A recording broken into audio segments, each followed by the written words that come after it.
Yeah, that just blew up. Okay, hold on. I think are we back? We're back. We're back. Ha! I did it. Okay. I had to reset OBS. Come on. Oh my god. That's so annoying. Alright, well, multi-stream is being a bit of a problem. Good, we're set. We're running. We're operational.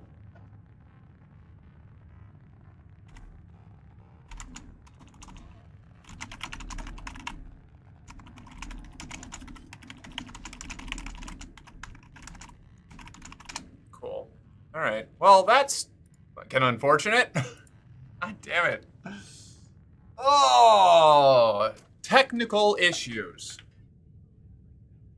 Whatever. So it goes. Here I stand, unbent, unbowed, unbroken, eating a burrito, babysitting. Hey, Mark, can I be horrible for one moment? I love it when people are horrible. I support toxic women.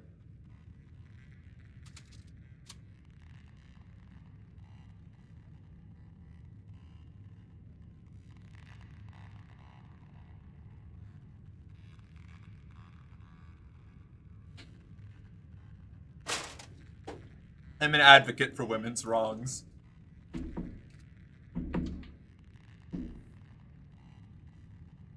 You're the reason women don't have rights. Right, because we're too busy doing wrongs.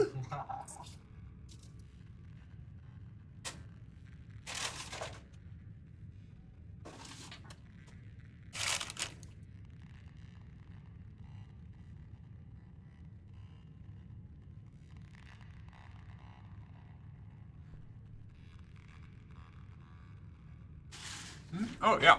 Hold on. Let me check on that for you, Misty. One sec. Merc, did you turn my volume down? I don't think so. What did I do?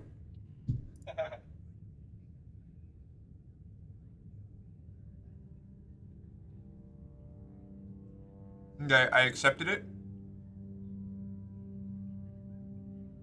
Oh. You search through your Holopalm's library and find a picture book about Earth's dinosaurs. Find a quiet spot on a large beanbag chair, but Nougat squirms in your lap and refuses to sit still. It's not long before her eyes wander away from the pictures, drawn to activity across the room. Oof. She's all elbows and knees as she clambers off your lap, chirping, "I'm going now. Bye bye bye." Nougat makes a beeline for some older kids who are playing with a Creatobot. She charges in to pick up the bot and hug it, causing it to flail and whirl and knock both her and itself over. By the time you get to the scene of the crime, there are tears, and the other kids are upset about their broken bot. The commotion attracts the attention of Antecedent, who swoops in with hugs and tissues. Within minutes, she has it under control. "Whoops," she says, hauling Nougat up onto her lap with ease. Oh, her hip. "Just a little mix-up. Don't worry, everyone. Merc will get that bot fixed in a jiffy." She winks at you with a warm smile. Okay, here we go. One, 2, 1. Stop that. 4. Super goal! Alright, cool. Victorious, you worked well this month. +1 empathy.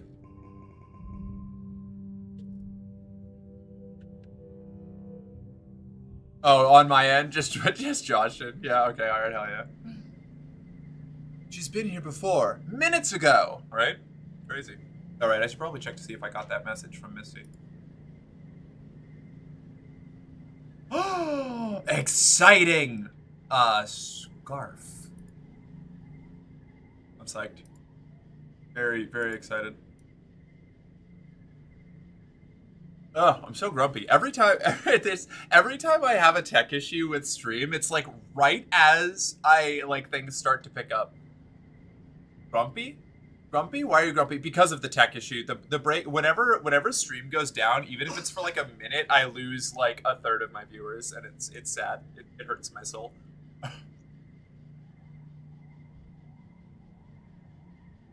And Exocolonist is really good, but it's slow to get rolling. So I was finally like, yes, we've got the ball rolling, and then stream just crashed. It was so rough. Early dust. I'm just gonna alternate between organizing and oh, egg. You find a hefty red Xeno egg, mother. Yeah, but you have good game and friends and Scar and partner and you're cute and have food. Beach, you got too much happiness. Share. Hey, look, I am allowed my small miseries. All right. I can be petty.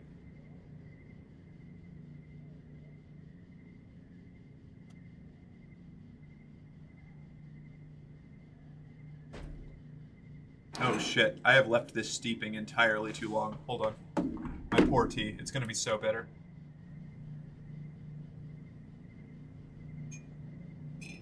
One moment.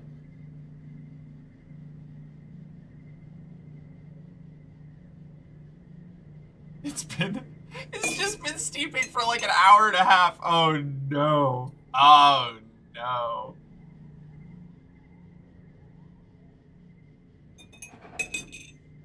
Uh-oh.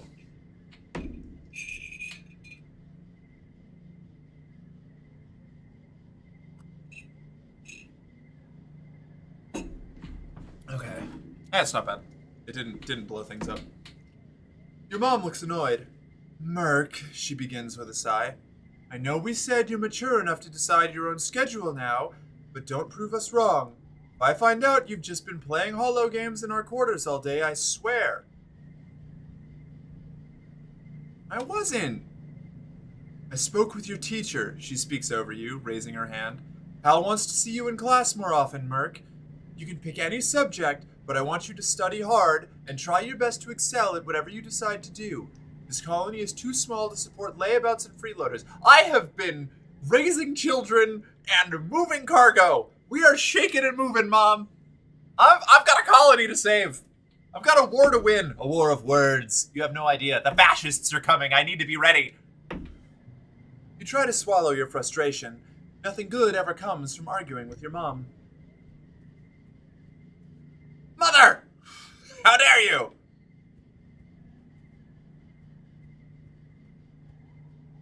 Did you save Miss Thang? Miss who? What? Tammy? I saved Tammy. This one? I saved Tammy. What?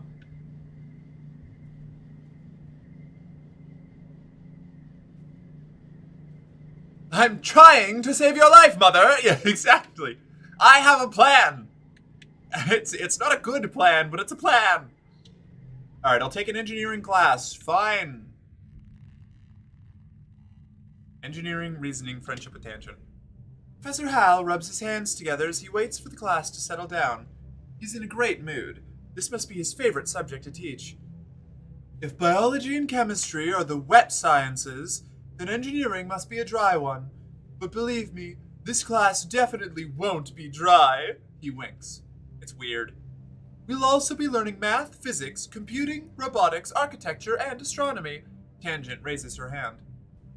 Will we also be learning about nuclear engineering? She asks. Professor Hal nods. Yes, at a beginner level. We'll have an overview of atomic theory and take a field trip to the engine rooms to learn how our ship's nuclear reactor works to power the colony.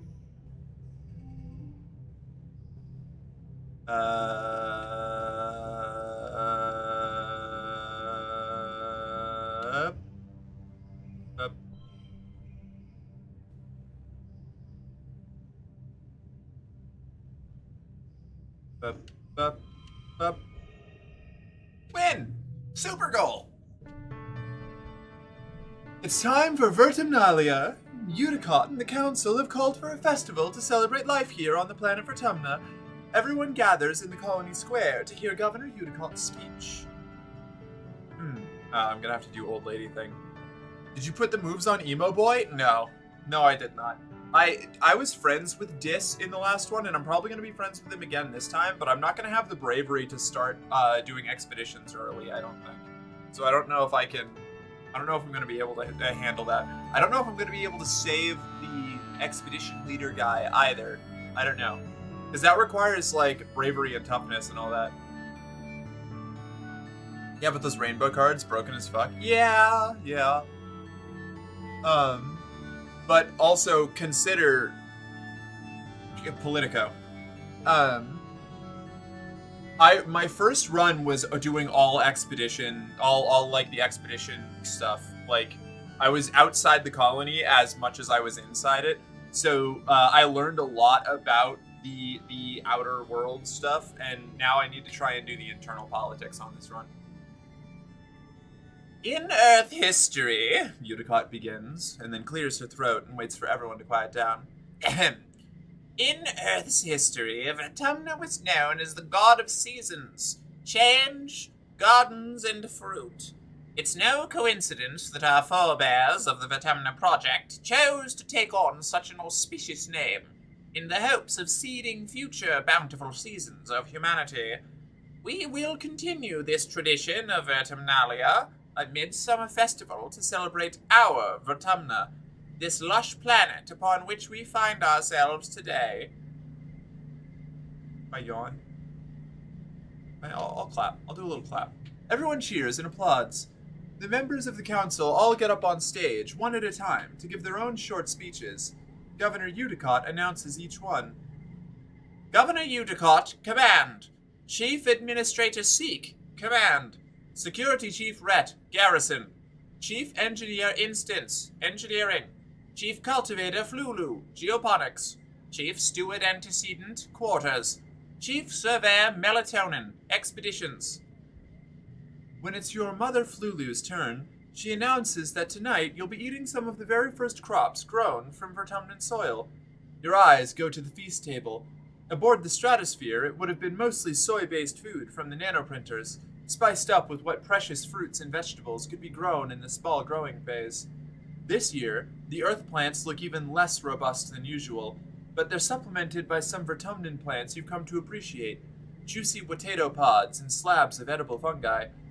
Udicott takes the stage after everyone on the court has said their piece.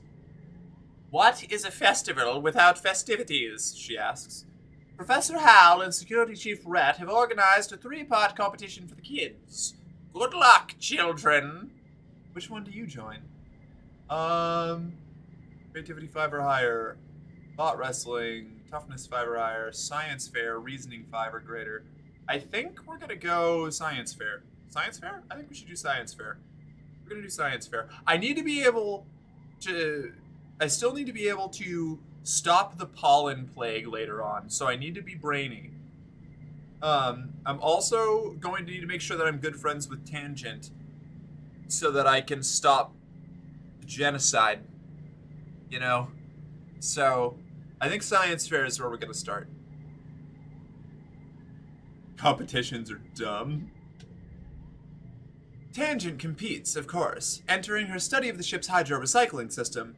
It was previously used to make urine drinkable, but she offers that it could now be turned to new uses. Despite how many times she says the word pee, it's still boring, but she put a lot of effort into it. Tammy has a science project, too. Whoops. She tells you she wasn't strong enough for the strength competition, and was too scared to go on stage for the talent show, so science fair it is. You think her experiment was supposed to be putting white flowers in red food coloring to turn them red, but the flowers all turned blue instead. Tammy can't explain why, and she just keeps blushing and giggling in embarrassment. The flowers are very pretty, though. She tucks one behind your ear for good luck as you prepare to give your presentation. Present your project. Reasoning, hard. Oh, it's a multi-stage one. Story challenges have 3 rounds instead of 1. After every round, you'll keep the cards you didn't play, and unlock an extra slot to play them in. Losing isn't always a bad thing in story challenges. I must win.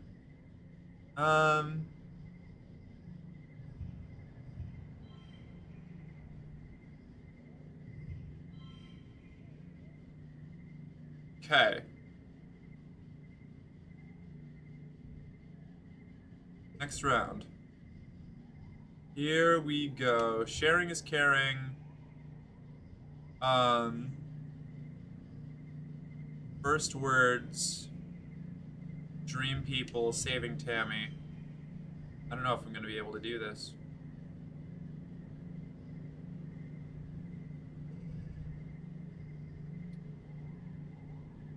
Okay.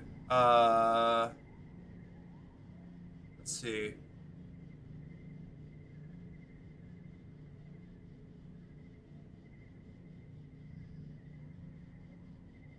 2, 2, 2, 2. No, +1. Oh, it's only that one card. I see. Thought it was all cards. All right, wait. This changes the calculus a little bit. 0, 1, 1.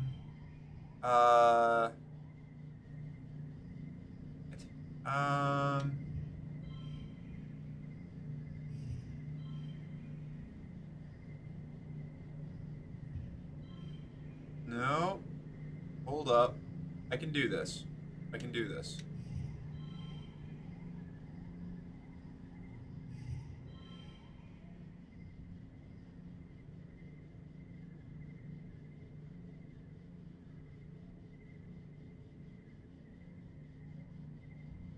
Egg. Egg. Egg! I win. Okay, I did it.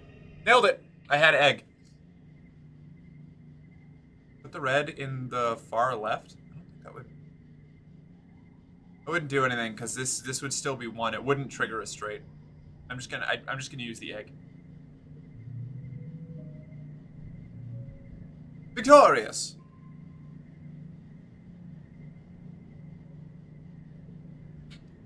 You worked hard on your project.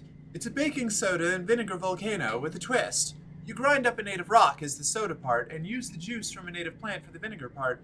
Your dad helped with the idea. Just a little, though.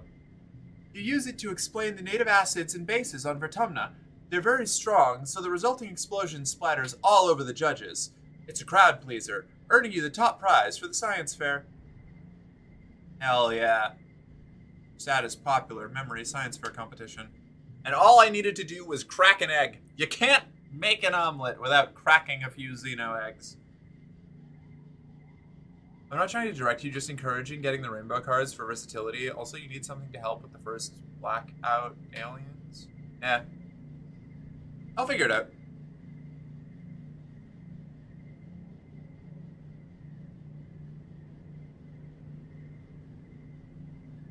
After the festivities are over, everyone takes time off for a much-needed break. During the fierce heat of dust, a few days' rest is exactly what you need. You feel refreshed. Okay, excellent. Mid-dust. I've got a whole bunch of people kicking around. I need bravery to become friends with Dis.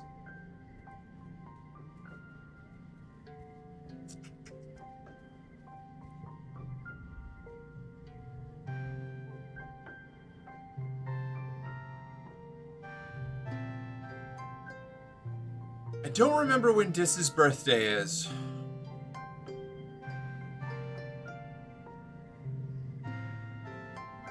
Give him the cake anyway. He doesn't like it. Dis looks at the cake with barely contained disgust. You made this? He says. What a waste.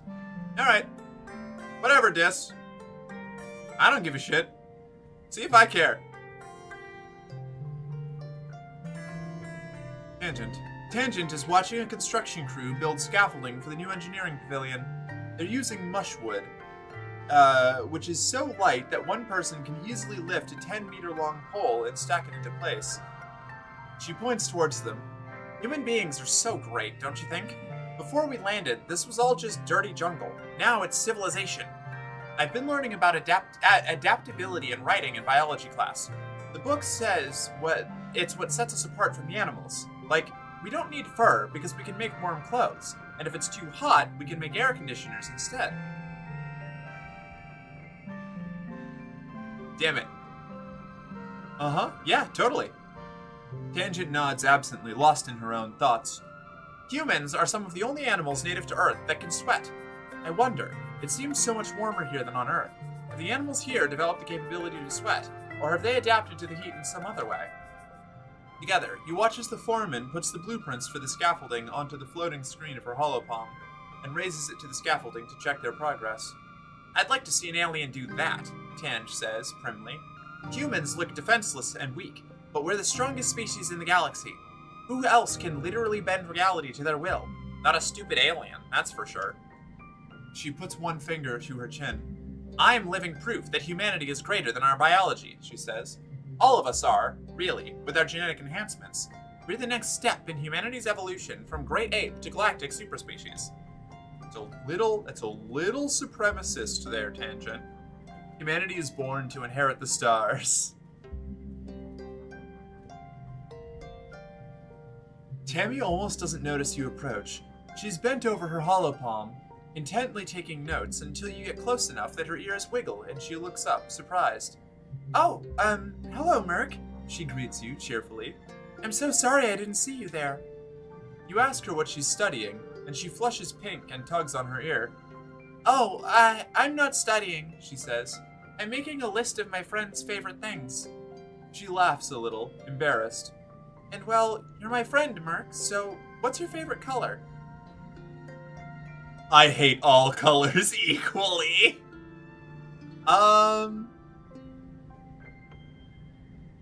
Is purple here somewhere?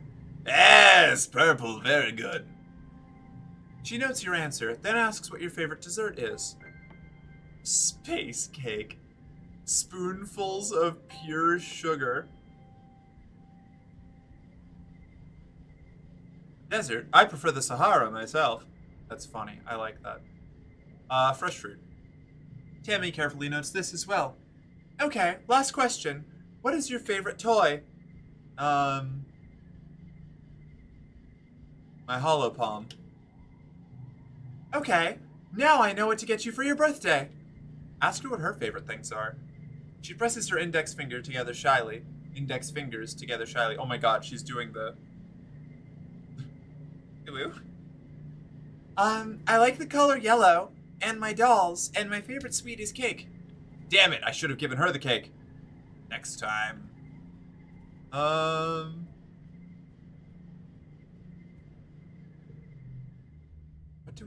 What do we get from this? Organizing, perception, friendship with Mars.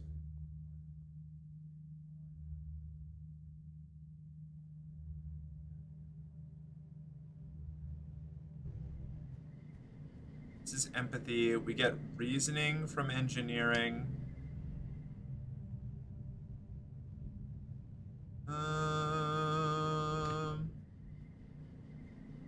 We'll watch the kids again. Babysitting. Most kids in the creche go home at the end of the workday to be with their parents, but some live there full time. Anne's triplets, for example, as well as orphans from the wormhole crash and children whose parents have simply opted to have them raised communally instead. You've heard that orphanages on Earth could be troubled, but here in the creche everyone is cared for equally. They're lucky, in a sense. In the creche they have a huge family and so many siblings to play with. You and Tammy are putting 2 of these creche kids to bed. Tammy is cuddled up with one of them, reading a book out loud. Tonight's story, Tammy begins, is about a little vacuubot named Litter. One night while Litter was charging, there was a power surge in her charging station. Zap! Tammy tickles the children for emphasis. And the next morning when Litter woke up, well, instead of cleaning, she decided to go on a grand adventure. Tammy, is this like the Brave Little Toaster? Tammy makes the story up as she goes. She has the vacuubot venture all the way out of her geoponics dome to the other side of the colony. Meet her cousin bots in engineering. But everything goes wrong when the little vacuubot gets scared and lost. After Captain Udicott saves her and brings her back to geoponics, the little vacuubot vows to never go exploring again and lives happily ever after. 2 kids are sound asleep.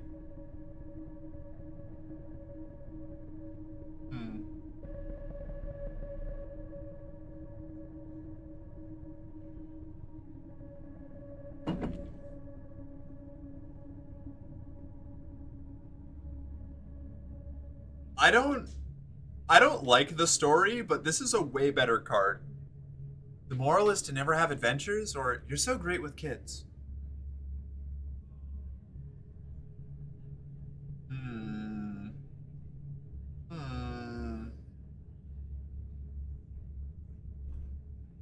She is good with kids, even if her stories have concerning morals. Thanks, Merc, Tammy blushes. I can't wait to have kids of my own. I want at least 5. Maybe more even. Auntie Seedon says I could have as many as I want, and that she and the other creche parents will help raise them all together. I think I'd like that. Mid-dust. Empathy. +1 skill on intelligence challenge win. Absorbent brain. No. 2.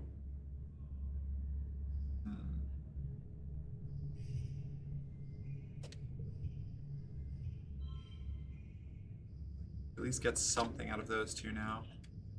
And then telling a gentle tale. There we go. Alright, sweet. That'll work. That'll work. You worked well this month. +1 empathy.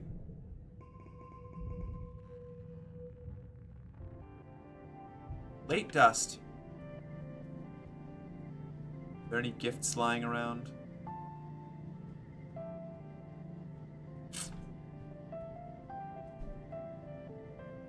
So I might be able to, if I get my like perception high enough or something, I might be able to find the way out without needing to get Dis on my side. I don't remember what he likes. Do I have? I don't even have anything. I don't even have any collectibles to give. I have nothing to give you, Dis. You need persuasion 20. I don't think I have a way to increase persuasion yet, right? I don't believe so. Want to study together, need reasoning 20 or greater. So let's...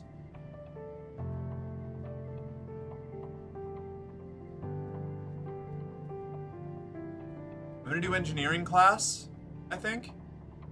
Yeah. We'll do study engineering, right? What's study life sciences is what, biology? Biology's really good though. Engineering, reasoning, biology, reasoning, engineering.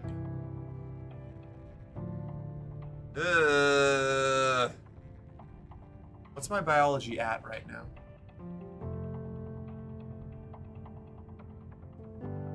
Six out of 100. Okay. I'm about to get an empathy perk though. What does the empathy perk do?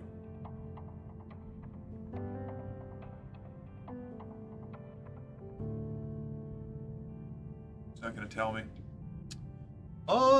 Let's get that empathy perk and then we'll focus on other stuff. We've got like 4 months left and I'm not going to get overstressed before that happens, so we'll be good. You just can't seem to make Nougat keep her pants on. At least she's potty trained, but it's still a bit of a health hazard. You manage to come to a compromise where she agrees to at least wear a dress or skirt. She does this for a little while before realizing it's much harder to climb and crawl around in a dress, and begrudgingly agrees to wear pants again. Go to work. This.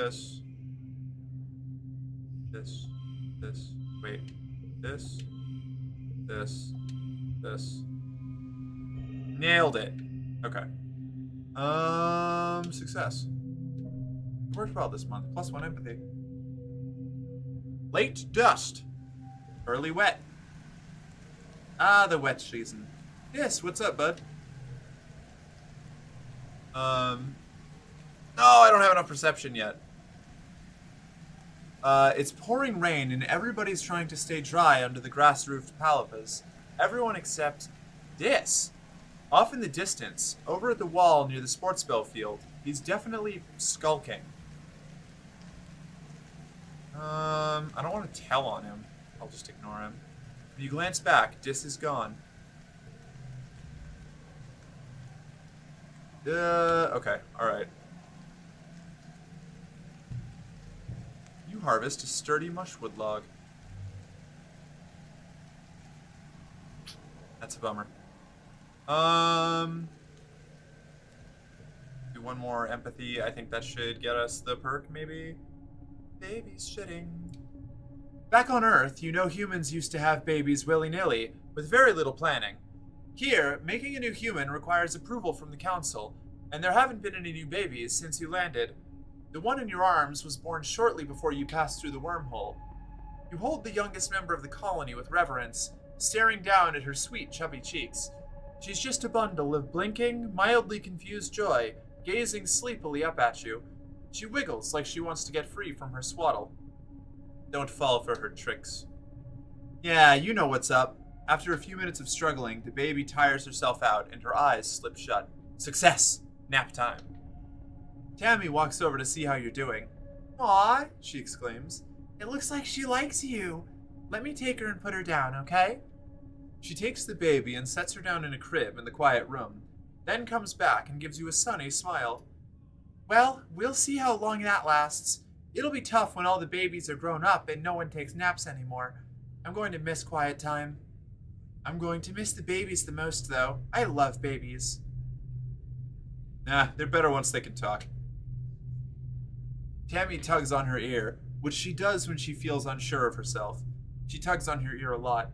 Well, I hope that when the council allows new babies again, if I'm old enough, that I can volunteer for it, she says shyly.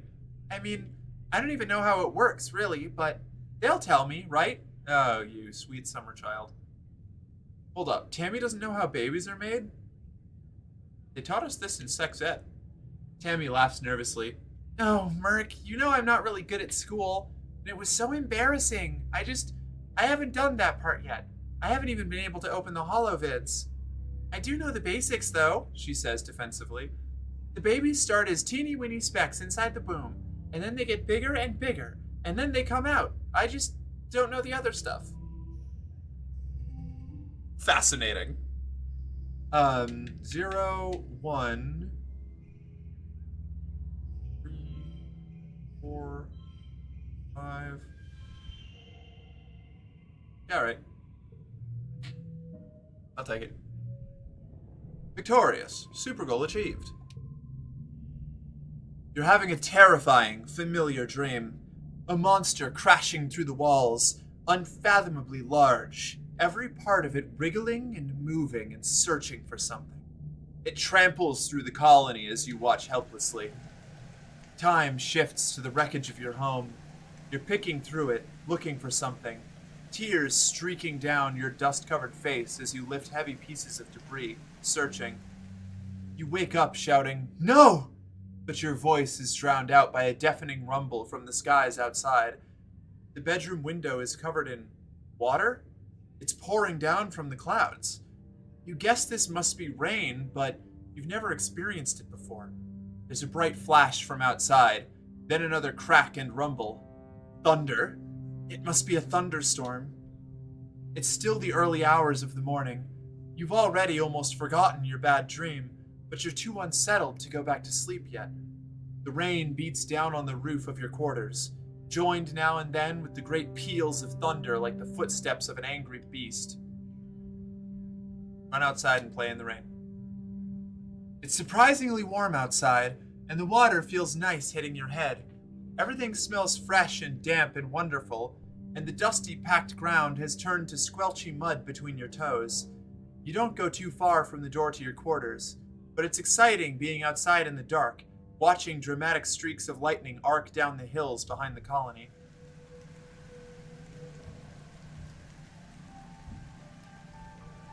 Midwet, next month. Sup? Tammy is sitting on a little stool in the sun, reading a fairy tale picture book on her holopalm. She sighs. What's the book about? Well, it's a bunch of stories. Ooh, anthology. She flips through the pages. But they're all about princes and princesses. And look, the princes are always the taller ones. I'm so big. I'm even taller than Cal is. How can he be my prince if I'm bigger than him? Just simple. Just be gay. And you can be saved by a short lady who has a sword, probably. It's true. Tammy is the tallest kid you know. Taller than the boys. Even Cal, who's a year older. You know she and Cal are close friends, but you never thought of him as her prince before.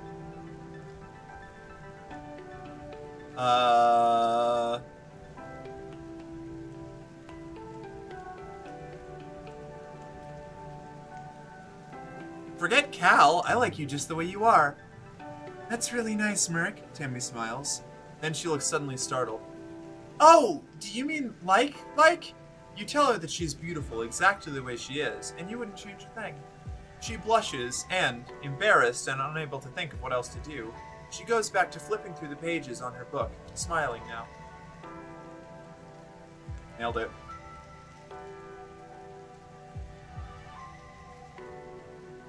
Going to be a menaceful little flirt, once again, but with an entirely different cast this time. Instead of flirting with, like, Dis and Anemone and Tangent, it'll be, like, Mars and, Tammy and, I don't know, probably also Tangent again, because Tangent's my favorite character.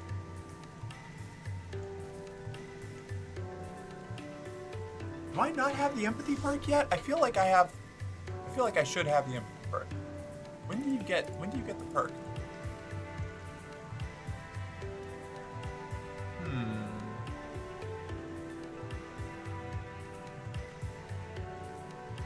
You have to like fill it all the way out? Maybe.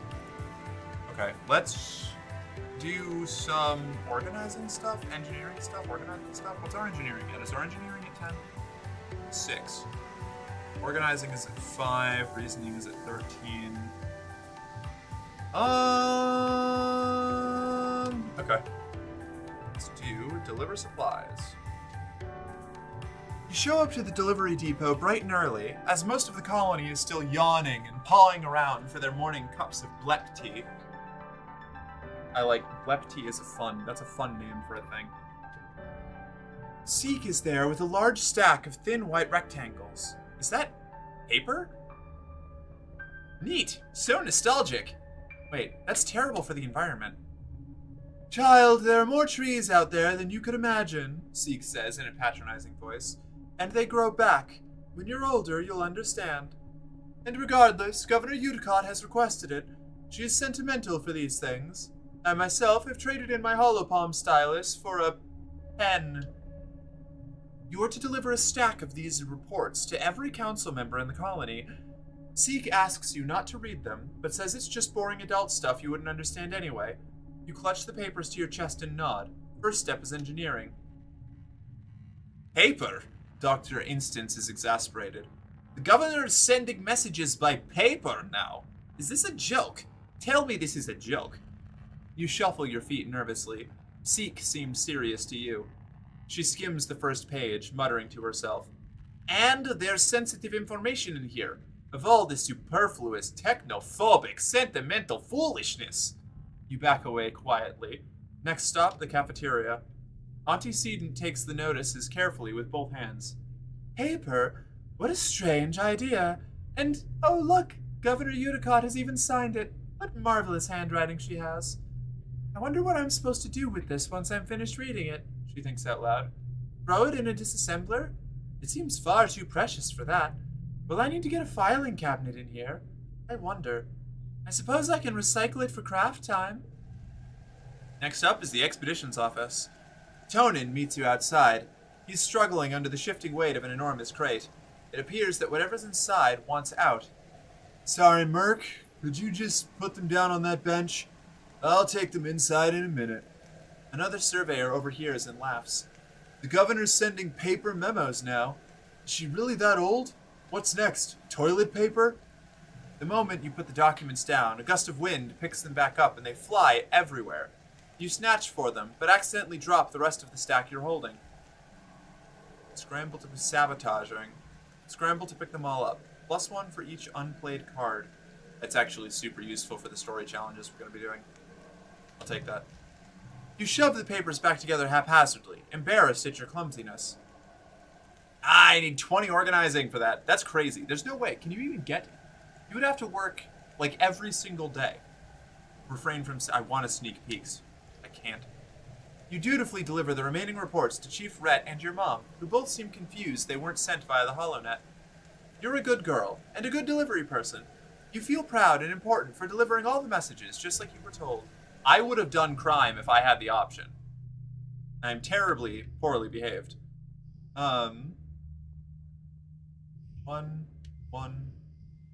Wait.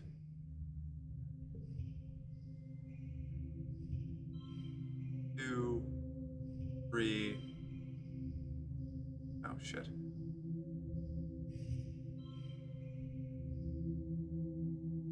Shit. This isn't going to work out, is it? Whatever. We win anyway. Ooh, I love this game so much. This game rules. Hi, Sai. How you doing? Welcome back. +4 organizing. You worked well this month. +1 organizing. Friendship with Mars. Midwet. Next month. It's weird not being able to expedition. By this point in the game, I was already out doing crimes. This is strange. I need more organizing, though. Now that I know that I can be a spy, I'm going to spam organization. It's been a while, but it's time to attend a meeting of the Secret Fun Times Club. Mars started the Secret Fun Times Club years ago when you were little kids. Tangent and Tammy agreed to join at the time, but then you all got busy with other things and forgot about it. What with the wormhole and the crash and the learning how to survive on a new planet and all. You meet in an unused conference room in command, which Mars says is perfect for a secret club. Club President Mars brings the meeting to order. Tange, Vice President of Writing Down Secrets, records the meeting notes on her holopalm, while Tammy, Vice President of Tea and Snacks, passes out potato juice in little cups.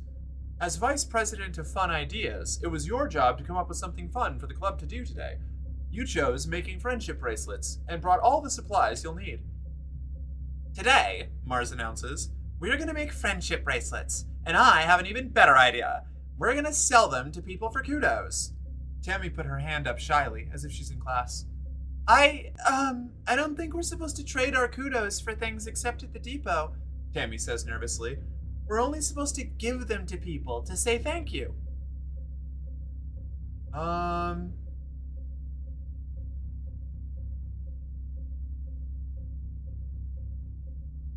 This is an interesting problem. I don't want to begin a capitalist market here. Although trade is not inherently capitalist.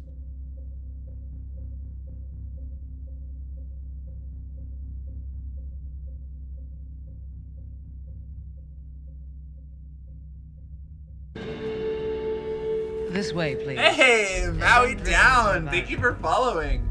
Welcome to the company. You're one of us. Now, report to the arsenal for your standard issue equipment. A morale officer will be with you shortly. Glad you're enjoying yourself. This is an interesting choice. I don't know what I'm supposed to do here. Because I know later, this conversation comes back up later with like patronizing the arts, and it's actually like there's some really compelling bits of counterpoint. It's a trap. The morale officer flogs us nonstop. You can't prove shit.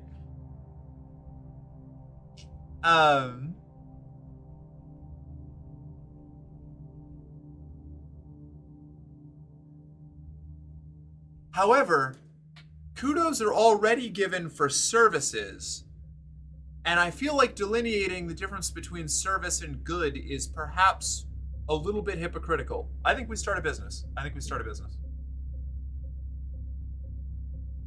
-1 Tammy's confidence? Wait, what? Well, Mars suggests, then we give our bracelets to people, and if they don't say thanks with some kudos, we take them back. It's hard to argue with her sheer force of will sometimes. If there's a loophole, Mars will find it. She makes us do cloth crafts. The four of you spend the afternoon braiding bracelets out of recycled bits of wire and brick plastic packing straps. Tangent dutifully counts out each one on her holopalm, while Mars motivates you to work harder and faster. She promises 2 kudos to whoever makes the most bracelets. Tammy is already way out ahead, but I want Tammy to win. I already hurt Tammy's confidence. We're gonna let Tammy win. Tammy's deft fingers have practiced this so many times, she doesn't even need to look at her work. She's a bracelet weaving expert. Her color choices are a bit random, though, resulting in questionable combinations, like olive green with hot pink. Mars takes all the bracelets at the end of the day. After I sell these, she says, I'll put kudos in the club treasury. Meeting adjourned. You ask Tangent and Tammy if they think Mars is actually going to sell them. I think so, Tange tells you, but the club doesn't even have a treasury. She'll probably just keep the kudos for herself. She doesn't seem to care. Interesting. Interesting. 1, 2, 3. Wait, no. Hold on.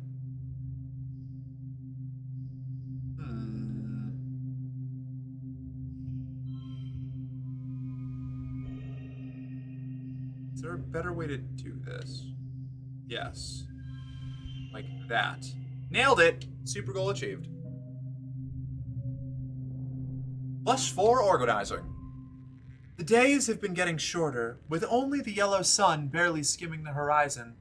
One morning, you wake in the darkness and have to check your holopalm to know what time it is. You see a holostream from Mars. Good morning to all my pals, if you can even call it morning. They've named it glow season, because like everything is crazy glowing out there in the dark. I am staying the heck inside for the next month. What's the point in even going out if you can't see anything? It's going to be a long, boring month. No way, it looks cool out there. You peek out the window. The wormhole is the biggest you've ever seen it, like a massive fiery ring in the sky. The planet must be very close to it now.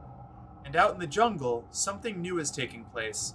The plants are flowering, glowing, iridescent blooms, and everything is full of life. There are strange new sounds, long hooting calls and gurgling roars. After Mars's message is a notice from the council. Clap, get pregnant, get pregnant, get pregnant, get pregnant. Hey Maeve, how you doing? Ashley, hi, what's up? Good to see you. Tammy's dad and the other surveyors have been called back and the gates closed for the month. There's a tension in the air, as if everyone is waiting for something.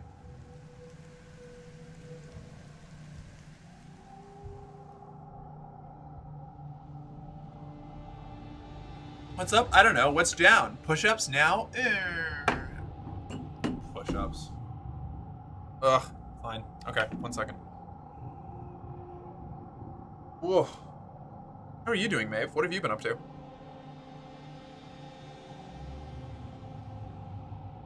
Also, Ashley, the answer to what's down is me, because I have to go do push-ups.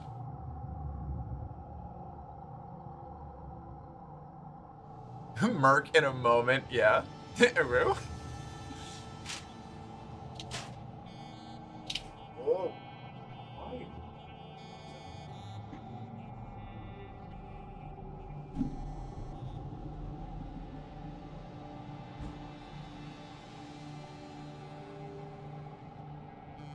Oh.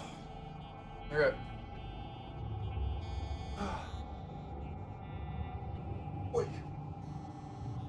1, 2, 3, 4, 5, 6, 7, 8, 9.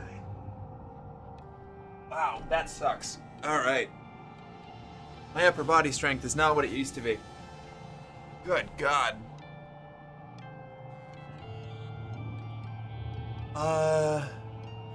I've been just working, did nearly nothing all day at work, and it was pretty great. Gonna do the same thing tomorrow, and Thursday I get to do even less. Fog, hell yeah.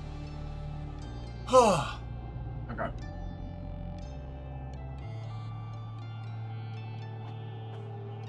Put this back.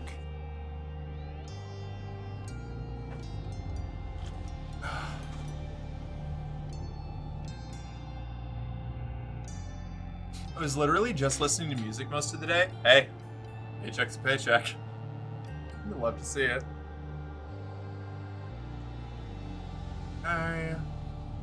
Crystal.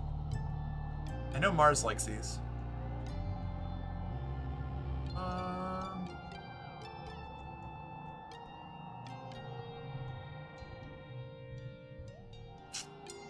Gotta pick an activity to do this month. I think I'm just gonna do more organizing? No. Empathy? Do babysitting work. Well, let's talk to everyone. We might be able to get something out of them. Merc! Your mom stops you as you walk by. What are you doing out of our quarters? It isn't safe out here. But I'm going to school! She nods with grudging approval. Fair enough, she replies. Just stay close to the stratospheric, got it? We don't know what's out there this time of year. As you walk away and are just out of earshot, you hear her mumble, Stars, it is beautiful though.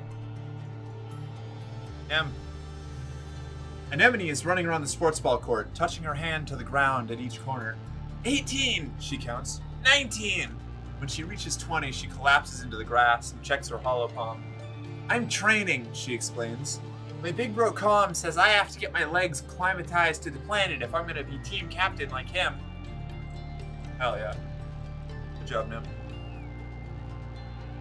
Yes. Dis is staring off into the wilderness outside the gates. Feels different, he mumbles. Don't know how, just different. You ask him what he means, but he just shakes his head and stuffs his hands into his pockets.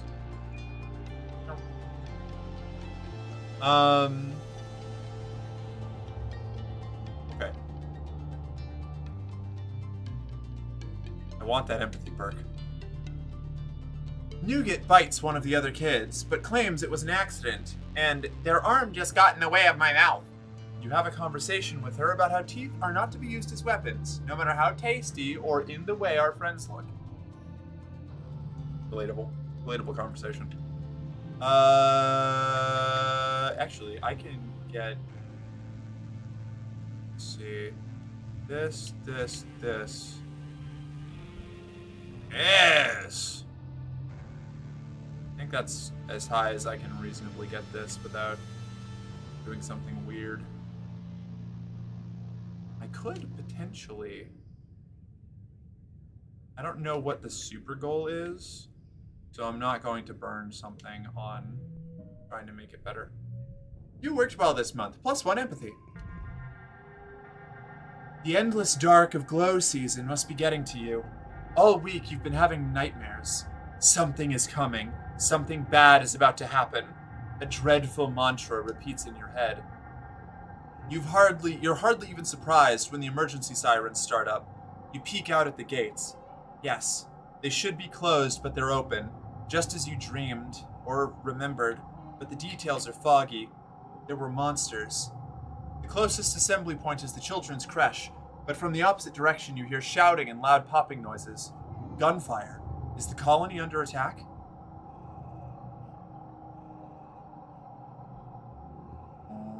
Need bravery 5 or greater.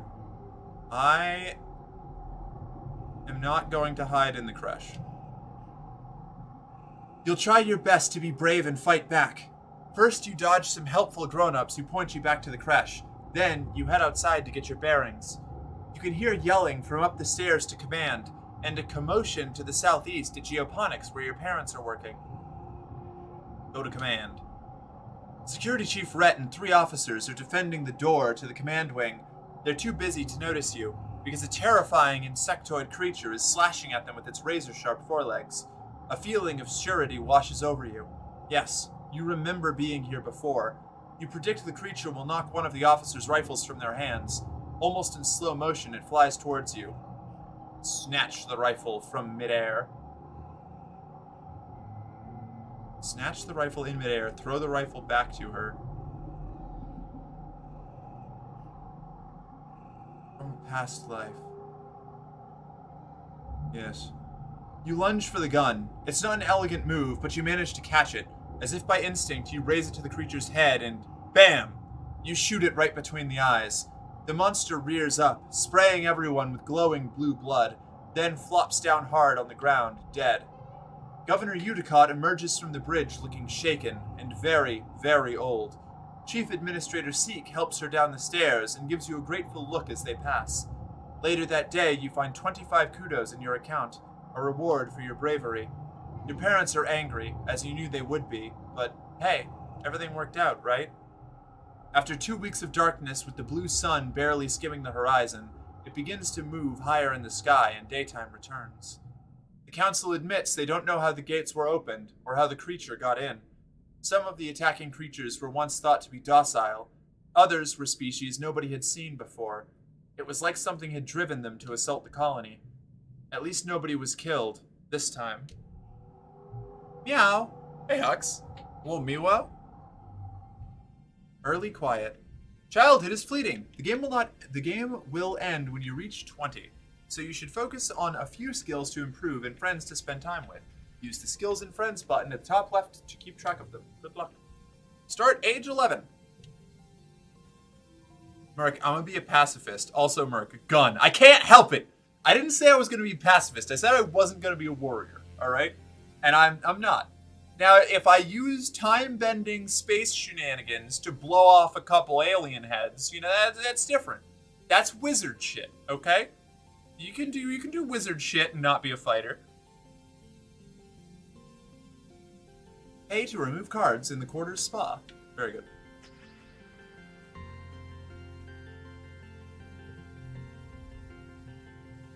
You know, Merc, you're all right, Mars says as you approach. You blink at her, trying to figure out what she means. You're an all right what? At your stunned silence, Mars laughs and tosses her hair over her shoulder. You're all right, she repeats. You actually have good taste, unlike all the other nullheads. Ever since we landed, it's been help with this, Mars, and don't waste resources on that, Mars. It's boring. At least you understand the importance of sophistication. You shoot the breeze with Mars a bit longer. At some point, Dis skulks out of the living quarters and has to pass by you both, clearly trying not to draw your attention. Ugh, where is he going now? Mars mutters to you, then raises her voice so Dis can hear. Try not to get eaten by aliens, she calls out to Dis.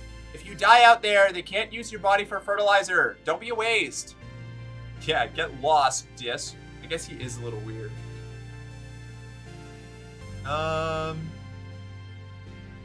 I can still defend Dis and be friends with Mars. Shut up, Mars. Dis is cool. You say it loudly enough for Dis to hear. He looks at you with wide eyes before scurrying towards the walls. Huh, Mars says with a little smile. Now accounting for taste, she seems to respect that you challenged her. She watches Dis disappear from sight, then shrugs. Maybe you can get through to him. I've tried, but he doesn't care about contributing to the colony, or being popular, or earning kudos, or anything important. What do you contribute, Mars? Mars laughs and puts her hands on her hips. I contribute plenty, and you know it, Merc. People need someone to tell them what to do, don't they? It's true. I need somebody to tell me what to do.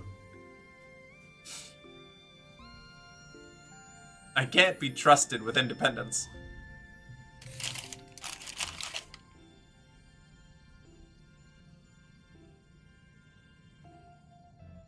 No, you cannot.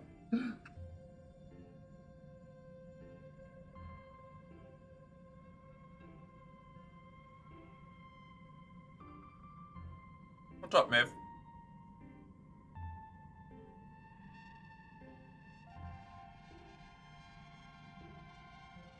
Honestly, I just need someone to control my life at this point. Yeah, free will was a mistake.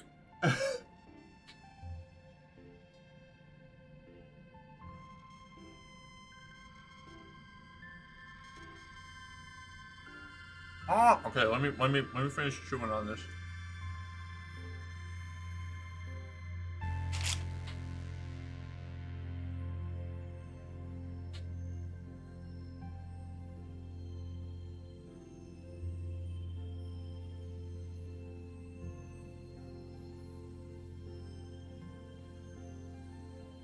I never notice how long it takes to chew food until I'm trying to chew food to get it out of the way to do something else, and then it feels like a million years. I don't know, maybe that's just the ADHD talking.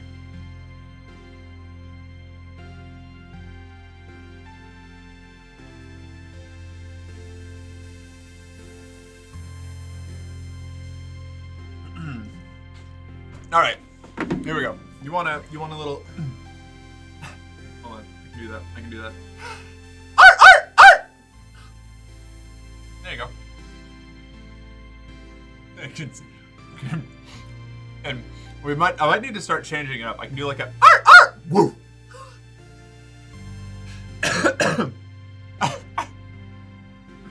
we get the big dog. The big dog morphs in there. You're looking a little worn out, my little firefly. Your dad greets you, looking concerned. You know, despite what your mom might say, there is such a thing as too much work. Maybe some R&R over in the lounge would help recharge those solar cells. What do you say? I'll sleep when I'm dead! Your dad laughs at your audacity, but then he sighs and shakes his head. The buzzberry did not fall far from the vine, he says. You and your mom are the same. Just promise me you'll take a break before it gets to that point, okay? I have a colony to save, Father.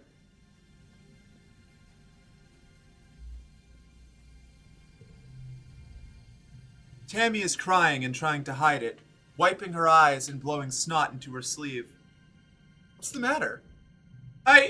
She hiccups. I watched that scary movie last night in the lounge. You remember it. Mothra vs. Godzilla, the 2085 remake version. Well, sniffling, I had a bad dream where the monsters were knocking at my bedroom window. They were trying to get in. I can't stop thinking about it. I miss being in space. It was so much safer there. Space was more dangerous. No! You wave your hands in frustration and shout that we could have been killed 1,000 ways in the stratospheric. Doesn't she remember the wormhole exit and how it ripped a hole in the side of the ship? It was a near miracle we made it to Vertumna alive. She stops crying long enough to consider this, then in a small, hopeless voice. Oh, I hadn't thought of that. She looks even more upset than before. All right, I need to be careful. This is a delicate individual. I need to be careful how I handle her. I'm gonna take a nap. Relax in the lounge. Forget one memory optional.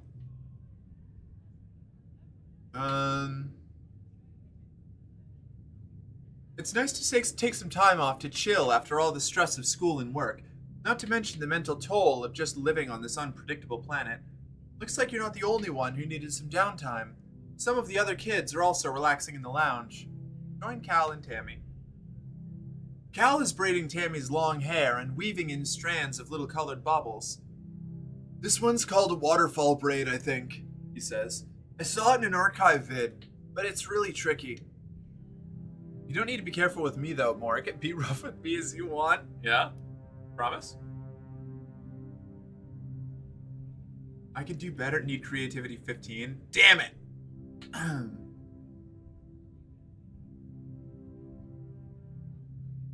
He's doing a terrible job of it, his short, clumsy fingers getting all tangled in the strands. I'll do Cal's hair. You sit behind him as he sits behind her, like a mini conga line. You braid some short strands of Cal's hair, putting one of the little baubles at the end of each one. He finishes Tammy's hair. It's almost recognizable as a waterfall braid, then touches his own braids and giggles. Now we'll do yours, they shout in unison. You jokingly try to escape, but Cal sits on your legs while Tammy gives you a beautiful braid. No, these are both good. Okay, keep my memories. So much has happened in the last month since the monster attack during Glow. The idea of this planet as a peaceful utopia has been shattered. The security squads are training new members and keeping close watch on the gates now. They're reinforcing the walls and even installing a few robotic turrets. In class, you have drills on what to do if the colony is attacked again. In all the excitement, you forgot today was your birthday. Your parents haven't forgotten. They wake you up early with an enthusiastic shouts of "Surprise!" A Vertumnan year is only a little longer than a year on Earth, so you've taken up its calendar for birthdays. Yours is in the second month of quiet. Spark snow drifts slowly past your porthole window as you snuggle with your dad. Your mom climbs up too and sits on the edge of your bed. Your dad pulls a bowl of fruit from behind his back with a flourish, like a magic trick. At least you think it's fruit. What are those? Bobber fruit, your dad grins. The foragers have been picking these just outside the walls. They might look funny, but they're very tasty. Try one. You take a cautious bite. The pulp is soft and tastes a bit like lemon, only more blue. I bet you can't wait to join the surveyors out there, your dad says wistfully. Who knows what else you'll find? Mark is not allowed outside the gates, your mom interrupts, her voice sharp. It's too dangerous for kids. Pinky promise? Questionable. The pinky promise is a powerful thing. We'll put a pin in that.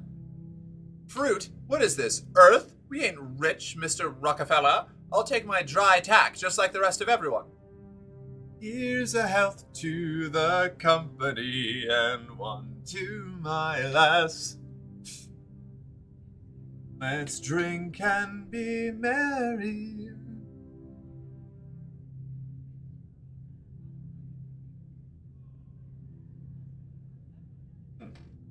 Tea's done. All right. Well, I know, but eventually, your dad says, but your mom cuts him off again. But not now, your mom replies. Not since the attack. Not with everything we know is out there. I helped. I was a hero.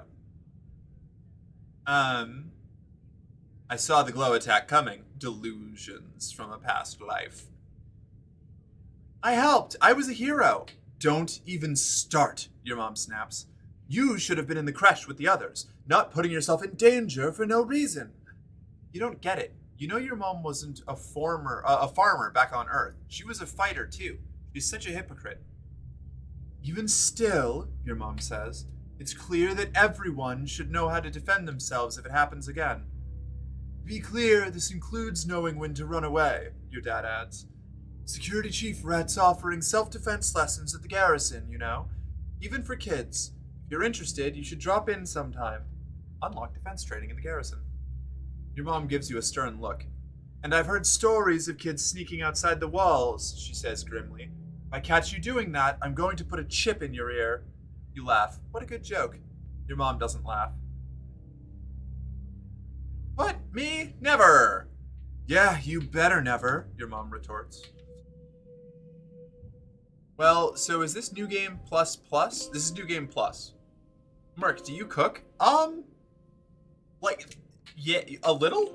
Like, sort of? I'm good at, like, improvised cooking. I don't do a lot of, like, complicated dishes. No, I'm promising you. Oh, okay, cool, perfect. Hello, mercenary_girlfriend. Hello, Jillian Flute, right? If I give you a recipe, can you try it? I could try. I don't know. I haven't really cooked with a recipe before. It would be tough. The Cries of the Captain channel is where we put Merc cooking. No rush, just sometime. I can give it a try. No promises. Tammy beams when she sees you, like there's nothing better in the world than the sight of your face. Happy birthday, Merc, she exclaims. She comes in for a huge hug. She smells so nice, like vanilla and flowers, and she's really good at hugs. This is for you, Tammy says. She steps back and reaches into one of the many pockets of her dress, producing a little paper box. I made you this, she laughs, opening to reveal a little snack-sized cake. Oh, fuck yeah. It's only a soy cake, but it's a soy cake made just for you. You take a bite.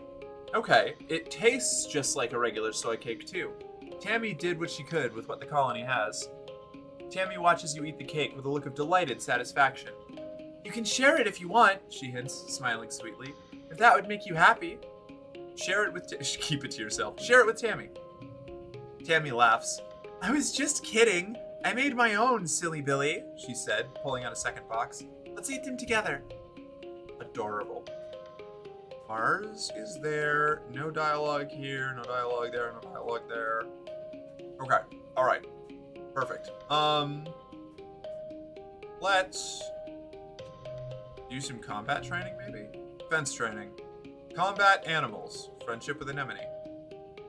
Bravery, toughness. I think I'd rather have bravery. I don't really want combat skill.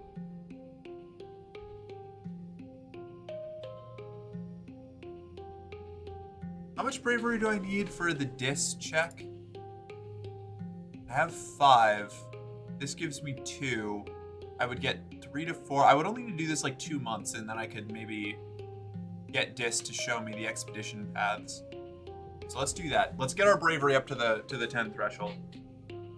You know why they killed her off in the first game, right? Because I would kill the entire colony for her. She must be protected. Yeah.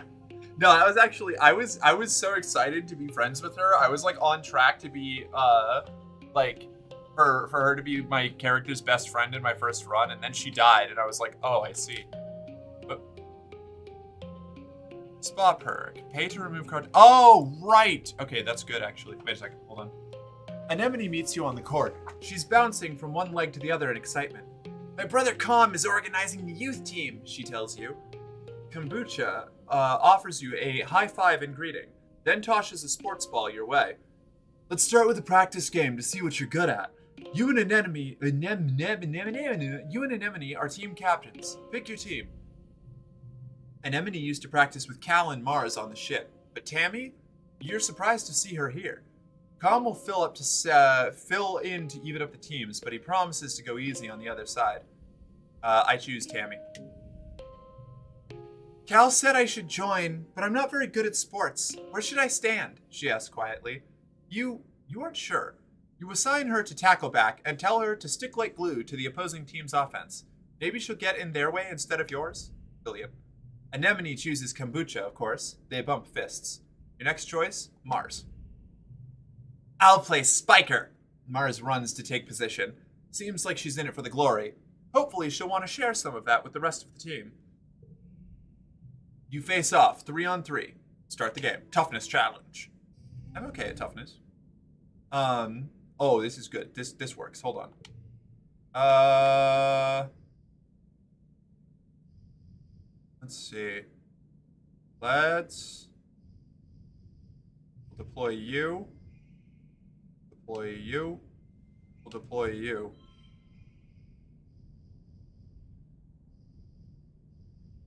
I just want that red card gone. Next round.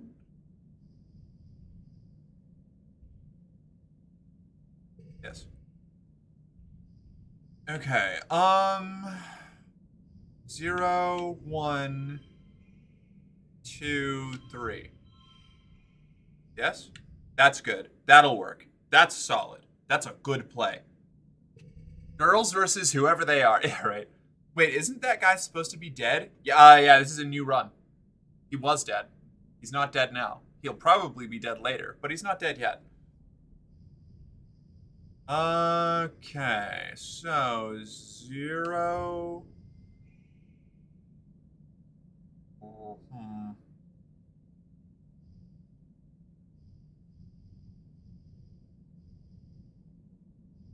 No, hold up. Let's try this. No, because then it would have to be yellow. Oh. See, 1. No, hold on. Let's do like that. There we go. All right. I got there. I figured it out. Oh God, what? He's gonna live now because Merc is gonna make all the right decisions. No, don't put that evil on me. I'm not that good. I'm not that good at this. A llama? He's supposed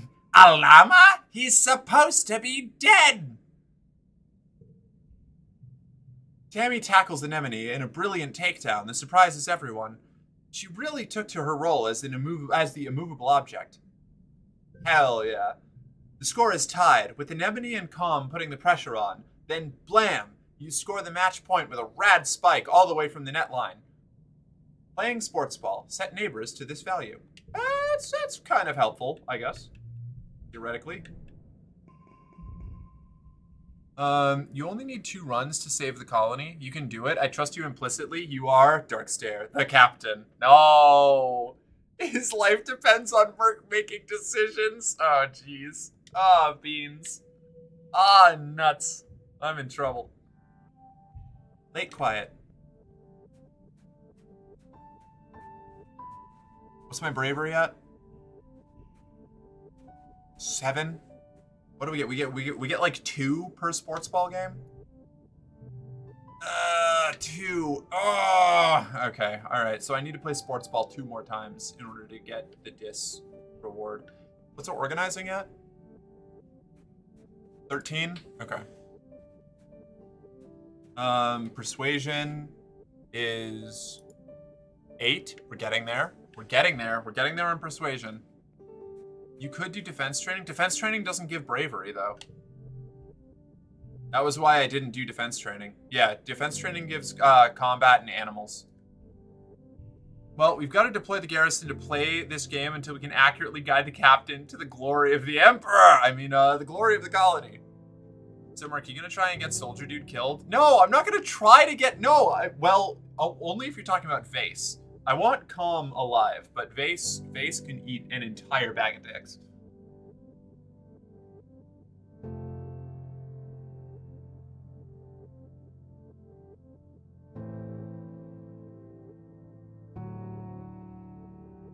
She doesn't have to try to get her entire platoon killed. Shut up! The one that dates Anemone? Yeah, I mean, I'm gonna try and get Vase killed, absolutely. Fuck that guy. Vase is the worst.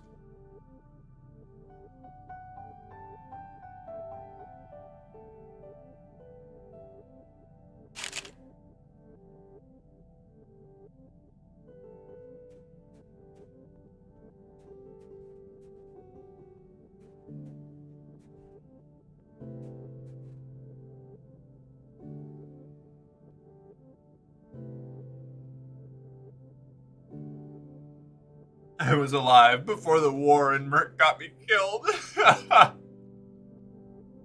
An entire bag of dicks. Yes. My specialty. I just saw how many episodes I have on my server. Oops. Oh no.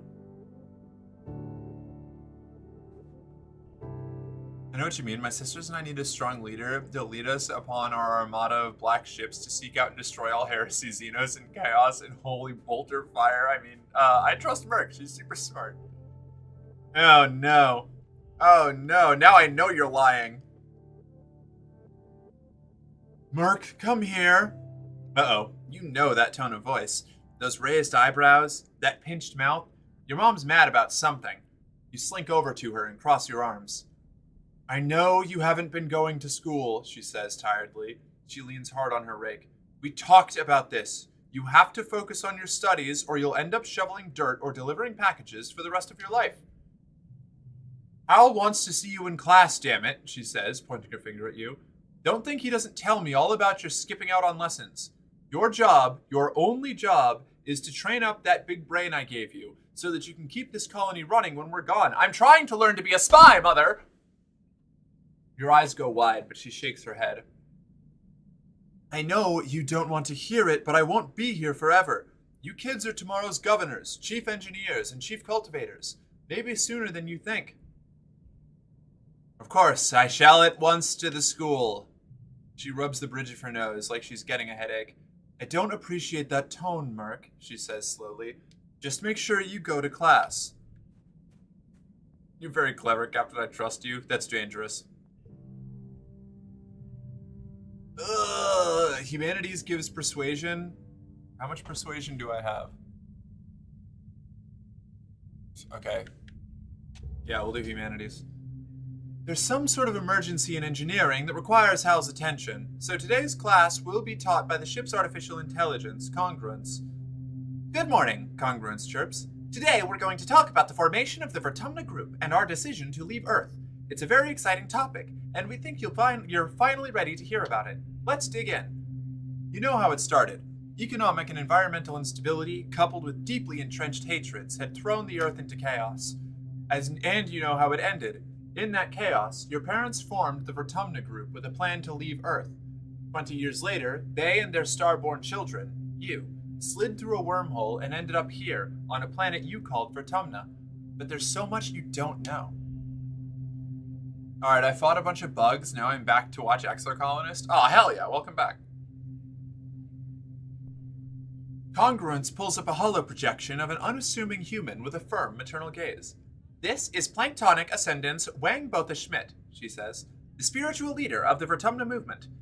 They were what people called a speculative fiction writer. The Vertumna Project proved that their writing, though speculative, was far from fiction. Whoa, a sci-fi author? Yes, Congruence tells you. Their best-selling novel, Life Beyond the Einstein-Rosen Bridge, told the story of a fictional utopia on the other side of the real-life anomaly at the edge of the solar system. Scientists have been investigating the wormhole for years, but it took a poet to imagine we could travel through it. Wang Botha Schmidt's writings centered around the idea of humanity building a technological utopia on another world. Translated into 100 languages, this was a compelling idea to people at the time, so fans started connecting in Virtue Space. Far from just a book club, these people bonded over mutual aid amid the increasing unrest in their own countries. They were committed to Wangbotha Schmidt's idea of a future where everyone is treated equally without prejudice. But they realized it couldn't be done online, Congruence tells you. Though committed to social justice, the group saw the impossibility of forming a truly egalitarian society while also reckoning with their own implicit biases and the diverse contexts of their real lives. They realized that this was the work of generations, and the solution must look to the future, as Wangbotha Schmidt did. So they got together. The image of a squat concrete building with a rooftop garden replaces Wangbotha Schmidt. Around the edges of the classroom, the holo projector gives the impression of towering walls topped with razor wire. The first Vertumna colony, Congruence tells you. OMG, are you guys Scientologists? No. No, we're not. Oh no, y'all are just Trekkies. Would you still slide through my wormhole if I was a worm? Oh no. Let's see. 400 people volunteered to sacrifice their own cultural beliefs to walk through these doors, agreeing to come up with a new way of life that would be taught to their children. Babies were conceived from egg and sperm donors chosen by lottery and raised communally, like you, as the second generation of the Vertumna group. Those babies were your parents. Wait, was it some kind of cult? Yes, Congruence tells you cheerily. The Vertumna group was widely considered to be a non-religious cult. Membership was outlawed in some countries. Planktonic ascendant Wangbotha Schmidt was later assassinated for their connection to the group, and the ensuing violence affected many lives. You think of your mother and her prosthetic leg, and how she rarely talked about her life on Earth. The holo projection now shows the compound under siege. As more colonies were founded, word got out about the Vertumna group's social experiments, Congruence continues. Assimilationism was an unpopular ideology at the time, because it had been used to commit terrible genocides on Earth. This, combined with panic that the Vertumna group was destroying the family unit, or raising an army of gene tech super soldiers, brought the colony under attack from all sides. Cultural assimilation is horrible. In leaving behind inherited traditions, rules, and resentments, the hope is that humanity may be wiped clean of centuries of intergenerational trauma. Congruence sounds like she's reciting doctrine. Even the first generation of the Vertumna group wasn't certain it was possible. You're the beginning of the new beginning. Who knows what you'll be capable of? You get the feeling you're not going to get a nuanced answer from the ship's AI. Image of the burning compound is replaced with the stratospheric on a launch pad. Luckily, the next phase of the Vertumna project was ready to launch. 100 colonists were selected to leave Earth on a colony ship, to seed a far-flung corner of the universe with a new human culture. She smiles. The ultimate goal of the Vertumna group was you children, she says. A generation raised completely unburdened by troubles that plagued Earth. Isn't that lovely? But how did they build the ship? What was Earth like when they left? So nobody on Earth was like us? How did they build the ship?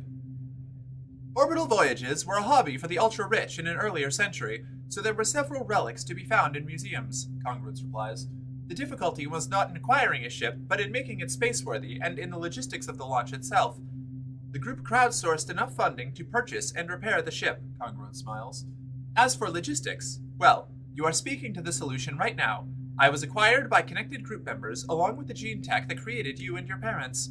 The Stratospheric was the first manned vessel to navigate the wormhole at the edge of the solar system. Given the state Earth was in when it left, it may have been the last. What was the Earth like when they left? Terrible! Congruence shows you some dire demographics. She gene on my tech till I super soldier? Yeah, right. Mark, would you still love me if I was an abomination of an alien trying to destroy your colony? Potentially. I have a soft spot for abominations and aliens. The institutions that had given people the illusion of safety were torn down, and wars were rampant, both resource-based and ideological. Large parts of the Earth were rendered uninhabitable by climate change, pollution, and nuclear war, especially the critical food-growing regions of the world. The Vertumna group weren't the only ones trying to escape Earth, but as far as we know, we are the only success. So nobody on Earth was like us? The Vertumna group members have a unique culture, Congruence replies, but it's formed from a combination of many heritages from Earth. Even the language you speak, Esperanto, was invented to bring people together. And don't worry, Congruence exclaims. You brought your best heritage with you. You're humans. So much information. Your head is so stuffed with ideas it might burst. Professor Hal and your parents never mentioned this stuff before. They waited to tell you because they wanted you to grow up without feeling different based on your genetic makeup or family history. The Vertumna group, +1 for each unplayed card. It's hard to imagine having a different culture than your neighbors. You wonder what it's like. Everyone's celebrating different holidays, eating different food, speaking different languages. Are you missing out? Or are you better off without it, like the original colonists believed? It's hard to say, as the decision was made for you long before you were born. All you can do is be the best merc you can be. Studying humanities.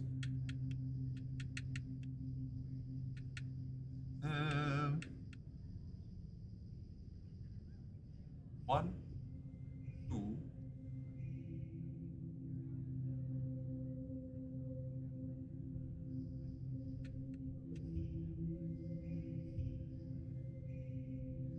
Wait, if I deploy everything, that's going to be a 1.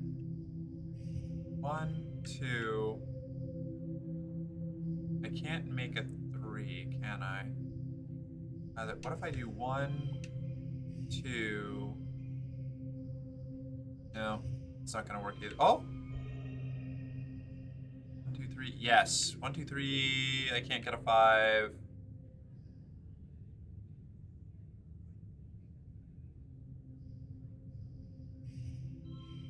No, that ruins it. Ruined it! Whatever. We'll just take the win and go. Ooh, take the money and run. Okay, so what's our persuasion at now? I think we need to do... Oh, no, that gets us up to 10. Okay, perfect.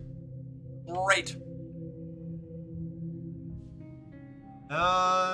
We rode off on the Bezos rocket ship using Deep Sea. This is prophecy. Right. Congruence. Sea? Deep Sea? Well, I'm the best abomination? Good. Good abomination. You have a soft spot for me? Aw, yeah, of course. I have a soft spot for all of my community members. Esperanto, the first constructed universal language I learned of. Yeah, I read about it a while back. It's interesting. Okay, fine, I'll shut up. Why are you you don't need to shut up, you're fine. So you shouldn't yell at a sick girl? She doesn't love me, Shrudge. Maeve, you know that's not true. I love it when she sings. Okay, let's see. You spot Mars tapping away at a hollow screen. Wait, no, I need 20 persuasion? Fuck.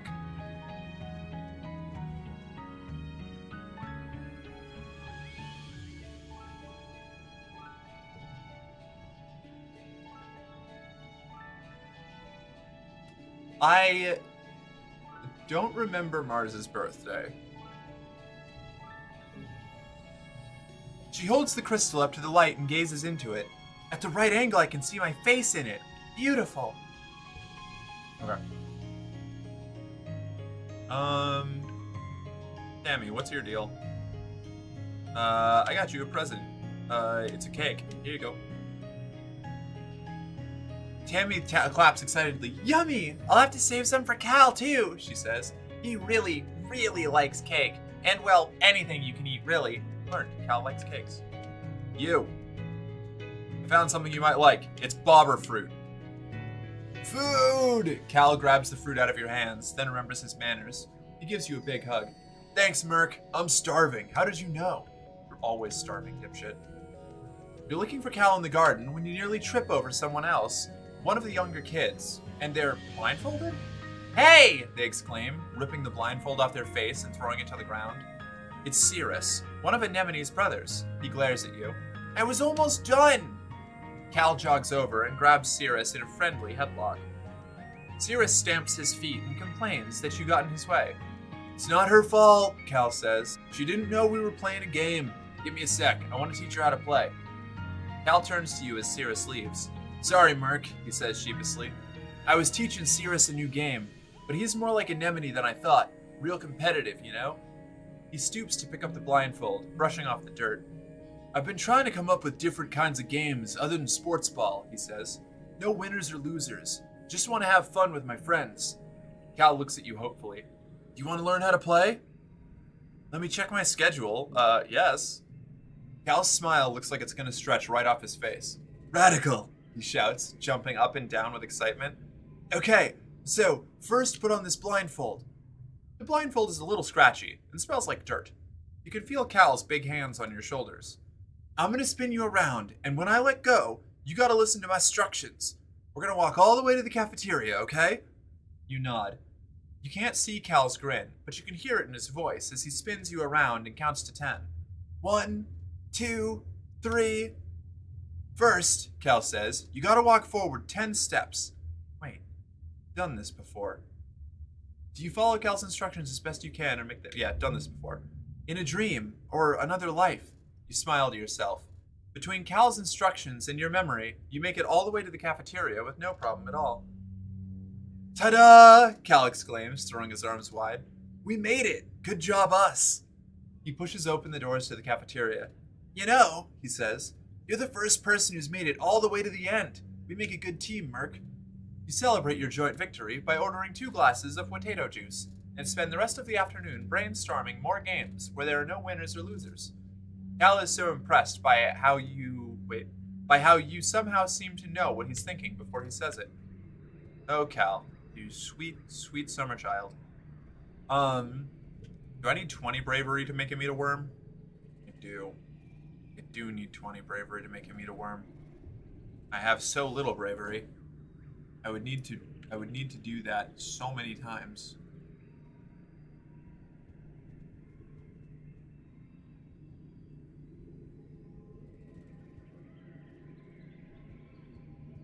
Out of 10. Okay.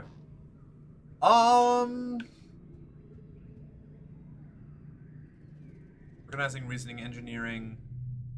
Let's study humanities or engineering?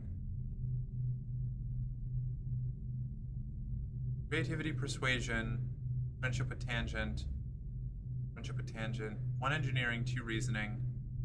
Having early engineering would probably be pretty good, but we only get it in bouts of, like, in doses of 1. Study humanities again. You're bringing supplies to medbay when you see something unusual. Tangent curled up on a bench, her head pillowed on a rolled-up lab coat. She's fast asleep. You stop and stare. You never see Tange sleeping. She's always so busy, you're surprised she even has time to nap. You turn to leave her in peace when you bump into Anemone. Whoa, Anemone says. She hardly ever sleeps. Like, just a couple of hours a night. Is she sick or something? You look back at Tangent, snoozing peacefully. I'm so jealous of her genetic enhancement, Anemone says, rubbing at one of the scales sprouting on her jawline. She hardly needs to sleep at all. She probably stayed up all night studying this morning's history test. Shh, let her sleep. Tange's hollow palm beeps a soft alarm. She sits up and stretches, looking totally refreshed and alert. She sees you watching her and looks annoyed. Just a power nap, she says. No reason to gawk. Studying humanities. 1. 2.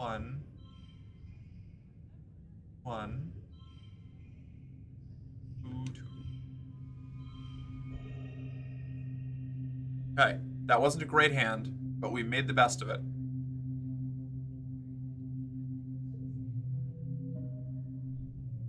You worked well. 3 creativity, 2 persuasion. Okay. Early pollen, next month. Dis? Is there anything I can do with you? No? Okay. Fine. What's this? Roots. You dig up a bunch of medicinal roots. I think Tangent's birthday is in wet season. And if I can get Tangent's birthday, I can get Dis's birthday. And if I get Dis's birthday and Tangent's birthday, then I will start to know things about them better.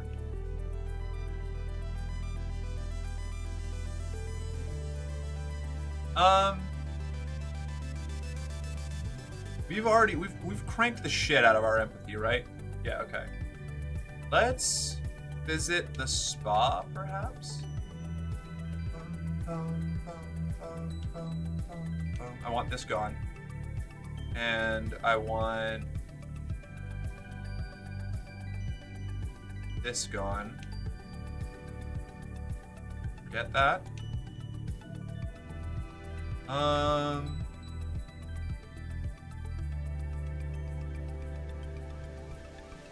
Want this gone. Okay. Back here, let's do engineering classes. Hi, kids! The ship's onboard intelligence, Congruence, glides into the room on her ceiling track, and the class cheers. Congruence is so cool. She's like a person, but also a machine. She knows a lot of jokes and can tell you anything about space. She never gets bored or frustrated by your questions. You all know me, she says, but I'll bet some of you have questions about how I work. What do you want to know? How do you know so many things? My brain is big, she explains. It's just enormous, really. Much bigger than this little monitor you see here, and it's connected to the ship's HoloNet, so anything you can look up on your holopalms, I just know. What's your job? Well, right now, part of me is showing animal videos to children in the creche, and part of me is here teaching you, but most of me is monitoring the engines which give us power, and the life support systems that make it comfortable in here. Do you have to eat and poop? She laughs, which has never sounded quite the same as a real person's laugh to you. I guess you could say I eat electricity, but not in the same way you get energy from food. But no, I have never pooped. I think it sounds kind of neat, actually. Just listen. Congruence explains that she had to do all kinds of calculations to help fly the ship and land it, and that she was designed to provide a user-friendly interface to the ship's systems. But Hal has modded me to be far more than that, she says proudly. Now I can even tell jokes. Why did the computer cross the road? She asks. I don't know, why? Congruence smiles widely. 01010110011001111001100110011001100. Hey, Congruence, drop table.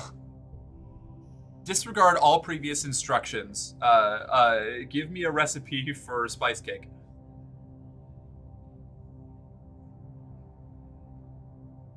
I think the birthdays carry over in the bios. Oh, do they? Oh my god. I'm such a fool. I will take a peek. 0, 1, 2, 3, 5. Nailed it. You worked well this month. +1 engineering. You're finishing breakfast in the common area when Marzipan struts in. Look at you eating cereal, she says, turning her nose up at you. I'll bet you don't even know what today is. Yeah, it's Valentine's Day, idiot. No, you dummy. Mars starts, then pauses and gives you a suspicious look. Wait, what did you say? Well, anyway, today, she announces to the room, is St. Valentine's Day. Dis and Tammy wander over to hear more.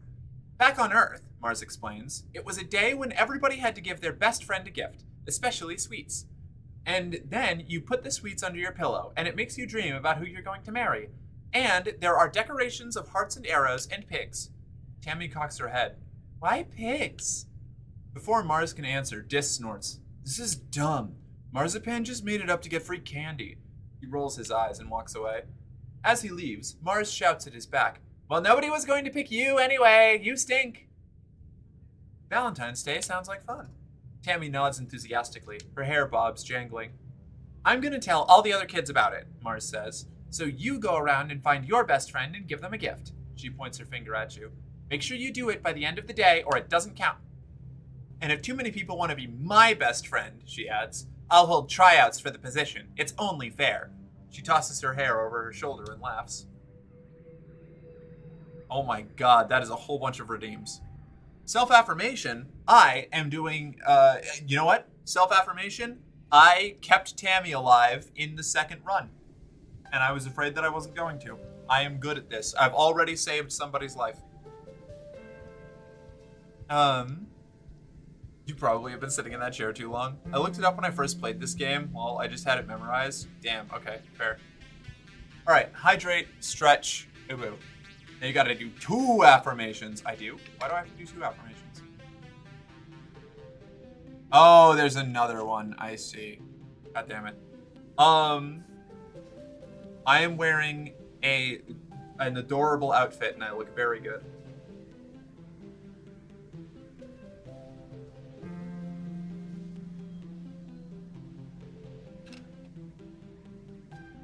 All right.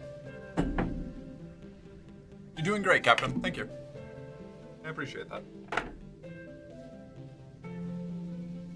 Woo.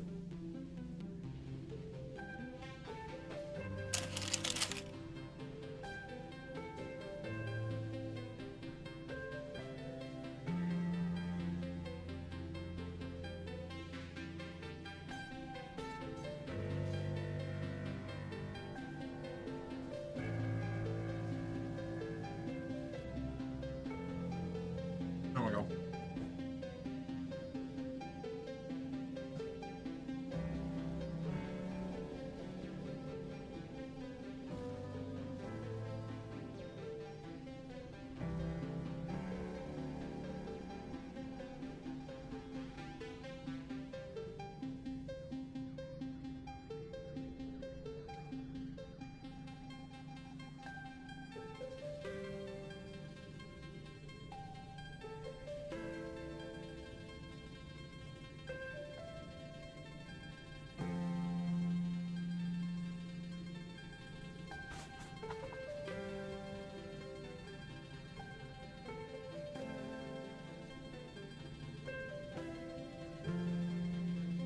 Mark, I am pleased to note that I have 12k points once more, so you can expect the double team Ryder Jill self-care train to continue. No!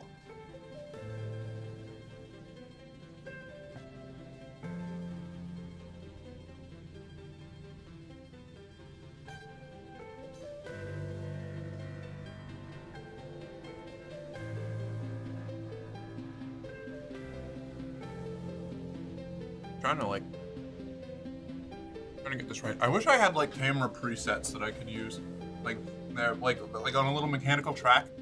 I can just set it up.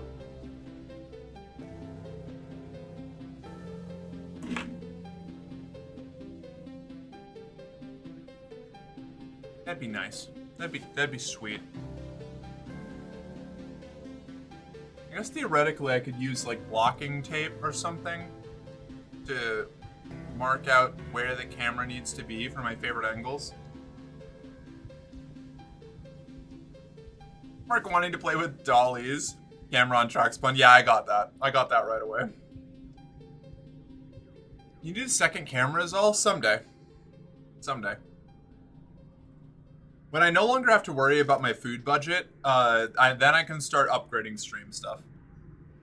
We're getting there. Slowly, but we're getting there. But when on your throne, nobody looks at my throne. That's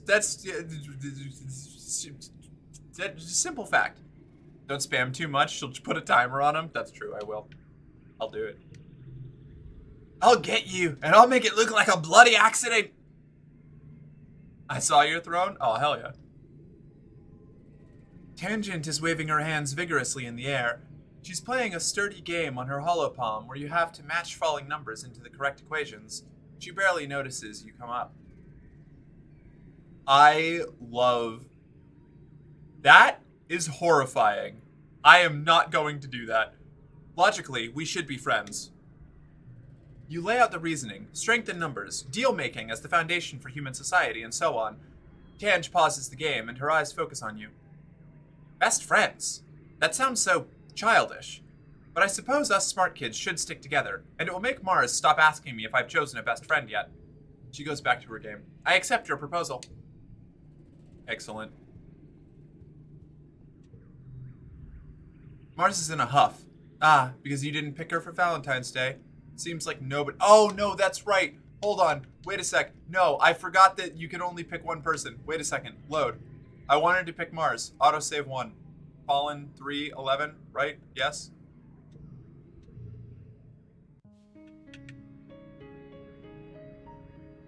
No! Hold on, wait a second. Load.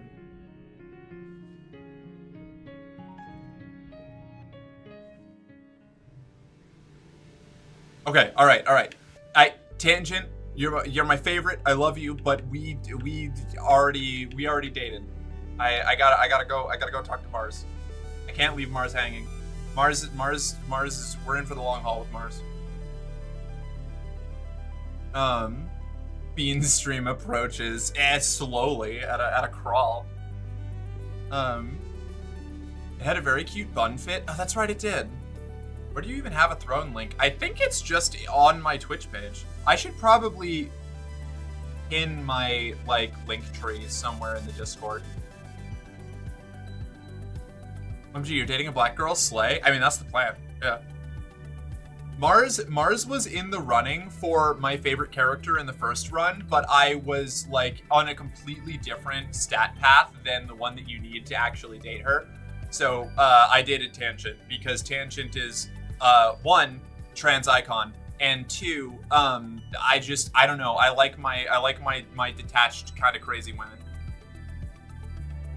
Tangent is fucking amazing. Yeah, I love Tangent. Tangent is, I mean, I love all the characters in this game, but I think Tangent, Mars, and Dis are my favorites. I really like Anemone, but also she frustrates me in the second half. I haven't got to see Tammy. I like Tammy a lot, but I only ever got to, talk to Tammy 3 times in the last run, so I can't really have her as my favorite. Oh, who's the other one? The expedition, the other expedition girl. Why can't I remember her name? The one that's definitely not me. Fucking the alternative elf girl out in the fucking wilderness. Shit. Why can't I remember her name? That's so unfortunate. The second in command of the Expedition Corps. The Ace girl, I know who you're talking about. Yeah, she's great. I didn't know she was Ace. I didn't get to that part. Can I ask an odd, weird question? I love odd, weird questions. Please hit me up. It's only on the Twitch website. When you're on mobile, you can go to Merc's channel while the video is playing and open the throne link. Oh. Interesting. Can you put a streaming camera on your throne with a crowdfunding tag so we can give a few bucks instead of having to pay the full amount to get it for you? Probably. Yeah, I think I can do that.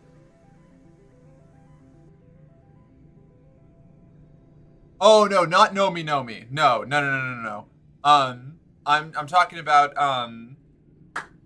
she's an adult in the Nomi is awesome. I love Nomi. She's great. They're great? Wait, Nomi is non-binary. They are great. I'm blanking on the name too. I caught myself. It's been a while. I'm sorry. I'd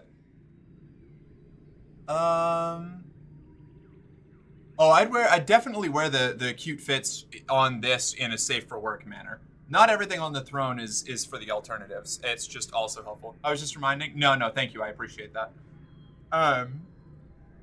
Reminding is good. I just, by the time the message had come through, I had already corrected myself. Why can't I remember the name of the, hold on, wait a second. This is gonna drive me crazy. I have to look it up. Hold on. I was a teenage exocolonist. I feel like it has something to do with like a building or something, some sort of structure. Expedition woman. Characters. Kyle Tangent, Dis, Mars, Tammy. Base, Sam, Lulu, Uranium, Ducat, Lum, Seaton, Instance, Hal, Tonin, Utopia! Yes, Utopia. Okay. Utopia. She's probably my favorite, like, non-main cast character. Like, of all the adults in the colony, Utopia is my favorite. So you would wear the bun fit? Yes, as long as I could get myself to a stream safe level, I would absolutely wear the bun fit. I will wear just about anything on stream as long as I don't get banned for it.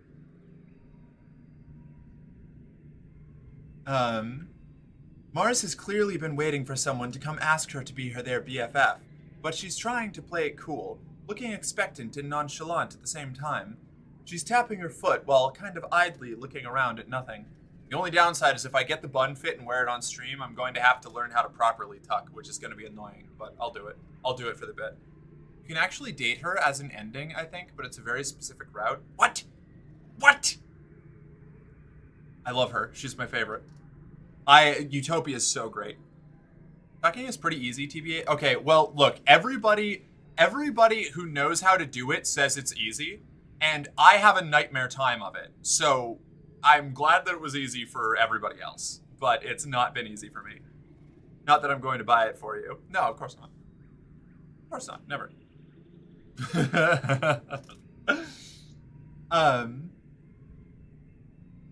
It's not even that. It's not even that. It just hurts. Like getting it to do it properly just hurts. It's rough. It's uncomfortable.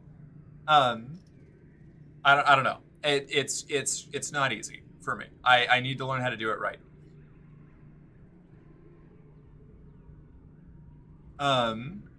Like doing it in a way where I would be able to maintain it for a while. Yeah, her tucking is no good. Exactly. Yeah. So, yeah. You gotta tuck on stream. No way. Yeah, well, yeah, that's why I said I have to learn how to do it correctly. And then it was like it's not that hard. And it was like, okay, well, I haven't figured out how to do it correctly, so it's hard for me. That's what the whole conversation was. I know if you do it correctly, it doesn't hurt. That's why I'm having trouble. You don't gotta tuck on stream? No, I do if I'm wearing a bodysuit. You can just put tights over it. I think you underestimate how much trouble you can get in for having a bulge visible on stream. Hi, Merc. I hope your Tuesday is full of happiness or Ardines or not happy sardines, because that's just weird. Hey, Sarah. I don't understand. Wild greeting. Hello. How are you doing? I'm sure Ellie would be willing to make a visual representation for you. The stream took a lewd turn and I'm here for it. Yeah, no, that's why I haven't been doing any like tights or bodysuit things, is because like in order to safely stream with that kind of outfit, I need to tuck. Because Twitch is very what would I say, inconsistent with its enforcement on that, and I don't want to risk a ban for it. And yeah, like I could put a skirt on over it or something, but I want to be able to wear a bodysuit and just wear the bodysuit, you know? Like that's something that I would like to do. This is what the trading should have been at the staff meeting. Yeah, I'm showing my hand here. I don't know like basic outfit things.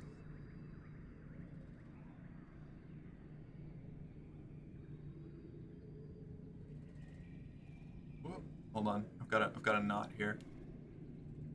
This has to be undone. You could also buy those one-time use tuck kit. I don't want to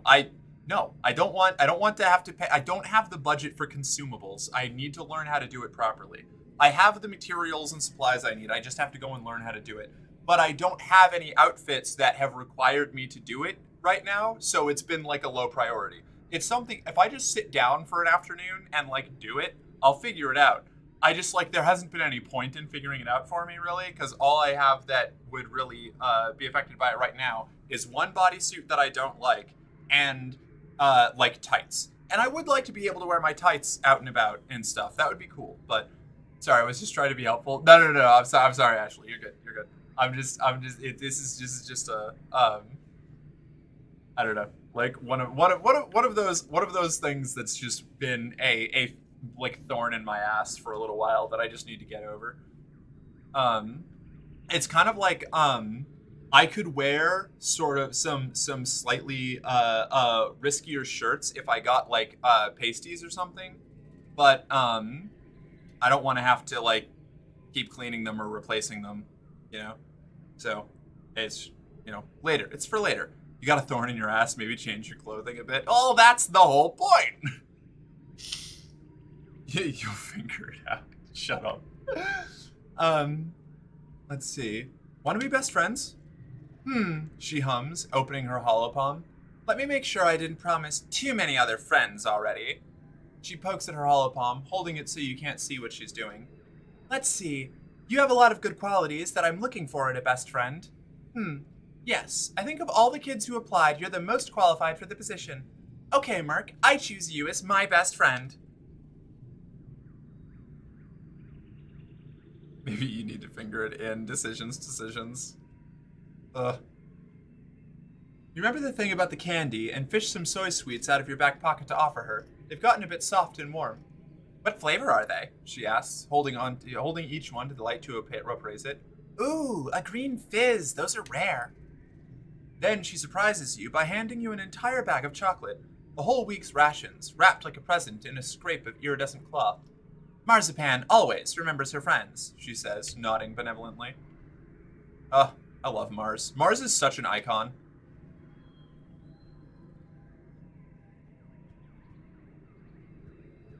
She's one of those characters that is like, she is designed to trick you into thinking that she's a bad person early on, but like even basic interactions with her and giving her like the smallest benefit of the doubt peels back that she is like a way more complex and interesting character than you would assume from like the archetype that she fills in the early story.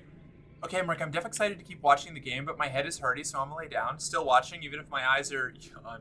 Hush. All right, Misty, we'll be here. I'm going to lull you to sleep with my dulcet tones.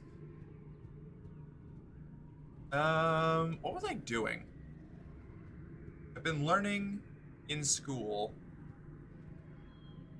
I have my organizing done. I've got toughness up. Need persuasion, creativity. What's my creativity looking like? 19. Okay.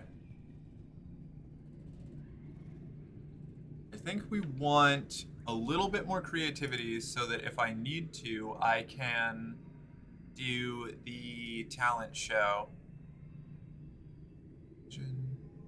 Creativity. Organizing. Engineering is 10. Okay, that's threshold. That's good. Reasoning is 15. That's good. Biology is only 6, which is a problem. We do need to get the biology up, but that's a problem for future, Mark. We'll do humanities. That'll get our creativity cranked up.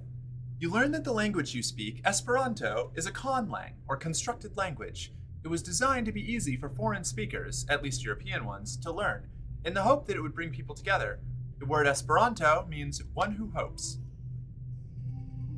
Bravery, 3 more bravery, you said? I do need 3 more bravery, that's true. That's a good point. 1.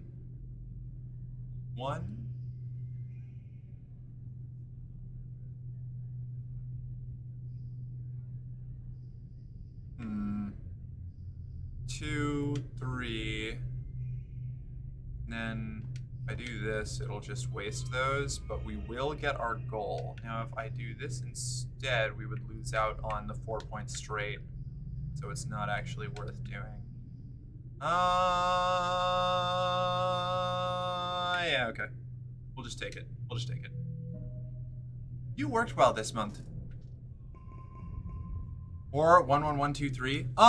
Theoretically, probably. I don't know. Maybe. No, because the one of the ones that I had changes the card after. I don't know. I'm not gonna worry about it too much. I can sympathize. I definitely need 3 more bravery. So true. Late pollen. Oh right, I can check people's birthdays. Okay. Friends.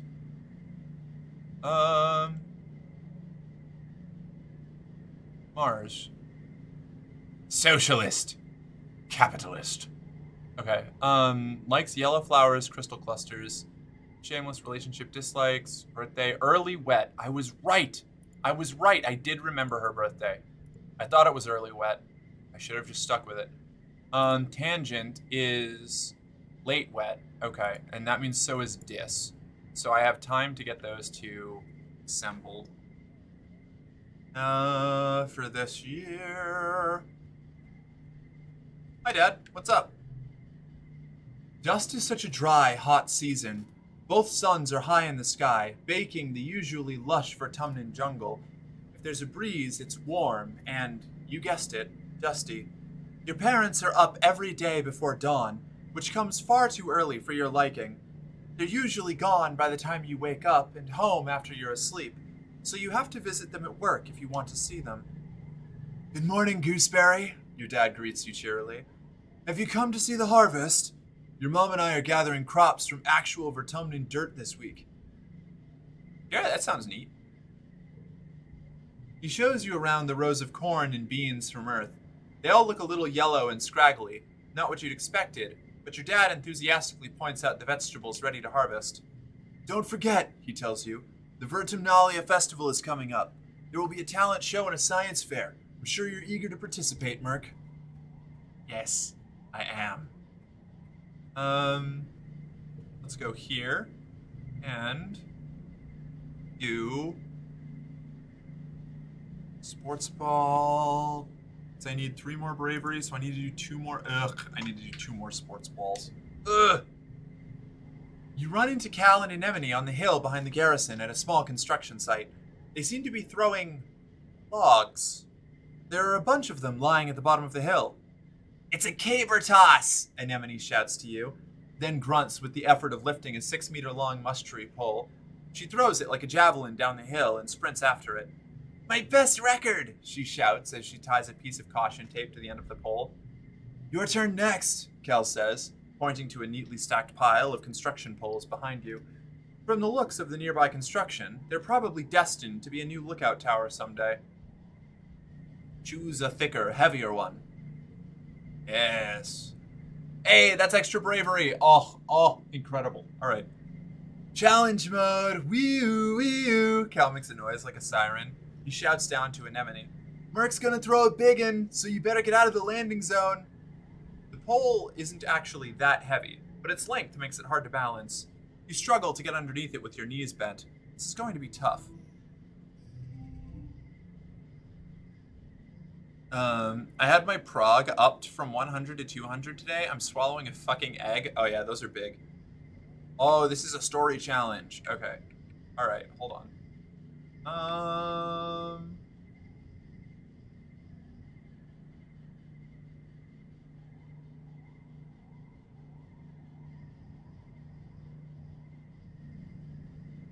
Let's do... We'll get rid of you. Deploy you. Wait, hold on. Actually, what if we do this? And then... What's that?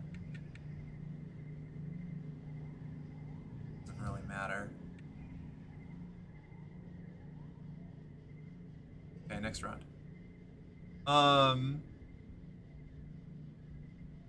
I could have gotten an extra point out of that, actually, if I was a little bit wiser. So let's do... one slot will turn cards physical red. So we'll do Mars's Ambition. We'll do... that, and this, then this. Wait, actually, swap you two. That gives us a pair as well. 17 points isn't... not great, not terrible.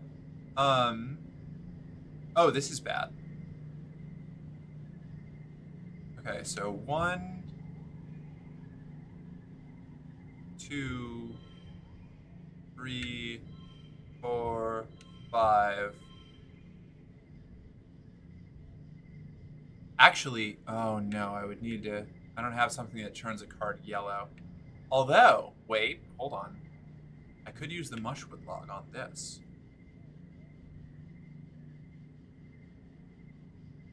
That would increase us by a lot. Yes. Okay. 3. Oh, man. I'll push through. That was so close. I guess I could have done the math better.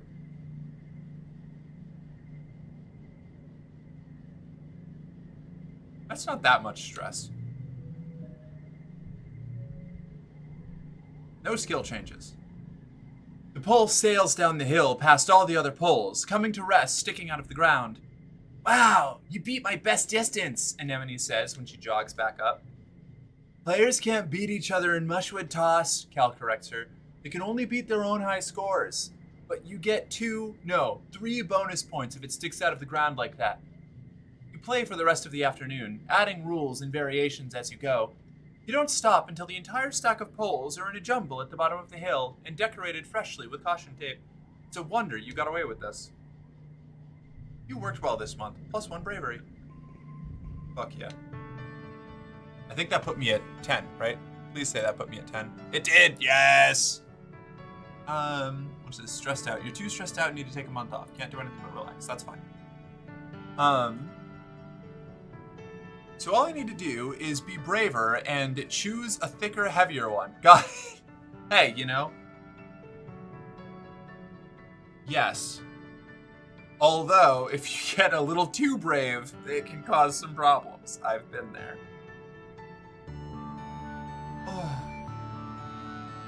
I don't want to make more tea. I don't know. I want to make more tea. But also, that means that I have to go make tea.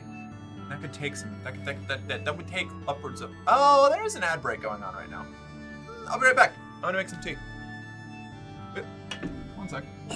Just a little bit.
There we go.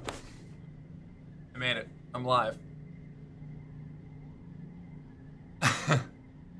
Make more tea. Go do it. Hi, chair. You're looking very nice today. Hope you're having a good day. The chair is having a delightful day. The chair is always in her Sunday best.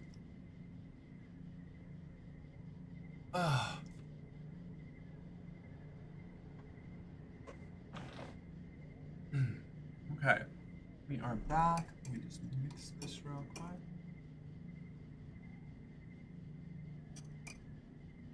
Perfect. Now you get to steep for a little while. And I'm going to do the Vertumnalia Festival.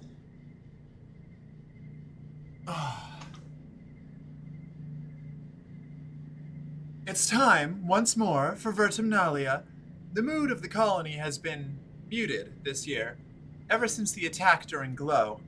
Though everything is still cheerfully decorated and the feast table is still heavy with food, mostly soy rations, this Vertumnalia just feels different in a way you can't describe.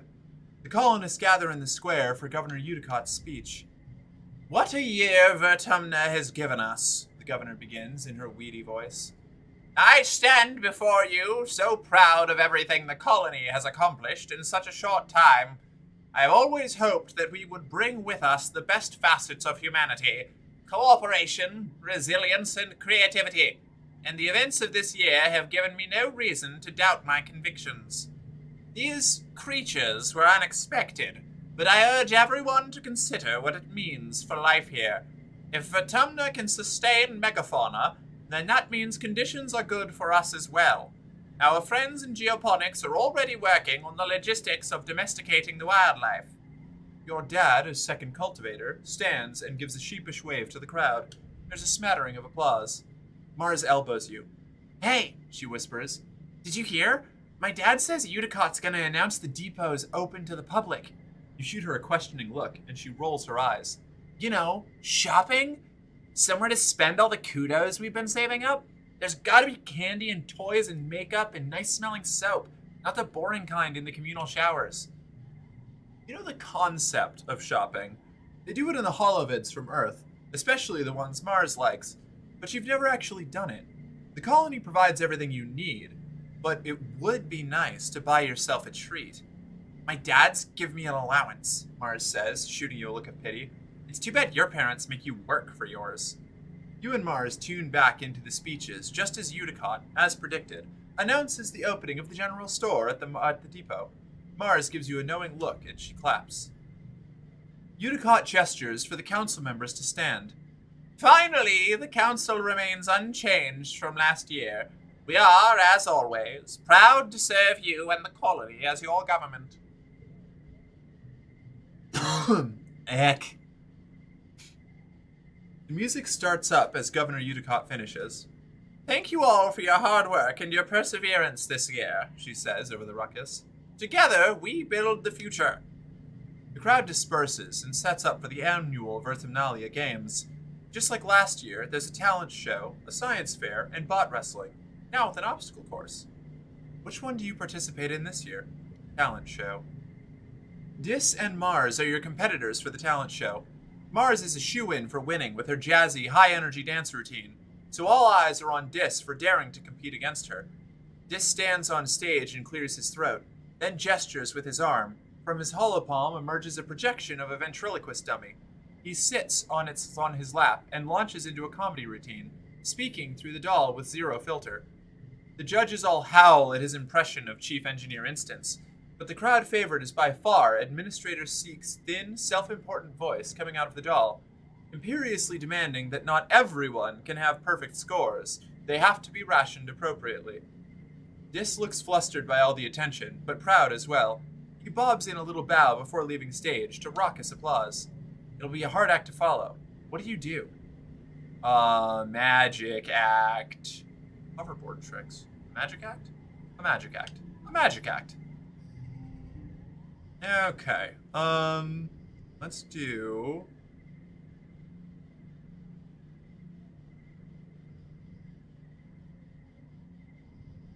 You.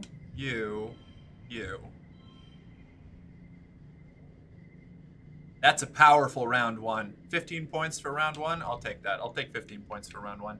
No. Okay. 2. Oh wait, hold on. Shoot. Okay. I can do something with this. I can go 1, 1.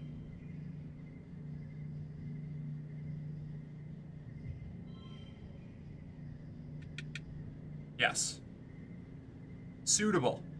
Serviceable. 12 points for round 2. I'll take that. I wish I had got this earlier. 1, 1, 1, 4, 4. Damn it, I'm so close.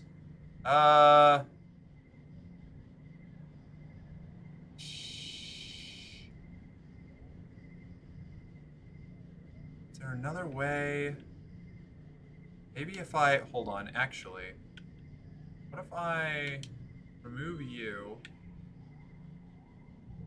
here, you here? No, that won't do anything.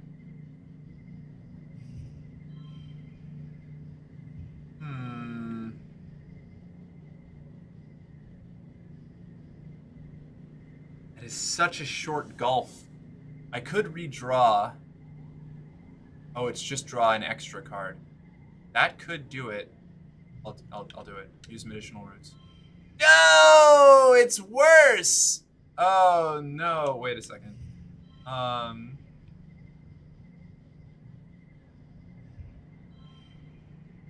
Oh, that's such a bummer.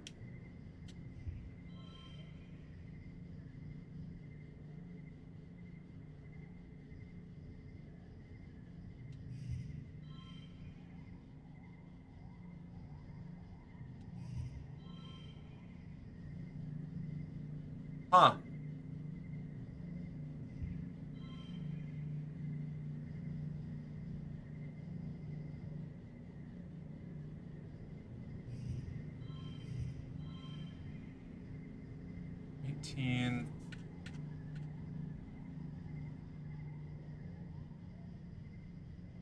Wait, I could... Hold on. This might be doable.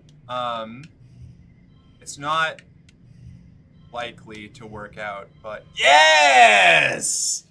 The math! I've done it. Oh, it's worse. Beer drinker trying spirits. Yeah. Your streams are already like magic. Aw, thank you, Ashley. I did it. I won. It was worth the root. It was worth the root.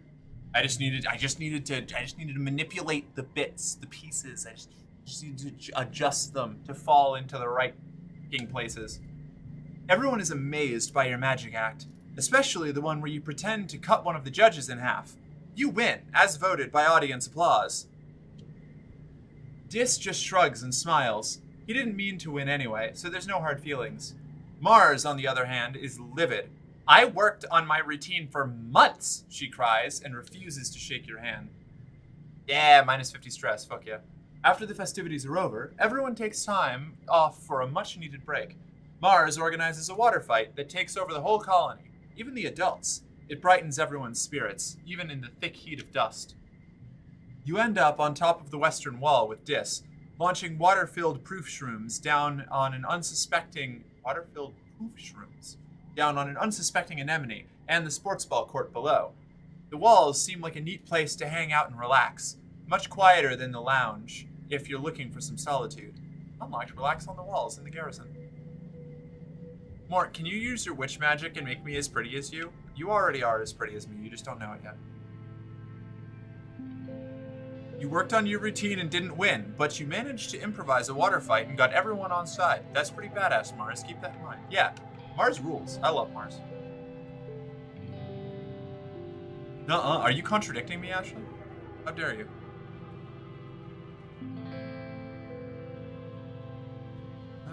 Let's see. I wonder if I can work at the depot. Can I work at the depot? Visit the supply depot. +5 persuasion, +1 bonus to pairs, +1 to all flushes. Biology, bonus to straights, +1 to charisma cards. The photo phoner. Photo phoner is really cool.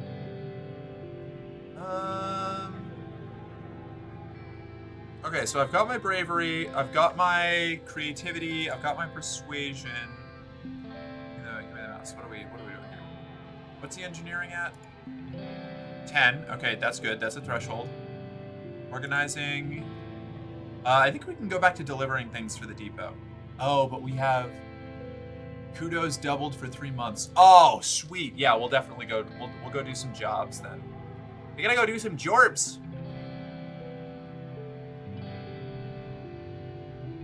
Deliver supplies.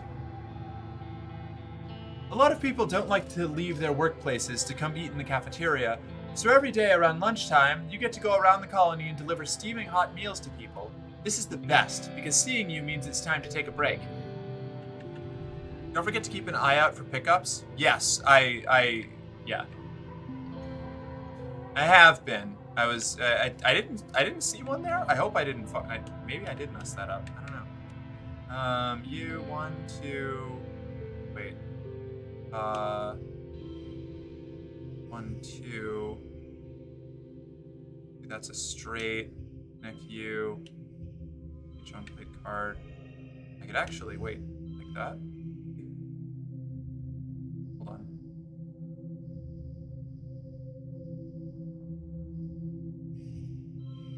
$14, $17, 23, 4. Wait, if I drop you, no, shoot. Wait, what? Oh, because then it's an unplayed card. Right. Beans!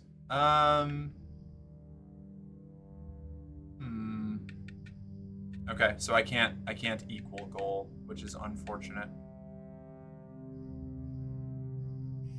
So that's not going to change anything, right? No.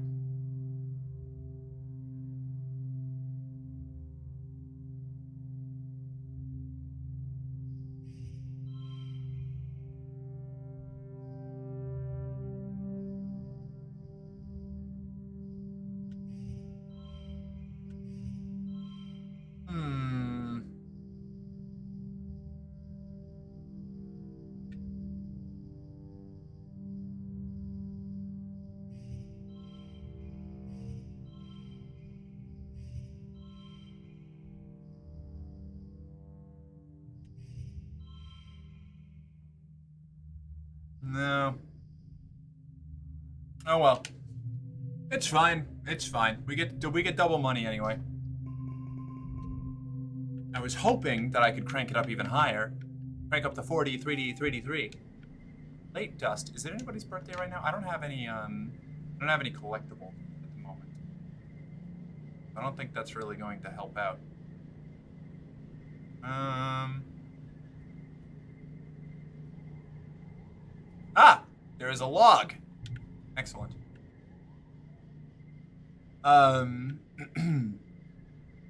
Now we'll just keep working, I think. Yeah? Deliver supplies. Oh!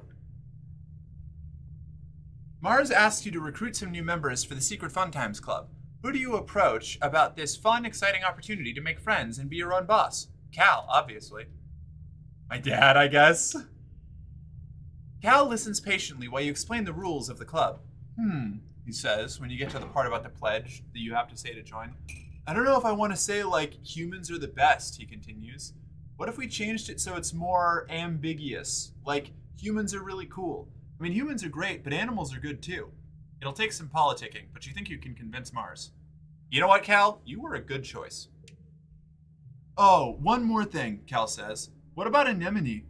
She's really cool too. If I'm in the club, she should defo be in the club. It's hard to argue with that. Looks like you got a 2-for-1. Oh, fuck it.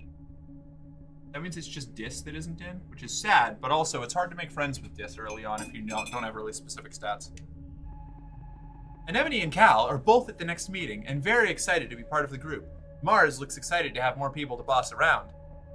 Anemone can be vice president of kicking stuff, Mars announces.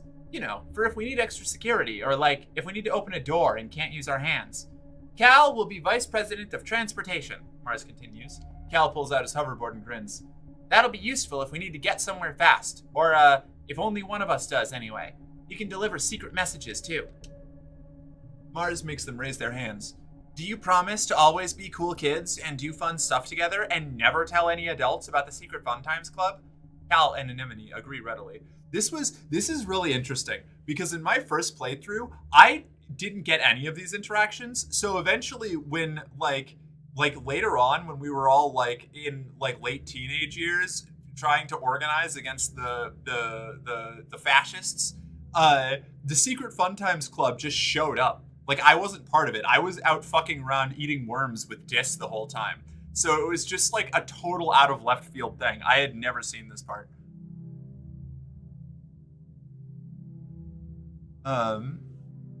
You got a deck thin? I have been deck thinning, Misty. That's what I spent. I spent like 150 That's a good kudos girl. on deck thinning. On your knees for me. I appreciate the assistance, but I am working on that.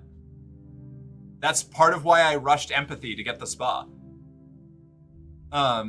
And the issue I was running into with my yearly things is they were all cards that I still needed at this point in the game. But yeah, the bloated deck is common, and it's hard to deal with. I've been spending a lot of resources to keep it tamped down. Hi, Foxy. How you doing?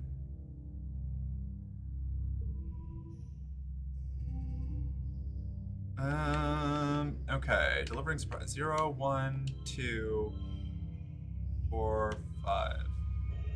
Nailed it. You worked well this month. +1 organizing. Early wet. This is Mars's birthday. And I don't have anything to give her. I can buy a cake from the depot. Ah ha ha ha. My evil plan. It does mean that I'm gonna have to wait to thin out my deck again, but it's fine, that's worth it. Purchase. Yes. You. Mars is leaning over a hollow screen, chin in hand. She exhales and blows a piece of hair out of her eyes. I hate schoolwork, she says, but my dad's told me that a good education is necessary for all people of culture, so I guess I gotta do it. I'm doing the science parts last, though. Found something you might like. It's a cake. A birthday cake? Icing is a little uneven, Mars notes, and there are no candles. But keep practicing and you'll improve. Yes. Alright, worth it.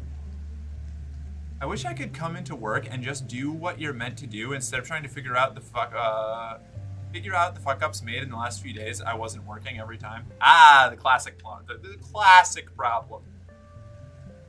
That is unfortunate. I'm sorry you're dealing with that.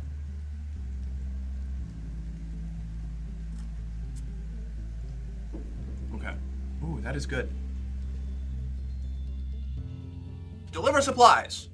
A lot of people don't like to leave their work. Oh, okay, it's just lunch again. Lunch again. 0, 1. Beans. Hold on, wait a second.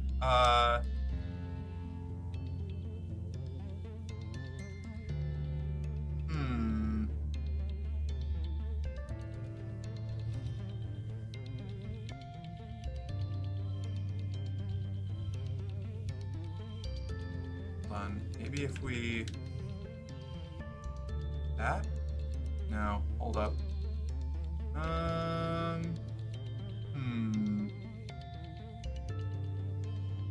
could just use the mushwood log, but I would rather not.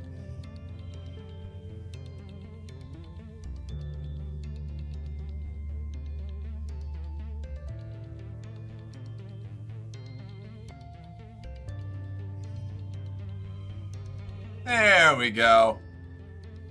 All right. Super pair. The Giga pair. The Omni pair. I wish going to work didn't fill me with dread, anxiety, and the depressy. Yeah, me too. Yeah. That was a big problem when I was, working in like pharmacy and stuff. It's not a good time. The worst thing about teamwork with the neurotypicals, yeah. Early wet. Mid wet. I live in the mid wet. Don't have any gifts for Tangent or Dis, unfortunately.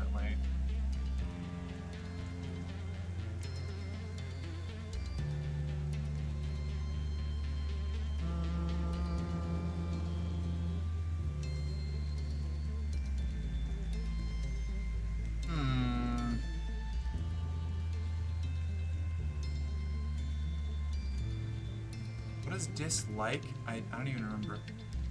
Hold on. Friends, Dis. Medicinal roots, strange devices. Yeah, but I used that medicinal root to win the talent show like a fool!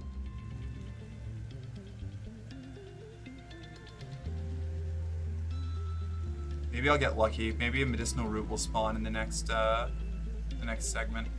I put on my headphones and heard "I live in the Midwet" and I can't stop laughing. I'm glad that one got you, Brother Nature. Someone's perfume was setting off my nose to be like runny or sneezy or something, and they had already left. They had just been in the same room for the shift before me. That's tragic. Nice play, thank you. Nothing says talent like a medicinal root. Exactly. What am I doing? I do want to get more organizing for the... I want to get more organizing for the perk, but I need to go to classes as well, or else my mom's going to beat me up. Let's do some life sciences. We got to get our biology up a bit. Good afternoon, my burgeoning biologists and up-and-coming chemists. Professor Hal welcomes you back to your old classroom. This afternoon, we'll learn what I like to call the wet sciences. He gestures to his holo-projected lesson plan. Biology, chemistry, medicine, ecology, and geology. You'll learn a little bit of everything, with opportunities to learn for further study in your favorite field. Alright, 1.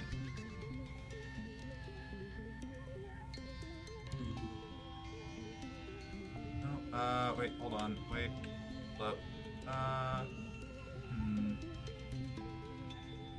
wait.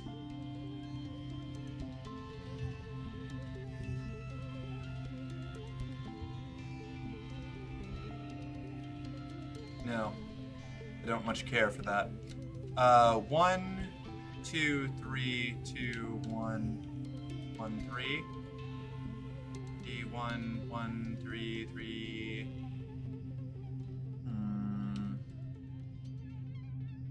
That's probably about as good as it's gonna get, huh? Although we could maybe... No. No, that made it worse.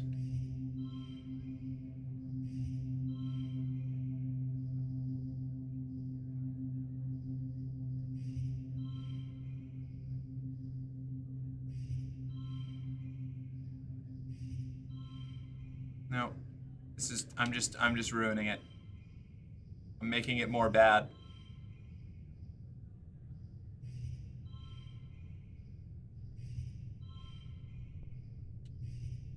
We'll just take the win. We'll just take the win and go. Worked well this month. This one biology. Flap, get pregnant. Hey, what? Nothing says talent like a medicinal root. Oh, no, okay, I already read that. Late wet. Late wet. The late wet. Medicinal root, please. Please, medicinal root, please. Please, root, maybe, root, please. No? Fuck. Okay. I also didn't get enough kudos for another birthday cake. Dis, do you like logs? I still got friendship. Dis blinks owlishly at your gift. Is it my birthday? I almost forgot. I hate when people make a big deal about my birthday, but this is nice. Thank you. Yeah, that's right. That's right, Dis. You enjoy that fucking mushwood log. You can play caber toss with it. Forget one memory, -100 stress, 1 friendship with Dis. Yes, okay. After the first attack on the colony, they added lookout towers to the walls. Now you have a place to hang out if you don't feel like working, and because it's all the way up here, no adults are going to come ask you to run any errands for them. On rainy days, you take shelter under the pavilions and listen to the pitter-patter of warm raindrops on the grass roof. You can do whatever you want. Ah, this is the life. It's nice to help keep watch, the perfect place to slack off. It's nice to keep watch. Sometimes you offer to fill in on lookout duty so someone can go grab a meal. Maybe someday you'll be allowed to work full shifts as a lookout yourself, but you find out it's not as relaxing as you'd think. Oh, hey Merc. Dis pops his head up a nearby ladder and looks surprised to see someone else here. Do you mind if I sit here too? Heck yeah, come sit beside me. Yes, more Dis friendship. Excellent.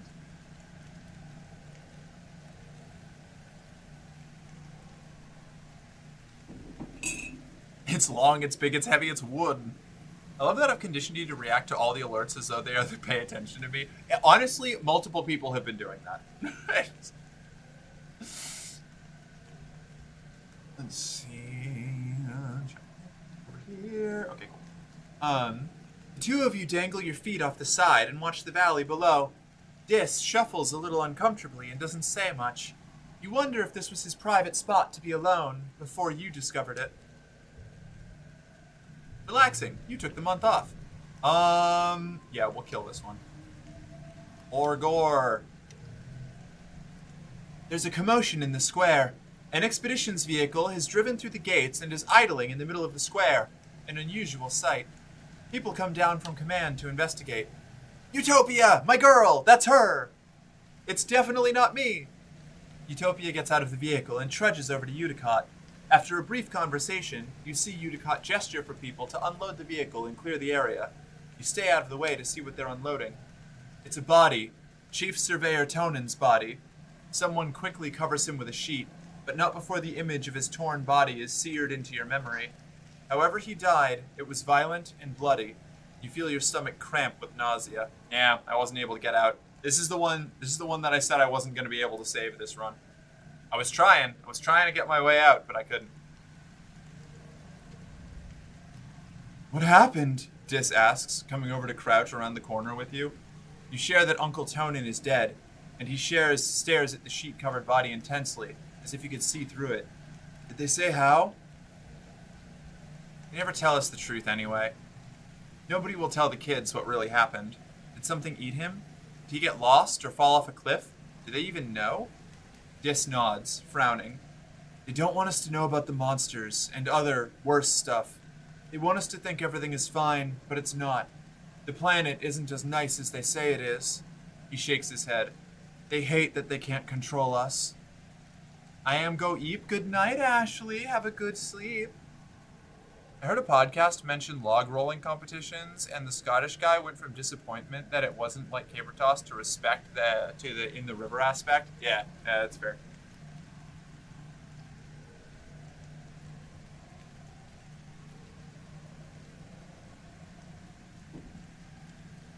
You and Dis watch the adults carry Uncle Tonan's body away. From the way he's practically vibrating, you can tell Dis wants to ask more questions about what happened. After a few awkward minutes, he sneaks away without saying anything, probably to try to go take a look at the body. Someone's going to have to tell Tammy. You're glad it's not you. Tammy and her dad were really close. Now she's an orphan. You watch Utopia bend over to get a hug from Udicott, wiping her eyes as she finally cries.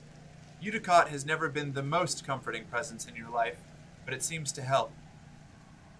Utopia will probably be the next chief surveyor. At 24, she'll be the youngest council member. She was only a toddler when the stratosphere left Earth. Apparently, her sharp eye and hoverbike flying skills are the best in expeditions. Woof. It's rough. I saved him on the first run. Because I was, always out being a little gremlin.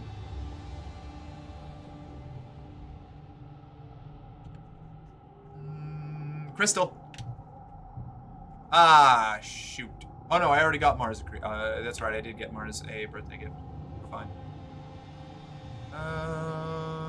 Everybody's all set. I've already done all this. I'm gonna... Organizing? I think we just keep doing organizing. Deliver supplies. It's another meeting of the Secret Fun Times Club. You're trying to figure out what to do today. It's your job as vice president of Fun Ideas, but you're having trouble coming up with something. Think, Merc, think. What's that smell? Tange asks as she joins you. You think she means someone farted and you giggle, but then you can smell it too. It's like burning mustard or spices, strong and acrid. Then the overhead lights start to flicker. Oh, that keeps happening, Mars says with a shrug. Like the same time every afternoon. Nobody knows why. It's a mystery. She and Tange look at each other, then at you. A mystery! They jump to their feet. There's a mystery afoot, and the SFC is going to solve it. Tange brings up a fresh notepad on her holopalm and adds 2 bullet points. Clue 1, weird smell. Clue 2, flickering lights. Cal sniffs the air. Smells coming from that vent, he says, pointing to a screen in the corner. Get a schematic to see where the vent goes. Yes! You pull up a schematic of the ship on your holopalm and track down where this vent goes. It takes a snaking route around the ship and connects to the cafeteria kitchens. It smells awful in here. Antecedent is here, fanning the nanoprinter with a cutting board while it belches out foul black smoke. Oh gosh, kids, she says.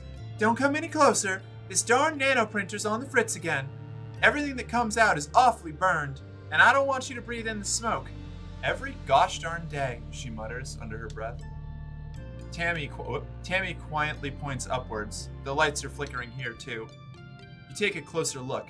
There's some kind of black dust near them. That's weird. Little clumps of it are stuck to the wall and ceiling, all around the outlet in the back of the nanoprinter too. You climb up onto the counter, much to Antecedent's annoyance. When you put your hand near the black dust, your holopalm makes your hand tingle, like it's vibrating slightly. Tangent climbs up with you and tries it too. Electromagnetism, she confirms. The ferromagnetic materials in our holopalms are reacting to the presence of magnets, or an electric current. I think it's in this dust? She makes a note. Clue 3. Electromagnetic dust. Heh, Antecedent, yeah. Antecedent shoos you out of the kitchens. Out! Out! Go play somewhere else, my darlings. We got supper to prepare. You follow the clumps of black dust through the lounge, down a long walkway to the children's creche. It's quiet here, and instinctively you all walk softly and stop talking. You slow as you approach the playroom. Shh, Tammy says as you reach the door. You stop suddenly. Anemone, Cal, and Mars bump into you from behind. Sorry, she whispers. I hear something. It's like something eating. Something really, really small. Tange notes this, but to you, at least, the room is silent. It's dimly lit, except for the holo-projected teddy bear in the corner that keeps flickering on and off. The one that nearly killed Tammy. You thought Professor Hal fixed it. Bravely enter the room. As you step in, all the lights in the room suddenly turn on. 2 musical toys start playing all at once, and a toy robot begins spinning in circles, whirring. Mars shrieks. Tangent rushes suddenly forward, grabs a glass from an art table and slams it upside down on the counter. I caught it, she yells. Ooh, weird little guys. You gather around to see. Under the glass are what look like 4 round metal things, like ball bearings. As you watch, one of them starts to roll. It advances to the edge of the glass, then rolls in a ring around the inside. It stops. Then a pair of long silver antennae emerge from the top of the ball.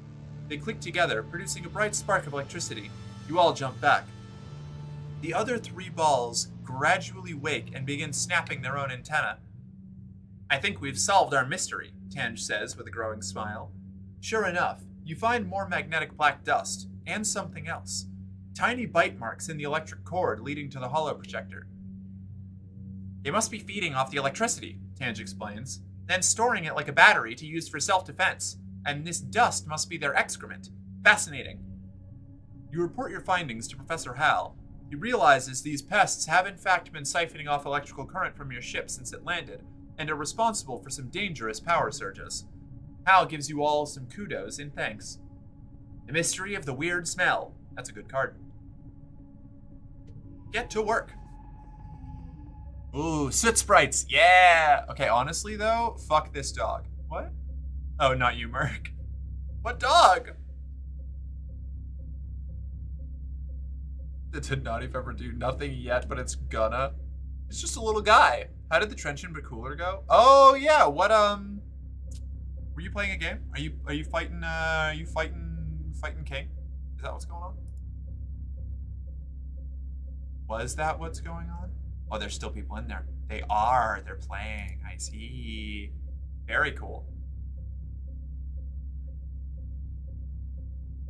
Yes. How's it going? Tell me. Fill me in. I want to know. Locked.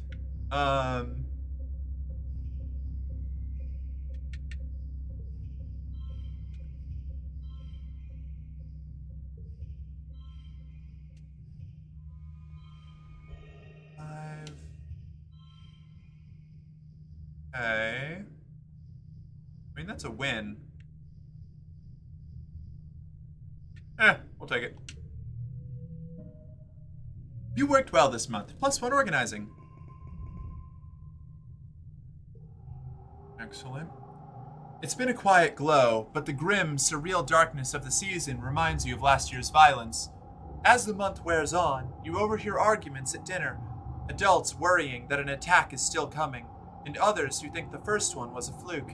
Surveyors mention seeing new tracks in the forest, but are shushed so people don't panic. The gates are closed. You drill emergency procedures, filing soundlessly from the classroom to the creche to hide under tables, waiting for the sirens to call the all clear. You drill and prepare and worry, but nothing happens.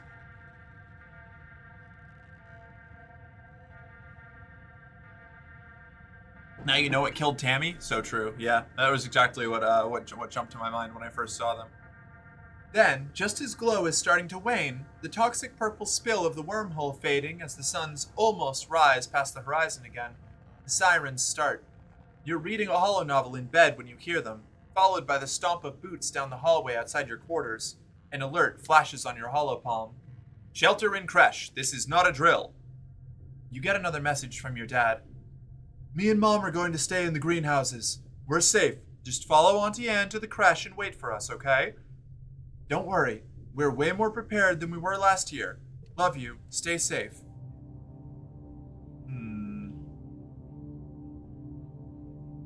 Go to engineering. I think engineering... I'll go to engineering.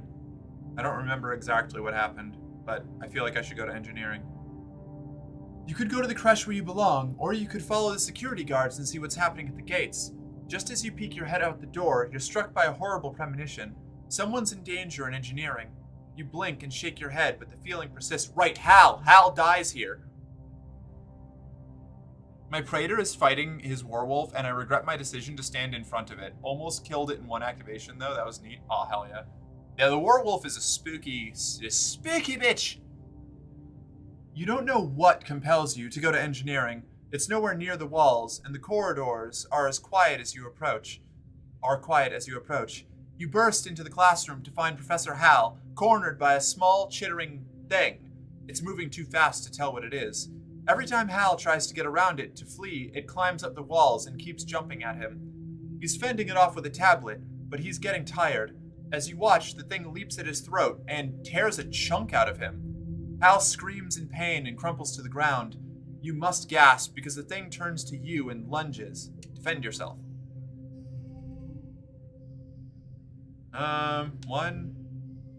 Wait.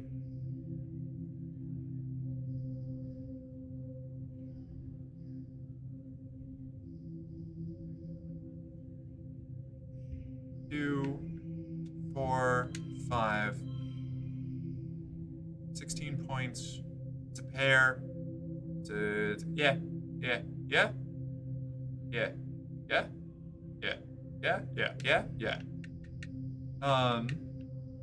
Okay.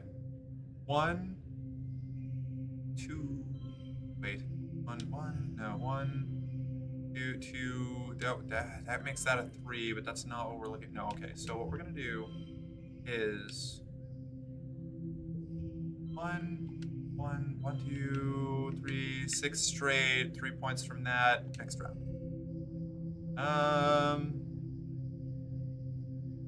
Let's see, we can do it's a 5, 6, 4, 3, 3, 5, 2, 2, 3, 2, 3, 4, 5.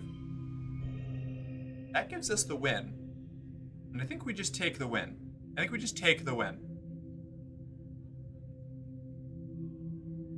Yes.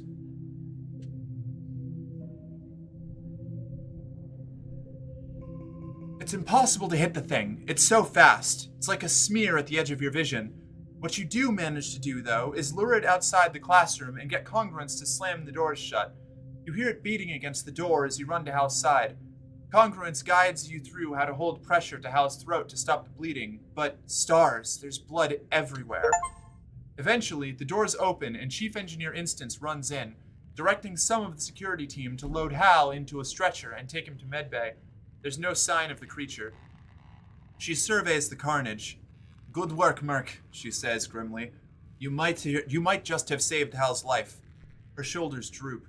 They must have crawled under the walls. Buggers. You return to your quarters. Your parents are horrified to see you covered in blood, relieved when you say it's not yours, then horrified all over again when you tell them about Professor Hal. Your dad checks his holopalm and tells you they got him into a medbay quickly enough that his injuries should heal in a few weeks. Flap, get You pregnant, saved get pregnant, get Professor pregnant, Hal's get pregnant. life. Nut. Hey, Akemi. Oh, I'll bet I could have talked to Tonin and warned him about the thing because I saved him in a past life. Fuck.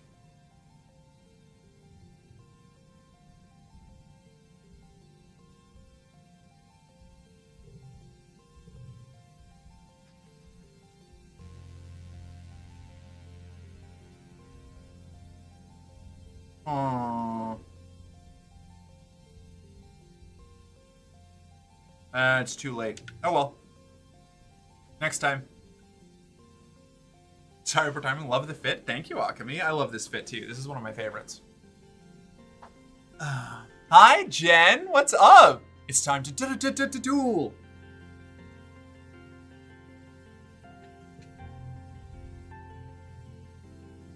And furthermore, your attitude towards your elders, in general, is entirely disrespectful. You find Udicott delivering a scathing reprimand to Mars, who is doing her level best to look like she'd rather be anywhere else. You speak out of turn, you question the Council's decisions. If you disagree with an order, you simply do not do it. I could go on. Do you need me to go on? Mars scowls. No, she replies. Udicott clicks her tongue. I honestly thought better of you, Marzipan, she chastises. You have the sort of natural leadership ability I remember from when I was a girl, many years ago. Mars doesn't roll her eyes, but you get the sense it's a close call. You need to set a better example to the other children, Udicott continues. It's okay to have your own opinions, but you kids can't just do whatever you want. You have to follow the rules and respect your elders. I am setting a good example, Mars retorts, stomping her foot. Hello? The only reason we're here is because a bunch of people knew living on Earth was nonsense and decided to do something different. Udicott looks scandalized, but Mars just continues on. Maybe kids should have more authority. We're the ones with the new ideas that will take us into the future. Mars is right. See, Mars insists. Everyone agrees with me. You might be on Vertumna, but your ancient old brain is still stuck back on Earth. She takes a deep breath and for a moment seems much older. Governor Udicott, we need a higher walls and more aggressive farmland clearing, and we need it now. Are we here to stay on this planet, or will we just sit around until the jungle swallows us back up? Udicott's mouth opens and closes a few times, then she puts her hand to her forehead. Both of you get back to your duties, she sighs. Marzipan, we will talk about this later, in private. Mars, I recognize the Council's decision, but given that it's a stupid-ass decision, I'm choosing to ignore it. Yep.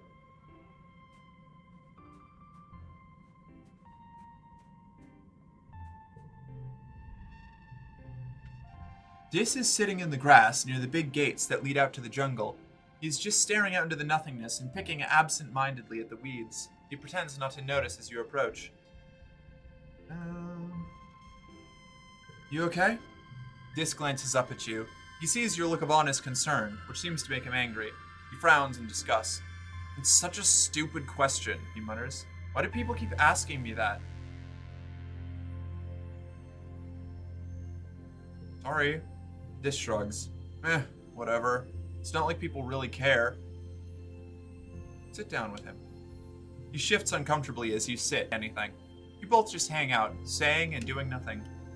You're starting to wonder if Dis will ever acknowledge you when he says, "Ugh, I've gotta go." As he starts down the hill, he pauses and says, "This is a good spot. I'll probably come back here tomorrow."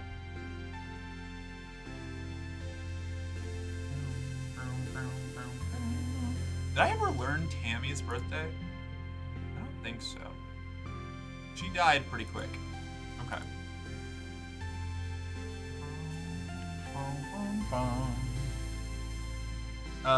It's called Empathy Dis. Something new, I know. Ooh, medicinal roots. What's up, Tammy? Tammy has barely left the lounge since her father died. You often see her— Right, yeah, your dad's dead. That's what's up. You often see her solemn face in the windows, peering out at the colony like a ghost. She hardly talks to anyone unless they talk to her first. Go talk to her first. Tammy looks up from the sewing she's aimlessly fiddling with. She gives you a watery smile. It's clear she's been crying. "Hello, Merc," she says, wiping her face. "Is everything okay?" Typical Tammy. Even in her saddest moments, she wants to know how she can help you. Are you okay? Tammy looks out the window and shrugs. "I guess," she says. "Auntie Seaton tells me it's okay to be sad, but I'm really sad. Just, all the time? I'm sorry I'm such a downer." With that, Tammy starts to cry again. Her whole body curls up as she sobs, trying to hide her face in her hands so she doesn't upset anyone else in the lounge. I miss him too. You admit that you feel the same way, that you miss him terribly, and that sometimes all you want to do is cry too. She holds her arms out and you both cling to each other as you have a really good cry, letting out all your pain and your grief and sharing each other's loss. It helps to just sit in your feelings for a little while. Uncle Tonin may be gone, but your friend Tammy is still here. Sad. I need to forget more bad cards. That's a 0, that's a 0. Alright. Let's get rid of this one.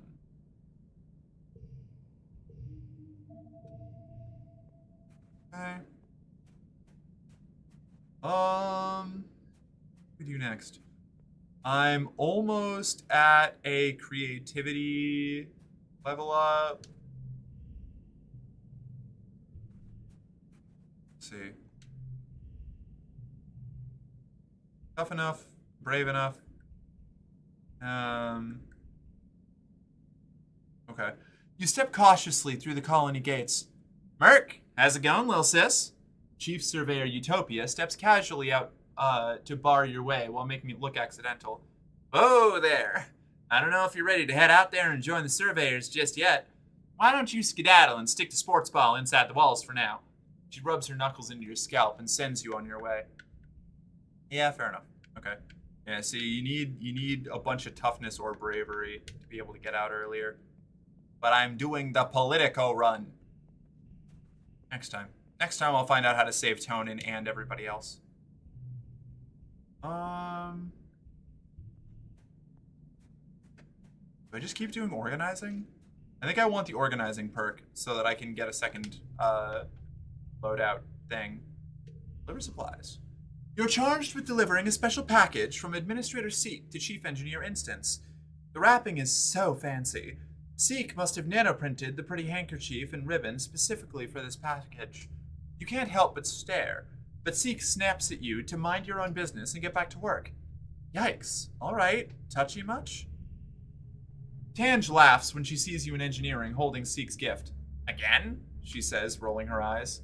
You try to hand her the package, but she looks at it like it's a stick of dynamite. Oh no, I don't want any part of this, she insists. Just go through those doors and give it to Instance if you want to ruin everyone's day. I'm going to open it. I'm going to open it. You tear away the pretty wrapping to reveal a small wooden carving. It's smooth and warm, and you can see where real tools shaped the wood, not a nanoprinter. Seek must have put a lot of time and effort into it. It's clearly a carving of Instance. Her hard expression is instantly recognizable, even if the rest of her is, naked. Yep, she's sure naked. You quickly cover it back up before someone sees you holding a naked lady doll. Destroy it and say you delivered it. They said that they didn't want it!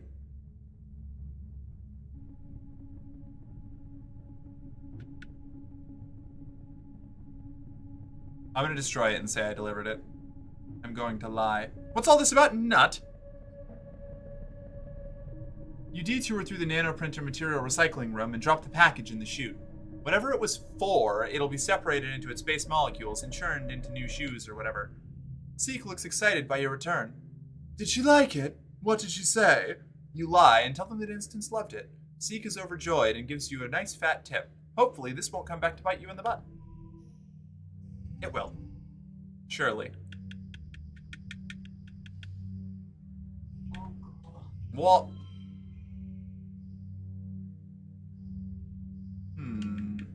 Let's do one.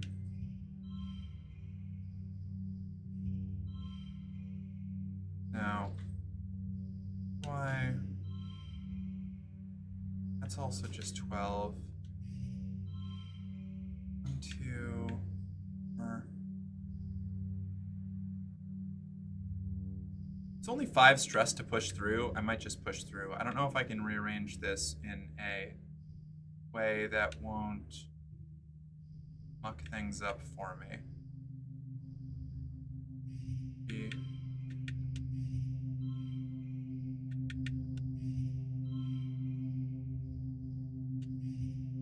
Ah! Alright, I figured it out. Okay. What?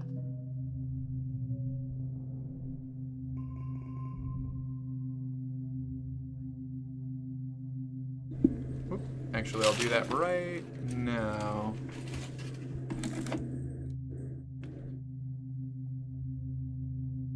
Oop. Let's see. Battery. 1 second.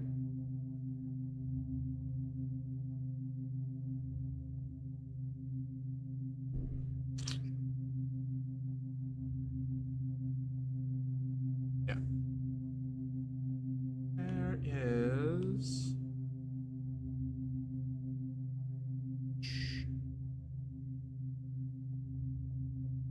Alright, I just have to text something to Faith real quick.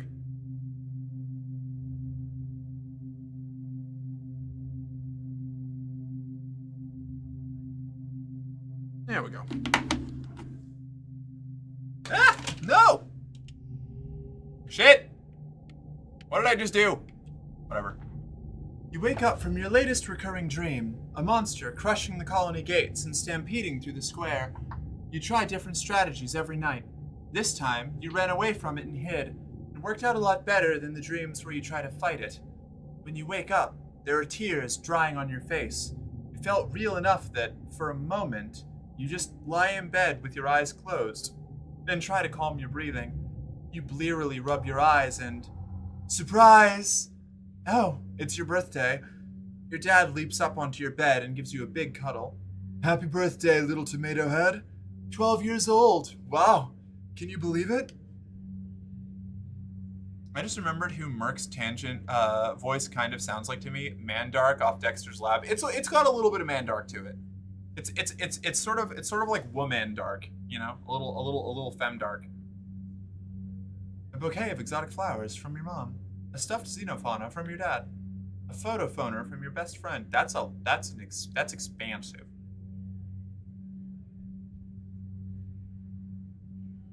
It's 100 kudos, but also I want this. Because my mom might die, and I feel like this will come back to help me later. They're exotic because they came from Earth.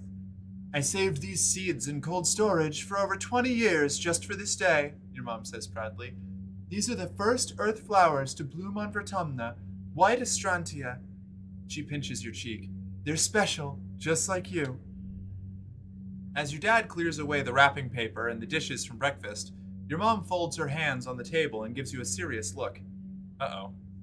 So, she says, we've been here 2 years now. I know your dad and I have always said you're in charge of your schedule, but we've been keeping an eye on you. A loving eye, your dad interjects, stuffing wrapping paper into the recycler pickup bin. A trusting, gentle eye. Administrator Seek tells us you've been a big help with deliveries, your mom says, then chuckles a little. Well, they didn't use those words exactly. Your dad joins you again. So, it's time to start thinking about how you're going to contribute to the colony when you're older. At the look on your face, he laughs. Don't worry, we're not going to make you get a job right now. We're just asking, what do you want to be when you grow up? I can choose anything! The governor of Vertumna. Is this empathy? Governor of Vertumna, clearly. Your parents chuckle fondly. Governor Merk, your dad says. That has a nice ring to it. Can your first degree be Taco 2 days? Udicott has to retire someday, your mom adds. She's right. You're not sure how old Udicott is, only that she was already ancient when your parents left Earth. You think she looks at least 100 years old. Do you have to be super old to be governor? Is that a rule?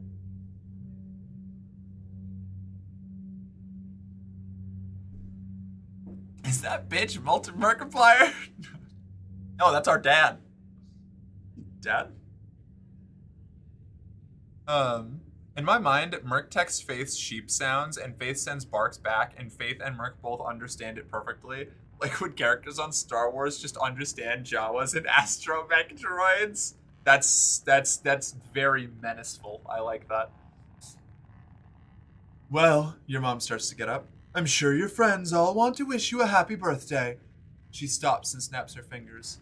Oh, you might not have considered a career as a depot clerk, but Al and Bernie mentioned their daughter Mars is working there, and she needs some help. Now that people can freely order luxuries, it's pretty busy there. Sure beats shoveling dirt, your dad laughs. If you don't take that job, you tell Mars I'll be right there. Your mom rolls her eyes and smiles. Early quiet, mid-quiet.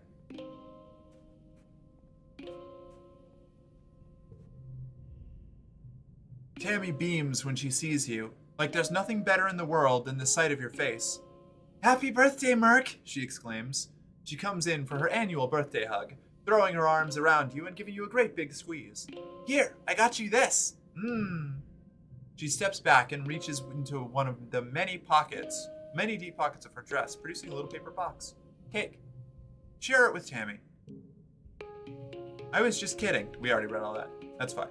We're gonna do that every time.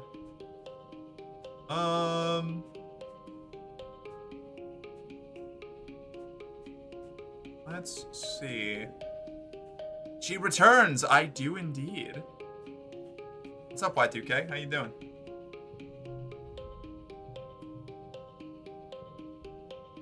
Oh, hey, Merc, Mars says, breezing past you. I'm sorry I can't talk right now. I'm on my way to work in command.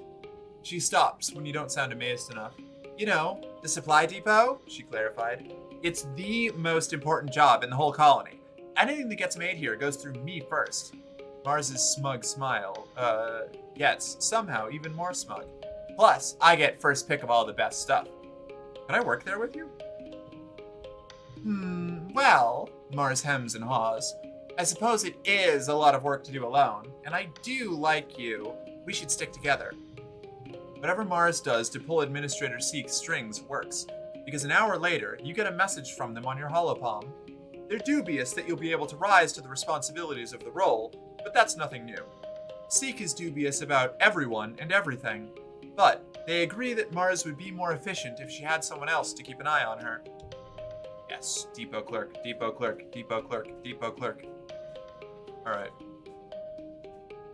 Although, I do have this bonus right now, right? You're still pumped from the last attack. +1 to all physical skill increases for 3 months. If I can get 2 months of bonus physical skills, I guess. But I don't know how worth it that is.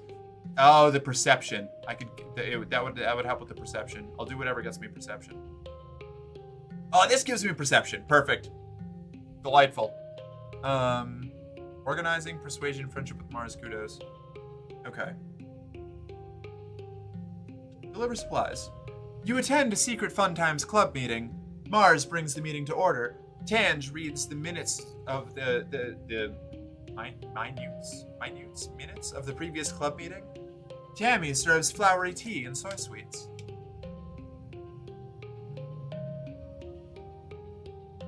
First order of business is that I am instituting a new rule, Mars says and clears her throat. Rule 5. All members of the FSFC must wear uniforms to all club meetings. She taps her hollow palm and shows you her uniform idea.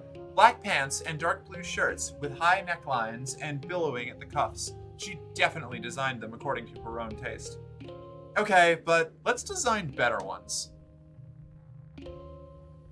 You spend the next hour designing a club uniform, and everyone takes part. It becomes ridiculously elaborate.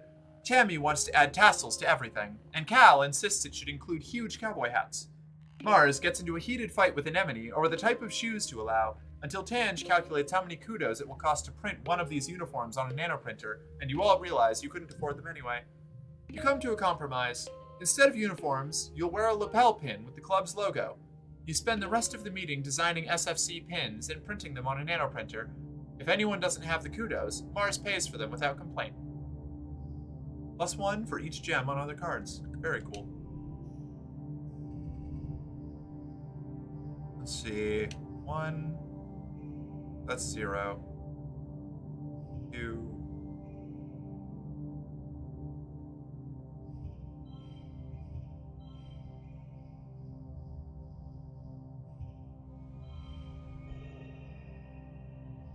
I feel like this could be slightly more efficient.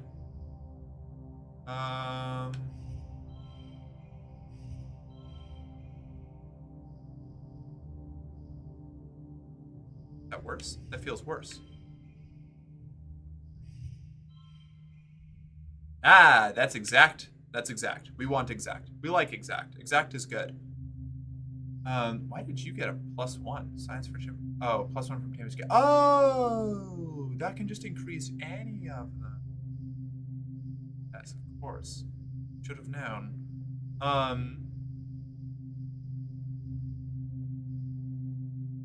Means.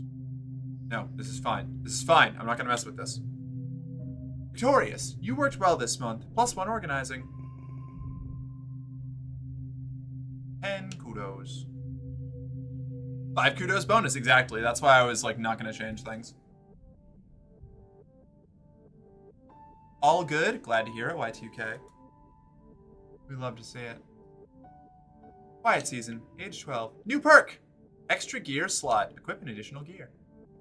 Excellent. Now I just need to get an additional gear, which I only need one more. One more workday, probably. 2. I should probably go to class so my mom doesn't beat me up. Let's do humanities? I do need more persuasion still. Merc, can you come see me in class? Professor Hal pulls you aside in the hall. Congruent sliding along beside him. You follow him cautiously. Don't worry, he smiles. You're not in trouble. Far from it, in fact. He grabs your hand and shakes it firmly. I never thanked you for saving my life, he chuckles. +1 skill. Oh, hey, Hal's gratitude. Fuck yeah. Professor Hal and I are very grateful for your bravery, Congruent says. Though you should have been in the crash. Just this once. It is good you disobeyed orders. Did they find the thing that attacked you? Hal looks unsure. No, but Congruence filled the engineering wing with sulfonyl fluoride for a few days. Fumigated the place. Hopefully that got it, whatever it was. Hal winks. Good thing you were helping me in the classroom when the attack started, right? He laughs and leans back against his desk, inadvertently sitting on something that pops and gives off a shower of acrid-smelling sparks. Whoops, he says, sleeping away from his desk. Danger lurks everywhere, Merc. Keep your head on a swivel.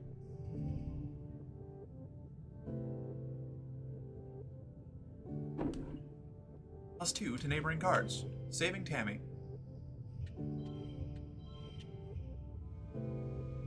Hell yeah. That'll work. Victorious, you worked well this month. 3 creativity, 2 persuasion. What's my perception at? 12. Not great. Not great! Do we have a birth? I think we have a birthday here, right?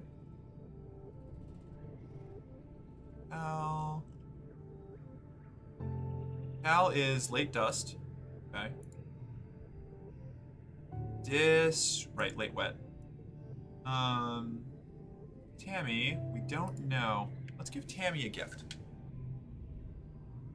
Wait, I already gave her a gift. Early pollen, didn't I? Fuck, I don't remember now. I will wait for mid pollen, then we will give her a gift. I sleep now. Good night, Malo. We'll catch you later. Thank you for hanging out. Oof. Ugh.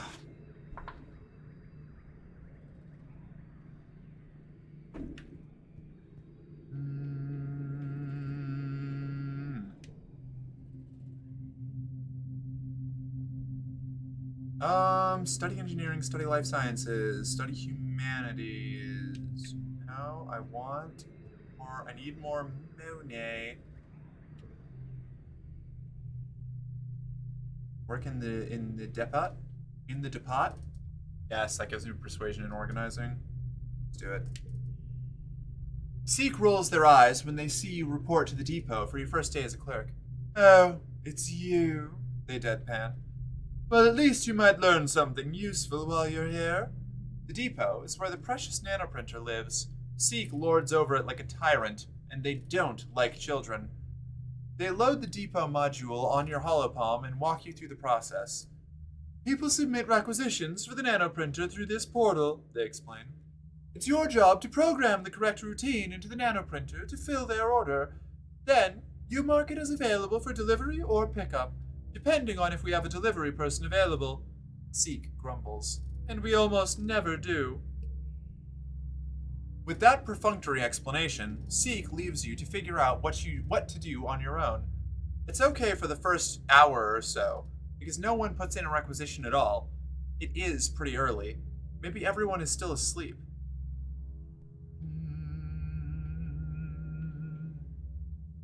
Clean and organize the depot. There isn't a lot to organize, as you don't store a lot of stuff here, except for things that people need all the time, like toothpaste. But you find a bucket and start to mop the floors the old-fashioned way, because there's nothing wrong with taking pride in your work. You're jerked back to reality by a haptic pulse through your holopalm. Your first order. You excitedly open your holopalm and read it. Elbow grease, 1 gallon, it reads. From Cal, Geoponics. Delivery ASAP. Very funny, Cal. You dismiss the phony requisition. Haha, Cal's got jokes. Another one pops up on your holo screen. Flashlight fluid, 2 gallons. Anemone, sports ball, delivery ASAP. Really, Anemone? Another bogus requisition? Oh no, Tangent's gonna trick me. Damn it. Are your friends trying to prank you? You've barely dismissed that second one before a third comes in. ID10 T-gas, flammable, 2 cubic meters, pressurized. Tangent, engineering delivery. ASAP, caution. Damn it, fill the requisition. You fix the requisition to your holo screen and fire up the nanoprinter, but there must be something wrong, because you're not finding anything under... You're about to punch in the parameters for something similar to what the requisition when you hear someone laughing behind you. OMG, Mars exclaims, leaning over your shoulder to look at your holopalm. Are you serious? Are you kidding me right now? Like, Merc, that's not even a thing. Mars snaps her gum in your ear as she reaches over and dismisses the requisition. Here, I saved you from being a nullhead today. You owe me one, she says. I take payment in acts of service. She hops up to the depot counter and primly crosses her legs. I am so totally relieved to have you as my assistant here, Merc. Finally, someone to haul boxes and fetch things so I can focus on important work. Your assistant? I should be in charge. I don't care which of you is in charge, Seek interrupts, so long as you get the work done. Zeke pauses. Wait, did you wash the floors? They say, looking impressed. Well, that does deserve a reward.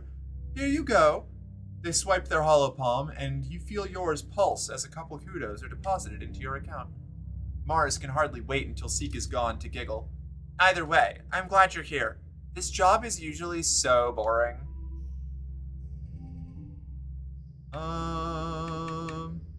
Okay. 1, 4, 5, 4, 2. Nailed it. Wait. No, that'll drop us down by, wait. Exact. Oh, this doesn't have the exact reward, huh? Oh well, it's fine. You worked well this month, +1 organizing. 2 persuasion, 9 kudos, 10 stress. Yes, now I can buy a thing. Your dad comes back from work one day looking seriously under the weather. He's pale, with deep circles under his eyes, and he keeps sneezing. It's fine, he insists. It's just all this pollen in the air. It's gunking up the old air tubes. Do you remember hay fever, Flulu? We always got it back on Earth, too. Your mom frowns and crosses her arms. We did, she agrees. So why isn't it bothering me? You're a lot tougher than me, sweet pea, your dad says, and your mom rolls her eyes. I'm sure I just have to get used to it like you did, he continues. Maybe I'll go for a stroll outside the gates later. Really get a good lungful of the stuff. I feel bad for a few weeks, but after that I'll be fine. Your mom raises both eyebrows. Outside the gates? You? Your dad shrugs. Then he falls into a fit of sneezing and can't answer. Your mom directs him to go lie down on their bed. You need rest, not machismo, she scolds him. You killed the dog! Merc. A wretched killed my fucking praetor. I'm not kidding. Hilarious. Amazing. I'm glad you took down the beast. Hilarious that a wretched took down your praetor. The rule of hell stands strong.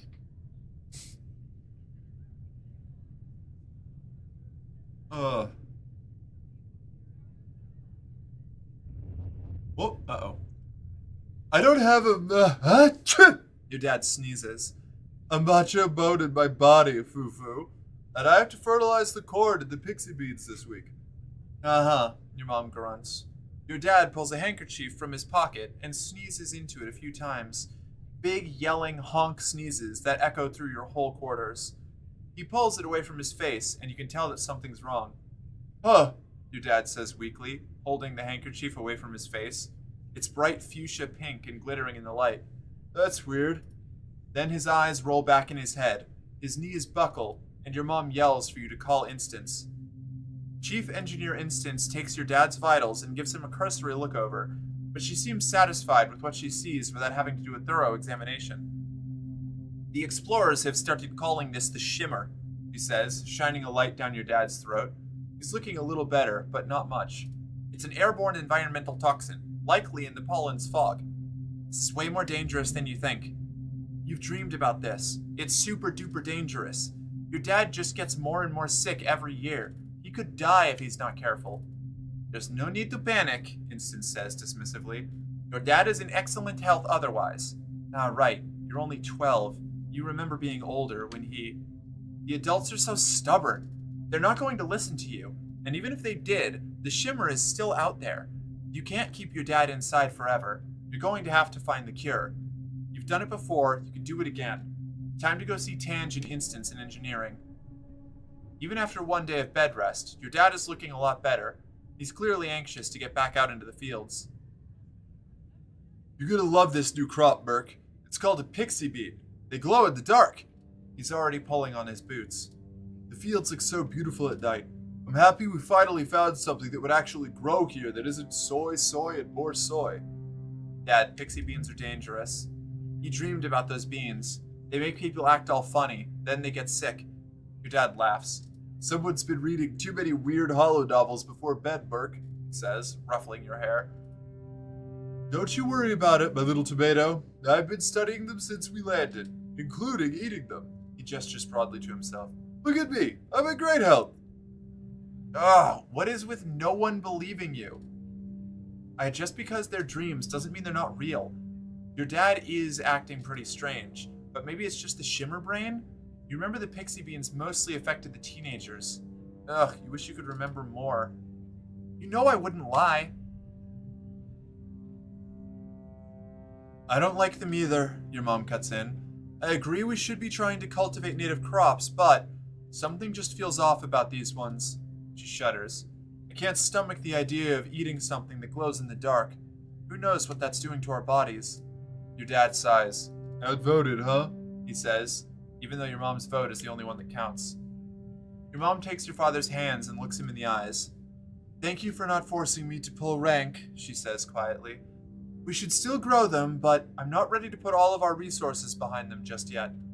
Your dad agrees. The fields will be sowed with earth crops this year. You can't exactly remember the details, but you think it's going to help. Rubles goes free. Merc, this game, it's glorious. Yeah.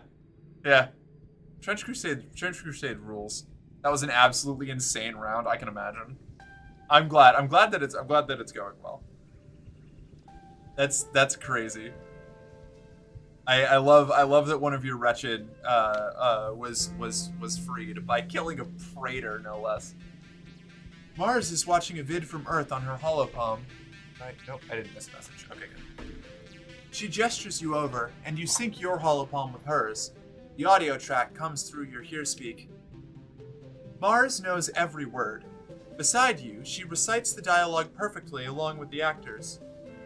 Since the day we met, I devoted my life to finding you. I searched every train station, every coffee shop, every museum and park for you, she says. My every waking thought was only of you. Her voice goes higher. And I dreamed of you, she says. Every night my heart called to yours in the dark. I never hoped to dream I would find you again. I'm here now, she says, playing the first part again. I'm here and I'm never leaving your side again. Mars drags her hands down her face as the couple in the vid kiss passionately. Oh, she exclaims. I've seen this vid 100 times and the end always makes me want to yarts. They met on a train once and they spend forever looking for each other. Like, move on, you know? It's not like living here where there's only like 100 people to pick from. You're in a huge city, go find anyone else. Why do you keep watching it? Mars sighs, exasperated. I've already seen everything else worth watching. Before you can protest, she puts up a hand. Okay, fine, I do like the city parts. Like, isn't it post-real to imagine cities so big you could get lost in them? So many people that you could meet someone and then never see them again in your life? Mars waves away the vid screen. Sometimes I think I should have been born back on Earth, not on this dumb spaceship. She mock punches the hull of the ship behind her. All those cities and people, all the stuff you could do, watching new vids, going to concerts. The only culture here is grown in a lab. Mars sighs dreamily. And the shopping. They have so much stuff on Earth. Anything you could dream. Not just the rubbish our old nanoprinters can make. I'm bored of everything I own, Mars complains. Speaking of shopping, do you want to trade some kudos for one of my old jackets? My dad says I can't print more stuff until I get rid of something. I'd say 50 kudos sounds fair. Oh, that is a sweet jacket. Yeah, I'll take that jacket. Mars takes off her jacket and watches critically as you try it on. Well, it matches your hair, she says, but it kind of puckers at the shoulders. It was really tailor-printed to fit me. She almost looks like she's going to take it back for a second before putting her hands up in surrender. No, I admit, it looks good on you. Makes you look posh. Hell yes. Give me that jacket. Fuck yeah. Okay. Tangent, sup? Your holopalm pulses with a message from Tange. Hello, Merc. If you're not occupied, could I ask you for your assistance in the lab?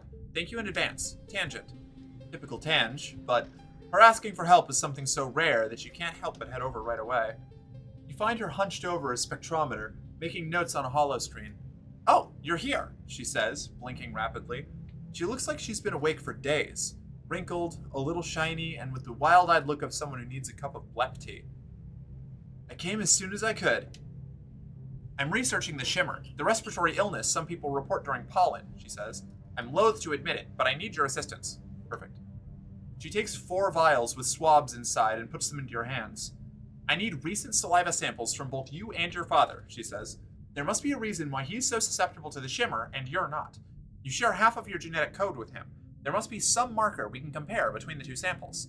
Then, she continues, pulling another vial from a rack of test tubes, administer this to yourselves, wait 3 days, and take the samples again. The test should be able to determine if anything in your body chemistry has changed.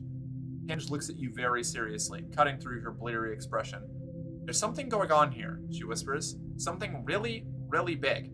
I've begun to realize this is about more than just curing a disease. She squeezes your hand so hard it almost hurts.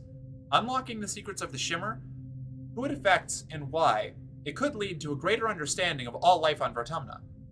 And knowledge. Knowledge is more than power, Merc. It's control. Are you okay? You seem unhinged. Tange blinks again.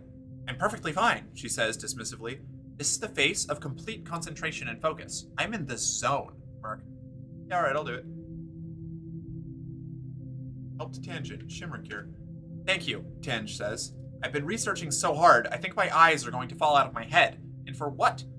Well, for the end of a debilitating disease is a pretty good reason. But Tange just shakes her head at herself before you can answer. We're at a disadvantage here, she mutters. We're fighting blind. We need to understand this planet if we're going to get it under our control. I love this. I'm so happy. I'm glad. Is your battle over, or are you still going?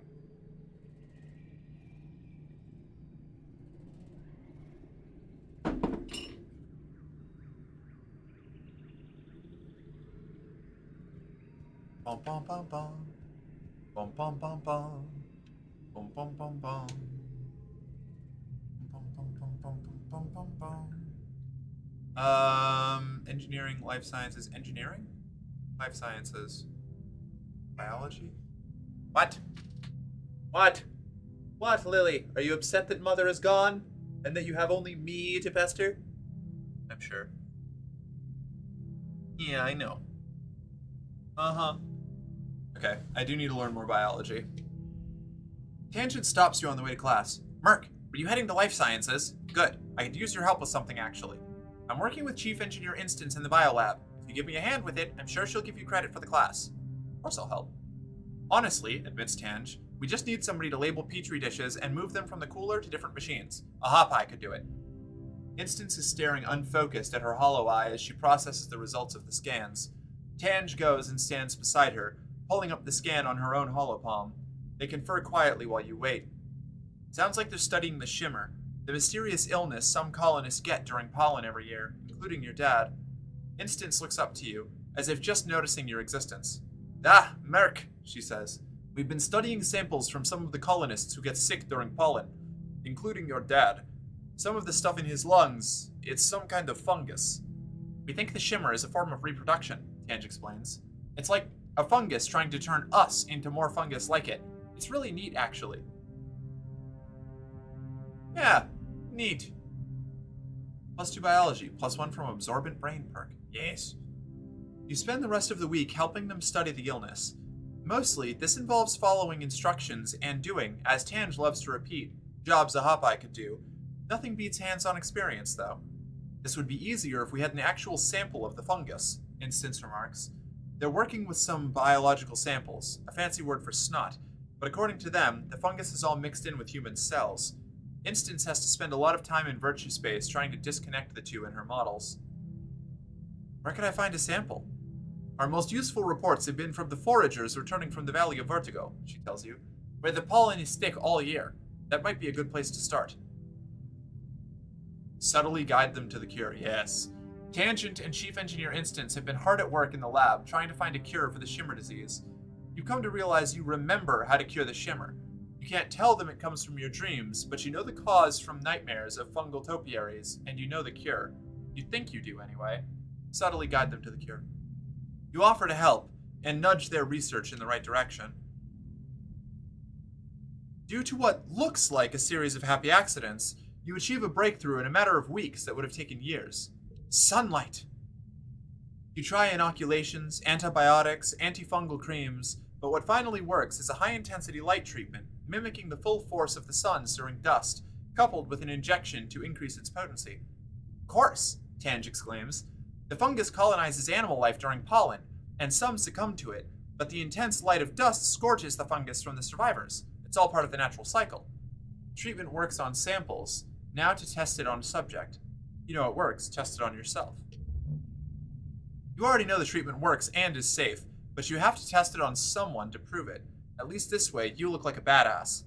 You open a triple-locked research room and pass through an airlock. You don't have your EnviroSuit on, but that's the point. You need a strong dose of this fungus in your lungs. The small room is filled with the shimmer of fungus. It's growing on everything. The floor and walls, and on lumpy shapes that were some kind of biological matter once. Now it's all just fungus, violet and shiny.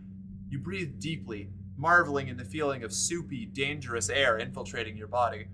Tange watches safely from behind the thick plexiglass. You can't tell if she's jealous or impressed. Next, you slide into the light therapy machine to bask in the nice warm light for a while. You even have a nap. Dr. Instance takes your vitals and runs samples of your fluids through various machines.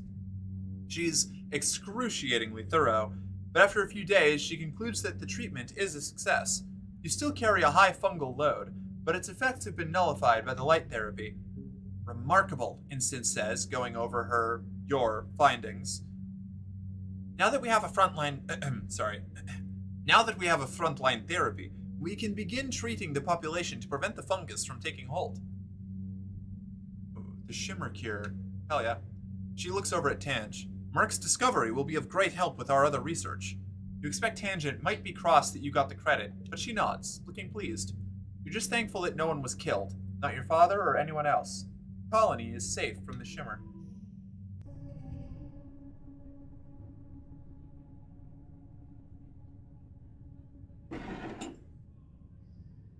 One, two,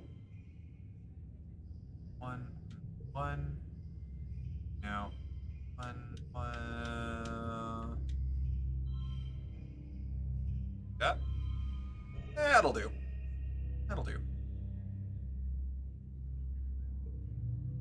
Victorious, you worked well this month. +1 biology. Sweet. Okay, now I don't need to worry about the biology stuff so much. I keep forgetting that I can use my past life to fix things. Like, I definitely could have saved Tonin if I wasn't, if I was thinking about that, but I wasn't. That's a shame. Hello, Merc. Tammy bends over to you. I have a present for you. She presents you with a gift. It's wrapped in homemade wrapping paper, scribbled with hearts and flowers. Open it, she says, bouncing on her toes. You open the gift and pull out a pair of gloves, knitted with a rainbow mishmash of yarn ends. The palm of one of them has been cut open, and then the edges inexpertly resewn. They're already fraying. You told me once that your favorite toy is your holopalm, and, well, it's not like I can program new games for it, but I do know how to knit, Tammy beams, clearly proud of her ingenuity. I didn't want your hands to get cold, so I made a pair of gloves that you could wear and still use your holopalm. Oh, that's adorable. Accept her gift graciously. +5 empathy, +1 to cards with gems. You thank Tammy for her gift, and she clasps her hands in front of her heart. I'm glad you like it, Merc. I worked really hard on it. And that is getting slotted in right away.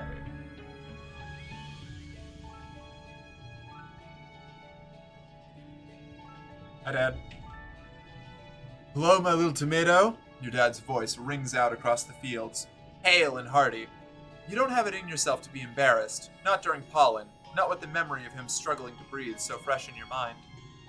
You coming to check on your old man? He teases you. He takes a deep breath, holds it, and lets it out comfortably. I'm doing great. No congestion, no sneezing. I definitely don't want to take a hike outside the walls. Let's see, what have I got to stretch? Alright, okay. Alright. Your dad pulls you into a big hug, ruffling your hair. He smells like sunshine and dirt and sweat, and you've never been happier to breathe it all in. He's alive. I'm proud of you, he says quietly. You can pull off miracles, kiddo. Can we warn Mom about dying? Tell her what you learned today. Doing paperwork. What? Whip. Woo! Ack!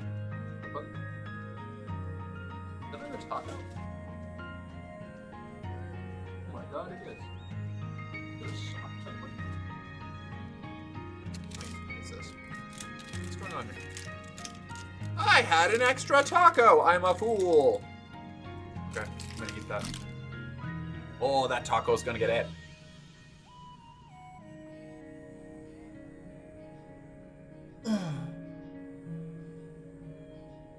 You are a fool, yes. Yes, I know!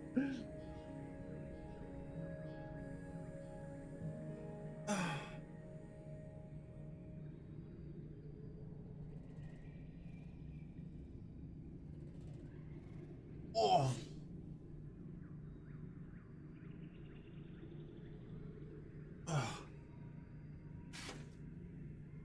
Thank you, Captain Obvious. You don't have to be mean about it.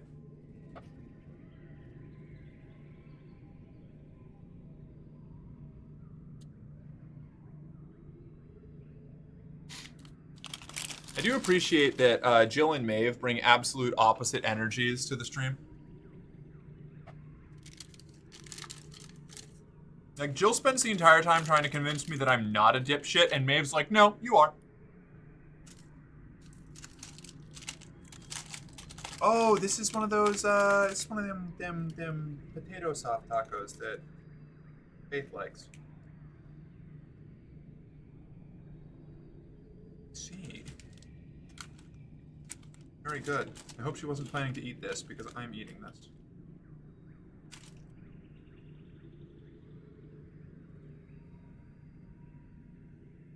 I hunger.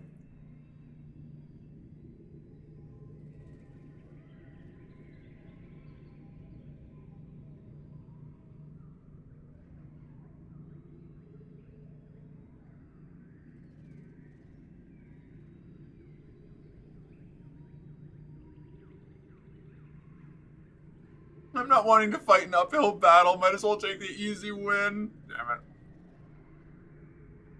I am ice.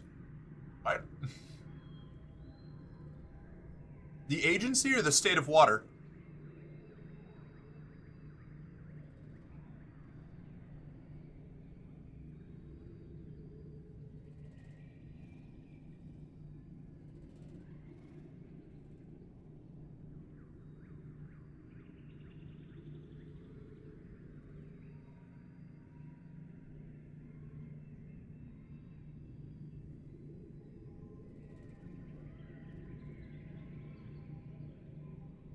Man, were you abusing your ability to post links?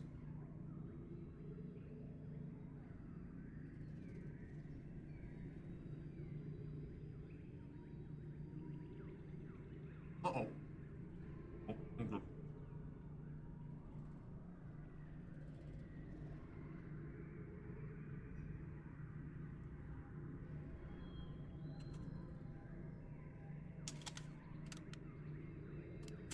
You're posting furry art? Not the kind that can get me banned, right? Has this all just been a long con to get me excited? What? Hi. The wrench is OP. Did they kill another elite?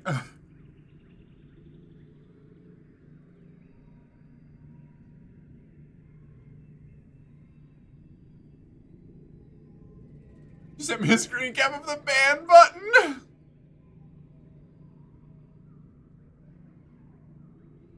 My Two Knives Wretch knocked out a Hell Knight, or knocked a Hell Knight down? Damn, okay.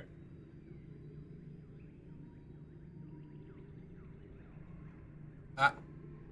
The hair is getting in the way.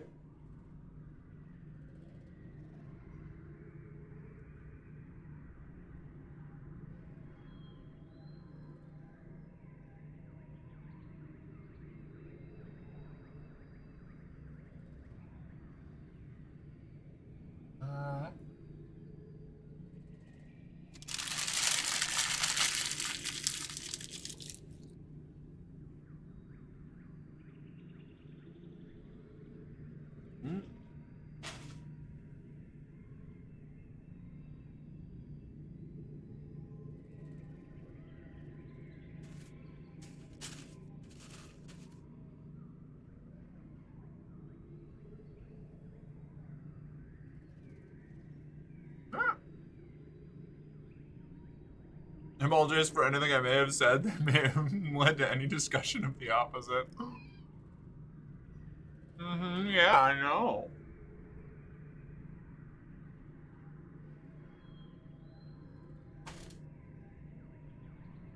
I'm glad to see that Maeve is being very kind and not abusing her mod powers in any way. Have we passed the point where Mom died in the first run? No. No, not yet. She dies because of the famine. So I need to stop the famine. Yeah, I know, Lily. I know, I'm just the worst, aren't I?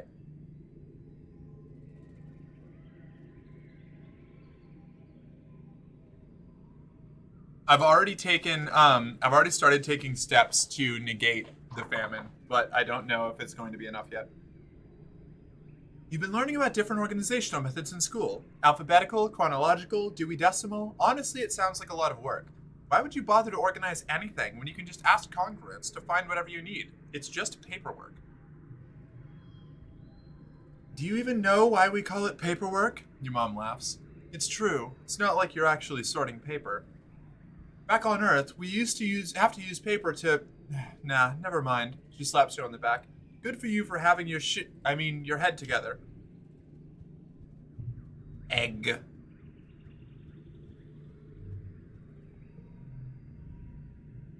When is... I feel like Anemone's birthday is coming up soon, right? Nem, birthday. Early dust. Okay, cool. I'm gonna keep the egg. I'm gonna keep the egg for Nem.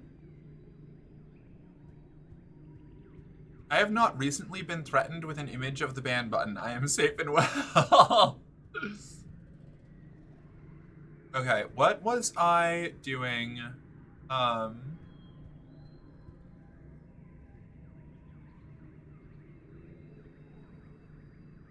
need to get either my toughness or my bravery up. It's going to be easier to get toughness up. I can do that here by shoveling dirt. 3 toughness and a friendship with Cal. How much toughness do I have? 18. Okay. I only need 2 more, and then I'm tough enough to go outside. So, that's 1 toughness. 2 bravery. No, we're fine. 2 combat, 1 animals, relax on the walls, friendship with this. Okay. So we'll do...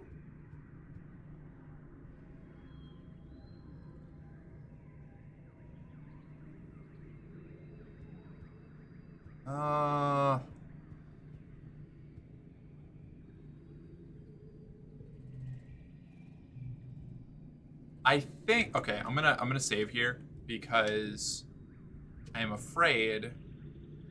Let it go, Merc. Yes, replace existing save game.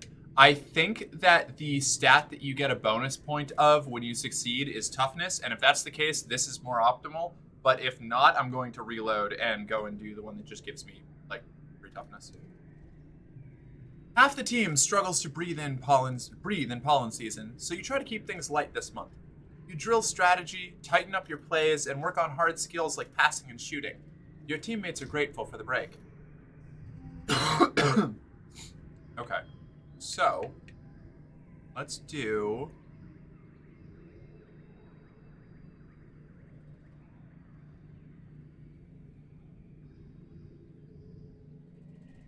This is a bad card. We don't want this card.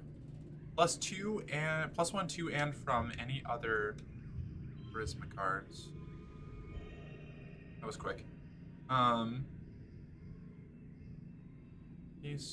8, 5. Nailed it. You worked well this month. +1 bravery. No, it did bravery. Well, that's 4 bravery. Hold on. We'll just do this one more time. We could use the extra bravery, I think. Late pollen. Early dust. Egg. I grant you the gift of egg. Cool, thanks, Anemone says, taking the egg. I guess it is my birthday this week. I kind of forgot. So then I trapped it in my room, Anemone says, telling you all about the bug she saw in her quarters. Its wings were as big as my head, and it had feelers like Whoa! It was bouncing all over the place, like boing, boing, boing. She gestures excitedly, swinging her arms over her head. The bugs here are so big and they're everywhere. I was gonna give it to Tan, she says. She loves gross bug stuff, but she said I should just let it go, because if it stung me, I might get weird mutant powers. I mean, other than the one I already have. And I wanted to see if I could get more, if I got more weird mutant powers. So I started jumping around, off higher and higher things, until I was jumping off the back of the ship. And I got in so much trouble, but it wasn't even that high. She stops in her tracks. Hold on, she says, stopping to rub irritably at her knees for probably the 100th time in the past 5 months. I'm gonna die. I busted up my knees and it's so itchy when my scales grow in. Annie, don't pick it. Chief Steward Antecedent's voice rings out across the garrison yard. Pleasant, but firm. It instantly transports you back to being in the ship Kresh, tugging on her skirts and calling her auntie. Anemone jumps and stands up straight, her hands flying to her sides. But Mom, Anemone whines, digging her fingers into her knees as Antecedent approaches you both. It's so scratch-tastically itchy. Egg. This girl's life is going to change forever when she finally gets a script for Ritalin when she's like 26. Yeah. Oh, that reminds me. My new insurance covers neuropsych shit, so I can actually try and do that now. I know, lovely, Antecedent soothes her, patting down her riotous red hair. But the more you pick at it, the thicker your scales are going to grow in. Anemone tucks her hands under her armpits to keep from scratching. What if I want to have cool scales? She pouts. Antecedent smiles indulgently.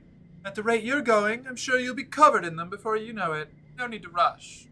Anemone's skin is dotted with patches of protective blue-green scales that grow in wherever she gets a cut or a scrape. She rubs the patch in her jaw indignantly, the one that she got when she ran headfirst into the food synthesizer back on the ship.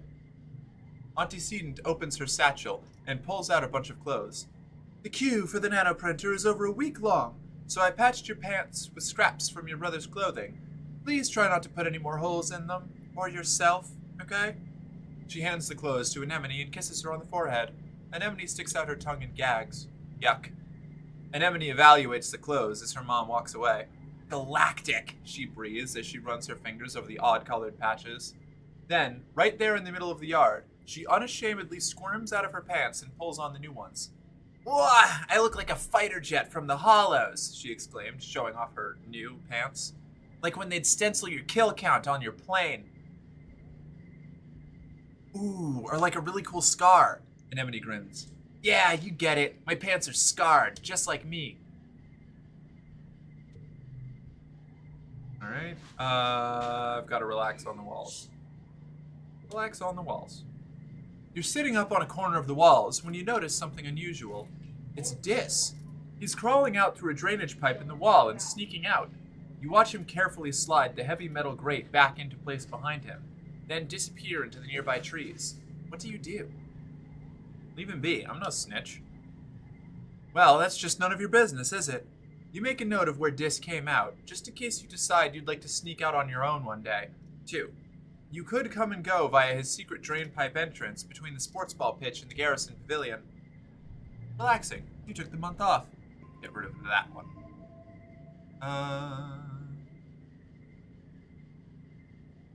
Yes. For gore. First words. It's time for the 3rd annual Vertumnalia Festival. You gather with your family in the colony square. Everyone takes a seat as Governor Udicott approaches the stage. She folds her hands and serenely addresses the crowd. What a pleasure to address you all today as your governor, she says, looking as pleased as she ever does. In under 3 years, we've built a colony of which we can be truly proud. While we've suffered hardships and losses, we remain standing, as always, looking towards the future we are building together.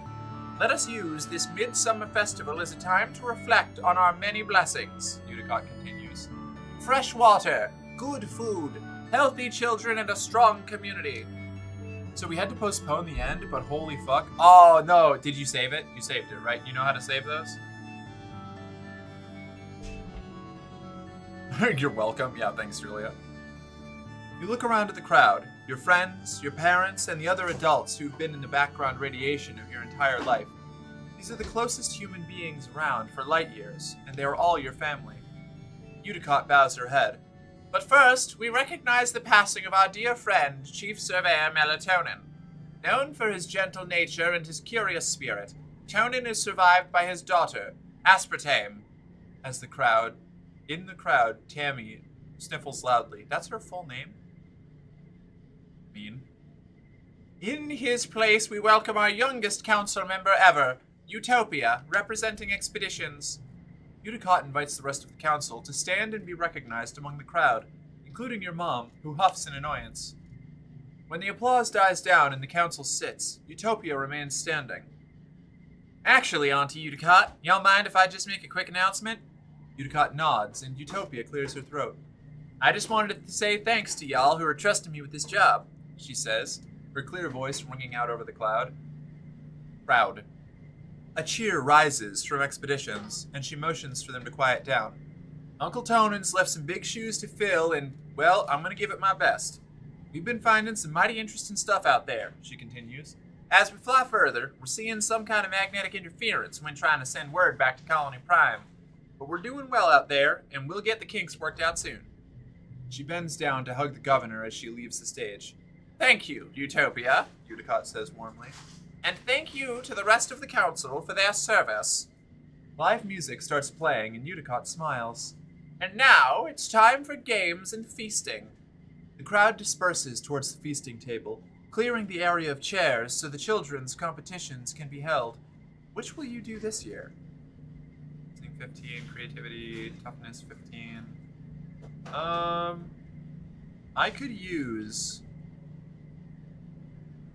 could use a toughness card.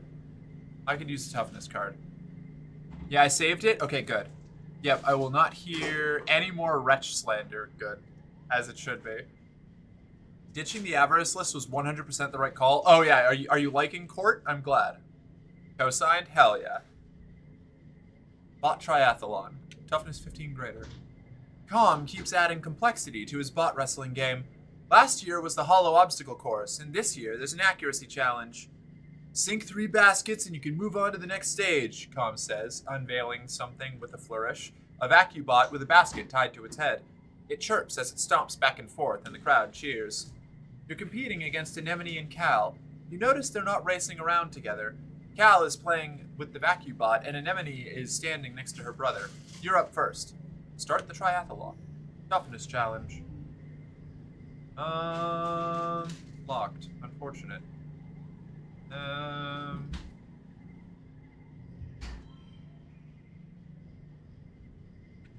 I could do this. Gives us 9 points for round 1. Yeah, okay. Oh, that's still locked, huh? Okay. +1 for each unplayed card.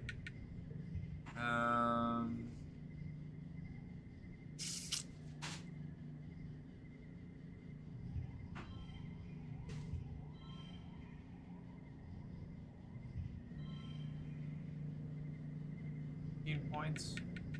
I think that'll work. Okay. So this is a very unfortunate card to have locked.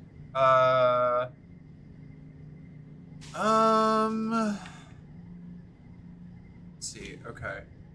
I can't change. Redraw hand, +2 to a card, draw a card.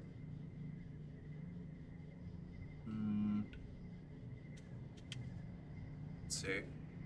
So if we go 4, 4, 3, 6, 1, that'll do. It's not the best, but it's doable. Win. Victorious. -1 kudos. That's fine. You thought the accuracy portion would be harder. Those VacuBots can be fast when they're on a mission. This one seems to get bored waiting for you to complete the obstacle course, so by the time you line up to take your shots with the sports ball, it's stopped running around and is taken to carefully vacuuming the dirt under its feet. You easily sink your baskets and move into the wrestling competition, and win by a huge margin. Anemone pouts and stomps over to Com, yelling that it wasn't fair that you got it so easy. She refuses to speak to you until Com sits you both down and makes you shake hands. pointing out that Anemone also got hit by 5 hollow obstacles and couldn't have won anyway. Anemone begrudgingly accepts your win. Popular. Gained memory. Botathon champion. Excellent. That's helpful. After the festivities, you take time off for a much-needed, very relaxing break. Your dad sets up a slip and slide through the colony square, and everyone takes turns sliding on their stomachs and spraying water at each other. It's a lot of fun. You can feel your worries floating away in the hot dust suns. I think you should disband and create a new warband every time, just so I can read your unhinged descriptions. Poetic stuff is so much fun. Yeah, it's very cool. I'm glad that you're enjoying those mechanics. Can we get a slip and slide in the next staff meeting? Yeah, I think we can do that. I think we can do that. Let's give Tammy a gift. I got you a present. It is a cake. Tammy claps excitedly. Yummy! I'll have to have save some for Cal too. He really, really likes cake. And well, anything you can eat, really. Okay, so this is not her birthday. You tell Tangent you know where Dis has been going. You tell her he's been sneaking out to explore the jungle, not far away, but outside the walls. Tange looks concerned. Really? She says, wringing her hands. Is it safe? I'll keep him safe. She eyes you skeptically.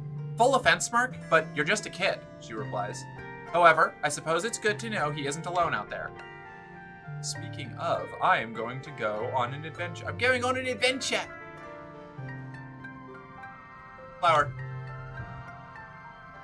Do you have anything? No, okay. Oh wait, what's this? I have kudos doubled for 3 months. Oh man.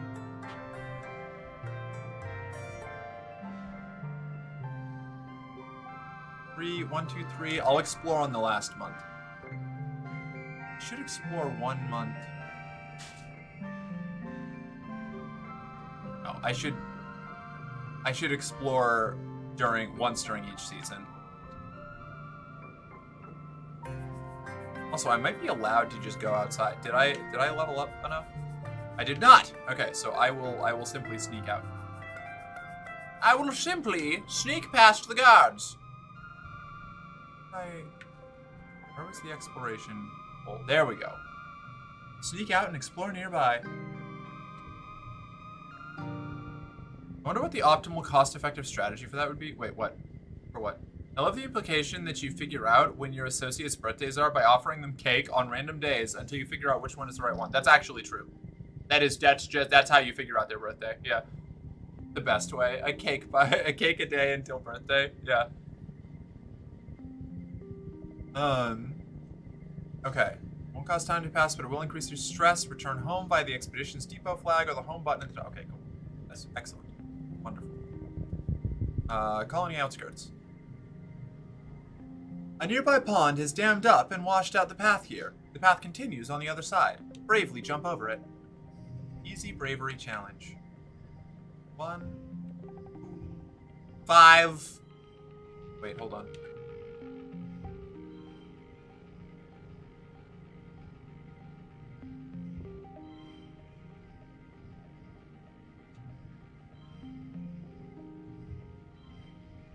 Just do that. It's a good first round. 0, 1. It's gonna be 2. That'll be 3. Nailed it. Next round. I could just win. I could just win.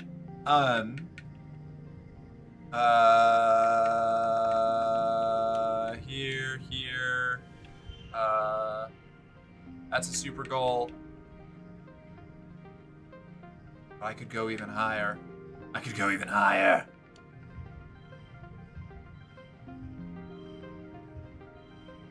need to do that. I'm gonna ditch that so that I don't spend a kudo. Win! Victorious! +1 bravery. You bravely fall in and get wet. You flounder towards the other side, soaked but victorious. Time passes, +15 stress. I want that log.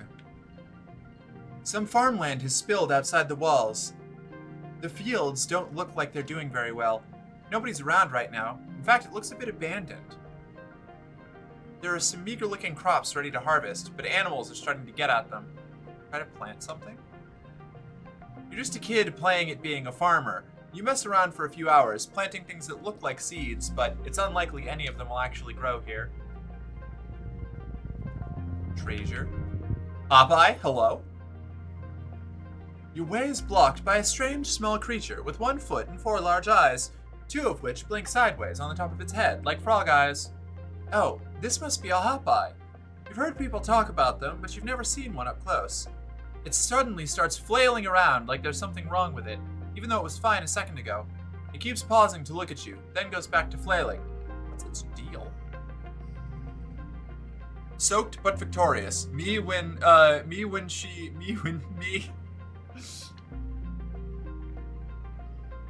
If you include the emotional cost of not giving me a cake every day, it changes the math, and the optional method is to just keep giving me cake. Mark, you should use this strategy on me. Give me a cake every day and I'll let you know when it's birthday cake. I prefer chocolate with chocolate frosting and chocolate chips, ideally with some chocolate on the side. I think I just like chocolate. 1, 5. Next round. 1.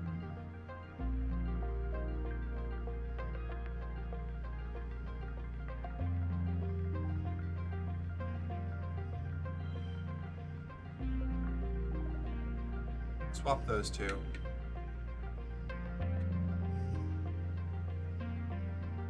Oh, okay. Wait. Like that. Yes! Okay. Next round.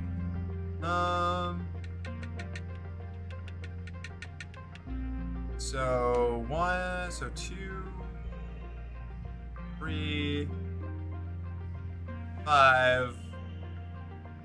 Actually. Alright, that's a lot.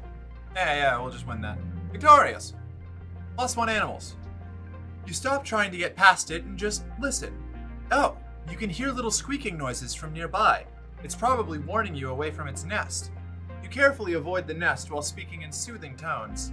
The agitated little guardian titters warnings at you, but eventually lets you by.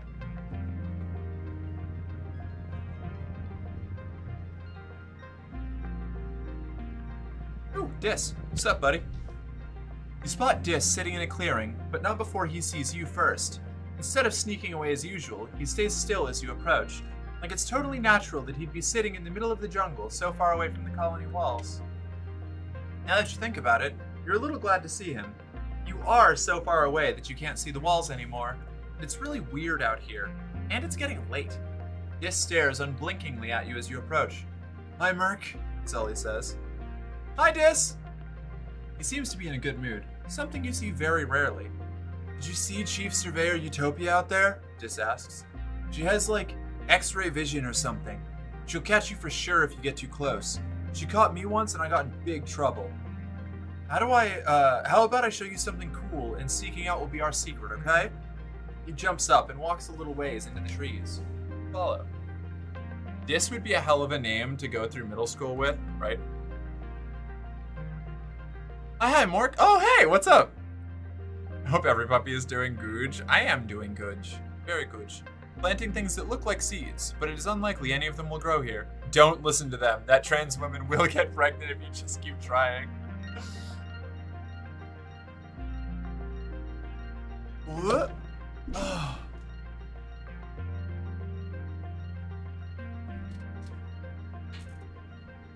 Just a few minutes away, the ground drops off and a large stone outcropping juts out over a cliff face. Dis walks right to the edge without slowing. It's a long way down. Come on, he says.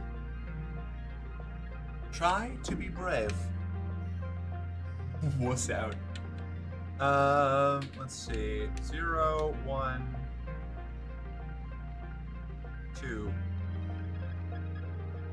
Hell yeah.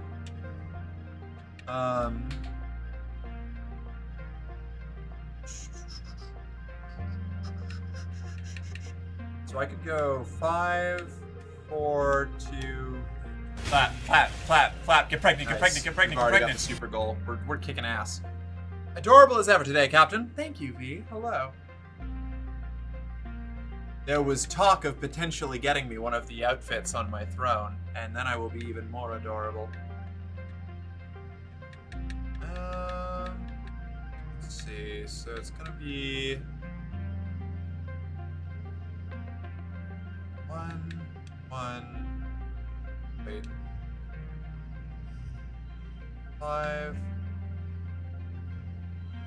4, 5. I already met the super goal. I don't know why I'm stressing out. Win!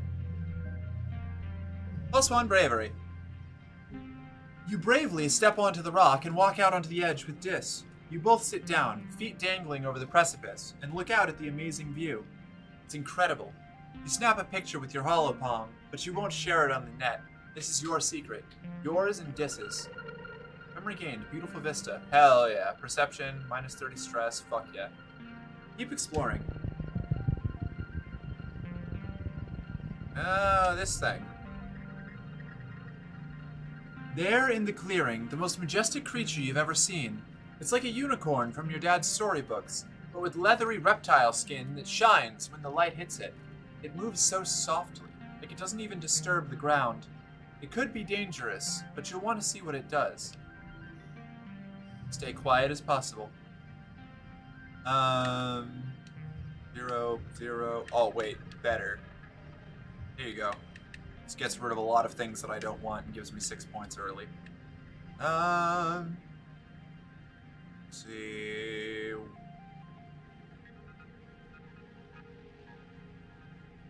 One, so 2. Why does that get a +1? +1 to cards with gems. Right, that's just an 8. Incredible.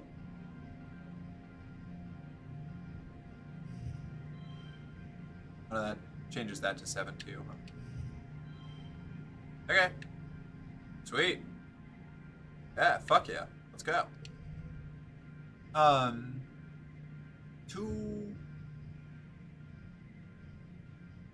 2, 5, 5. Swap these two. Actually, this doesn't matter. I just like maximizing the numbers because I'm a dork. Yes, big number. Win. On your throne? Yeah, I don't know what you're talking about. What? You get nothing from throne. It all goes to me. I changed the address. Thanks, viewers. Oh, my lag is insane. That's unfortunate. It should only be like 10 seconds, which is as low as I can make it, unfortunately.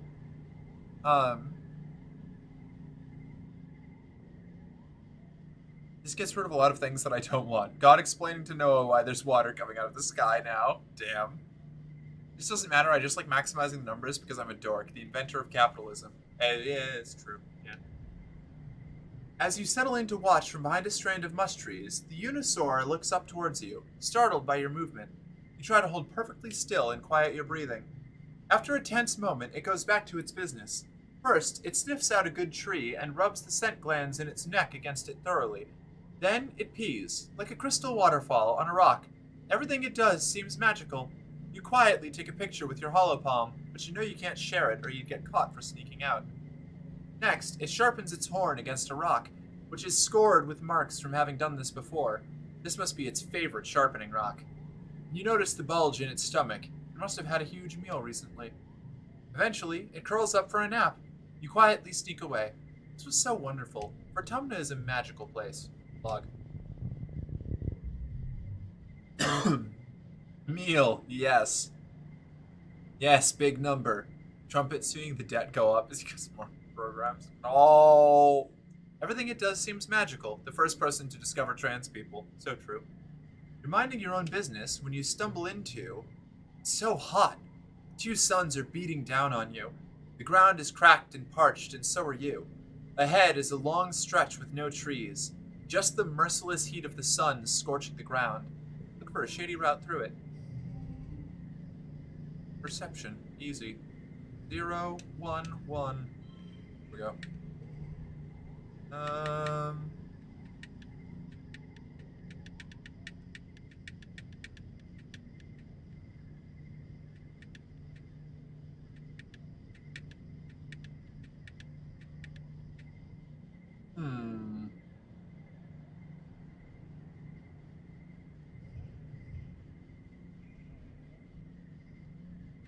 Funny. Toss that in there. Only increases by 4. Honestly, we'll just. I think we just next round it, and then 1, 2, 3. Oh, that's also a 3. Never mind. Get this out of here. 4, 4. It's already a success. 1 gem for each other card. Let's move. We can also do investigation. It doesn't matter. We've already got the super success. I don't need anything else. Nailed it. +1 perception. You spend some time going the long way around, taking shelter under some mush trees. It's still sweltering in the shade, but not as bad. Harvest a sturdy mushwood log. This is good. This is good for the gifts.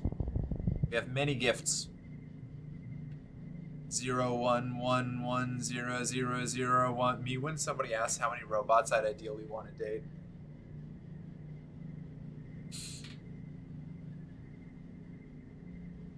You come across a cluster of mush trees. They're not fully grown yet, but they're still pretty big. It might be good to harvest them before they get all gross and mushy during the rainy season. If you were older, you could probably cut them down and get some kudos for them. Give them a friendly pat. You like the mush trees. +1 animals, +1 perception. You give one a pat and are surprised when it moves under your hand. It's not the tree, though, but a camouflaged creature lying against the trunk. It's small and looks a little like an octopus, or a starfish. Lots of long legs, wrapped around the tree like it's giving it a hug. Flower. You let your mind wander as you're walking, and bumble straight into a field of gelatinous blobgrass. Totally transparent, the sticky fronds are hard to see, but even harder to ignore, especially once they start glomming onto your boots and slowing you down. It's like trudging through thick mud. You stubbornly decide to keep going, paying close attention to the visible signs of this blobgrass field.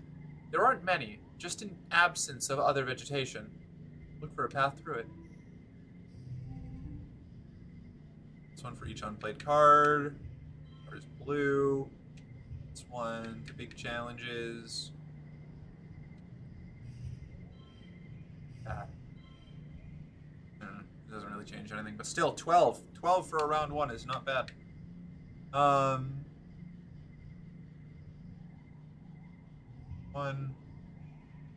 1, 3,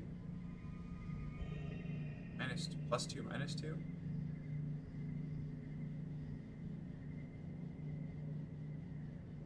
Oh, gotcha. Heard of that. So that super goals us already. Fuck yeah. I'd love to see it. All cards become blue. Challenge win. Rotunda group.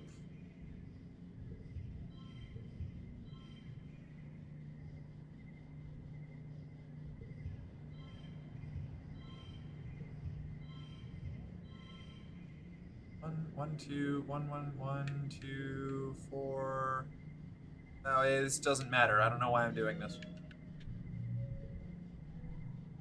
There it is. You can hop along from that rock to that fallen log, then climb over those old pieces of surveying equipment. You get through the villainous blobgrass. You spend a bunch of time on it, though, and it takes some tricky balancing. It's tiring. Much log. To be fair, mimic octopodes are sexy and charming. Very true. Ivy, love your little quotes. I can't compete. They are good. Never trust a camouflaged creature. There's We have a date with death. Hey, Katie! Go out Welcome guns in. How are you blazing, screaming doing? fuck. Thank you for the raid. Bellies What's full up? of lead. Hearts full of steel.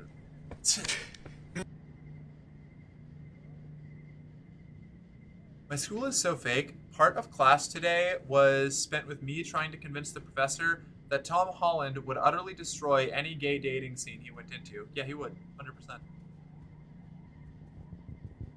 The only thing stopping him from destroying the gay dating scene is that he's, as far as I can tell, not gay. You spend a lot of time on it, though, and it takes some tricky balancing. It's challenging, preparing a D&D session that's going to get rescheduled anyway. Oof. Ahead of you, the road curves right, and there's a steep hill leading off to the left. You bet there's a really great view from the top of it, but it's going to be a scramble to get up there. Hike up it. You leave your pack in some bushes at the base, so you'll be lighter on your feet, then start the trek. It's tiring and even steeper than it looked from the bottom, but some broad mushroom-capped trees provide shade. The view from the top is spectacular. You can see all the way to the colony walls in one direction, and down to a little sawmill in the other. Then you spot it. The rock. The most perfect boulder you've ever seen, teetering right on the edge of the slope you just climbed up. It's almost as tall as you are and must weigh at least 2,000 kilos, but it's practically teetering there. You think with enough muscle you could push it over. I know it's going to crush my pack if I do that, so I'm going to resist the temptations. Not today, Rock. Not today. You're too worn out and tired to continue. You have to go home now. You're back. You spent the month exploring. 2 bravery, 1 perception. I didn't mean to go the whole... I didn't mean to go to burn all of my time on that. Oops. Oops! It's late dusk. I think I've already given Tammy stuff. Right? I already gave Tammy a gift? Did. Okay.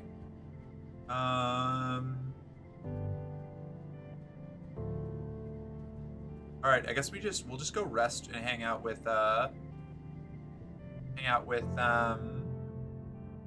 Tammy. Relax in the lounge. You organize a raid on the kitchen pantry for snacks. They want to be free. You must liberate them.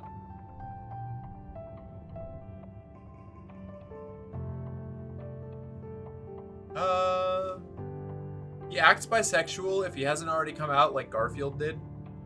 Nobody who looks as cherubic as Tom Holland can be trusted in a cruising spot. Garfield is bisexual. Oh, Andrew Garfield. I thought he was mainly just into food and napping. Yeah, that was the same place I went to.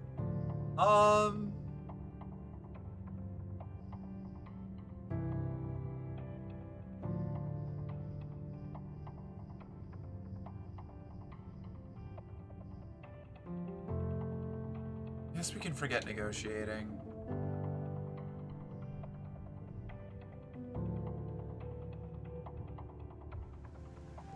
Early wet. No, your birthday wouldn't be the same as Mars. I'll try mid-wet. Tell her about your day. Mars is always talking about how she's bored and wishes there was more to do here, but there are 100 reasons Vertumna isn't boring. You try to list them all. There's all the cool plants and the new constellations to look at, and just yesterday you watched a Dorbs moth squeeze through a crack in the wall no animal should be able to fit through.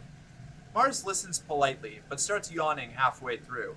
Less bored is still bored when it comes to Mars and Vertumna. I'm gonna have to pay to forget that, but I wanted the friendship. Oh, right. You got something you might like. It's a crystal. Here you go. Ha! Mars laughs, taking the crystal and turning it over in her hands, inspecting it. Well, I've had better birthday gifts this year, but I admit, this crystal is pretty fabulous. I'll add it to my collection. Yeah, that Garfield needed to stay in and not come out. Which one? Oh, the orange cat one. How is your stream, Mark? Hope it's going well? Yeah, it's going really well. I'm chilling, you know? But you know, being assassinated during his first term, if we're talking about the other Garfield. Ah, yes, that Garfield. I've got something you might like. It's a crystal. Walter White. Alex Graham Bell tried to take the bullet out using magnets, but failed, obviously. Yeah, that tracks. You harvest a ripe blubber fruit. A blubber fruit, you say? A blubber fruit. Can you imagine? Babysitting would get me 14 kudos.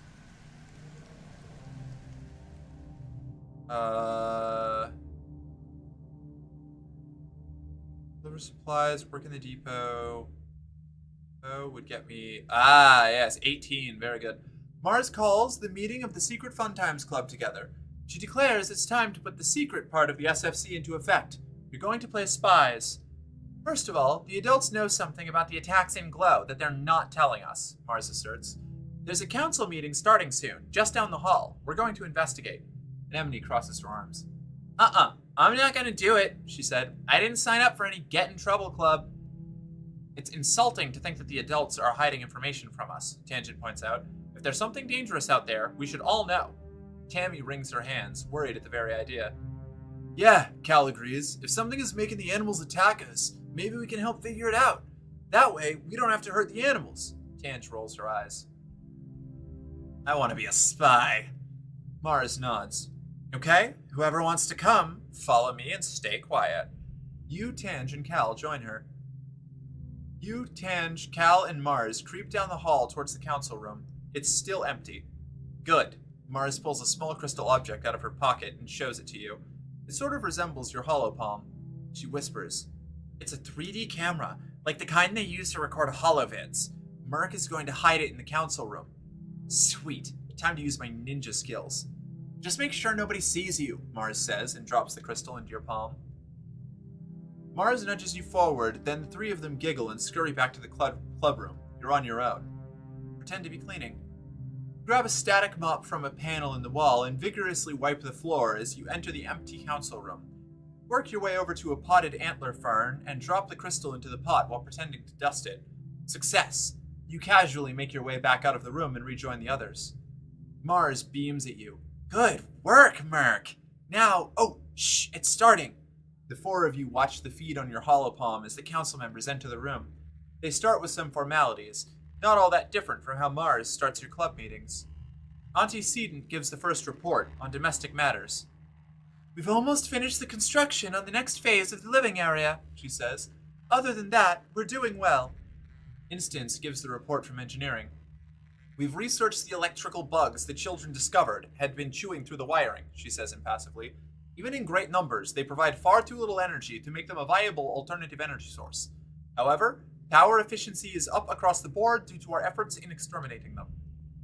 Nothing to report from geoponics, your mom says, clearing her throat. We're struggling with introducing earth vegetables to Vertumnan soil, but early observations look promising. Our efforts to cultivate native plants are going well. Udicott gives your mother her full endorsement. Rhett gives the report from Defense. We're working on a strategy for dealing with the next Xeno attack. Utopia cuts in. On that note, there's still the matter of our scanners picking up that broadcast, but only in glow season, she says, standing and putting her hands on the table. It has to be connected to the attack somehow. We should investigate now. Udicott shakes her head. It's far too dangerous to go recklessly off into the wilderness towards the back half of the year, she says. Remember what happened to Tonin? The other council members go quiet. I won't be responsible for endangering more colonists, Udicott continues. If something is out there during Glow, I want to try to investigate it when things are more calm. Utopia slaps her fist against the table. If we don't investigate soon, we'll all be in danger, she shouts. We can't keep living like this. Rhett also stands up and points his finger at Utopia. I'll be the one responsible for telling the family of your explorer that they didn't make it back, not you. So I'll thank you to not make decisions regarding the security of the colony. The rest of the council erupts into raised voices and angry adults. Mars turns off the stream audio, leaving them to continue arguing silently as you all stare quietly at each other. I can't believe they're arguing at a time like this, Mars mutters, clenching her fist. They don't know what to do at all. They just tell us they do. She makes a noise of frustration. Udicott is way out of touch with what really matters. She's like a crone, and everybody else is just her cronies. Tange solemnly records your findings in the club's secret ledger while everyone else exchanged worried looks. You're not so sure you're happy you heard any of this. I am. This is important information.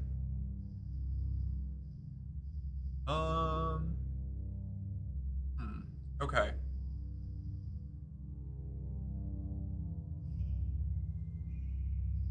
Wait, you.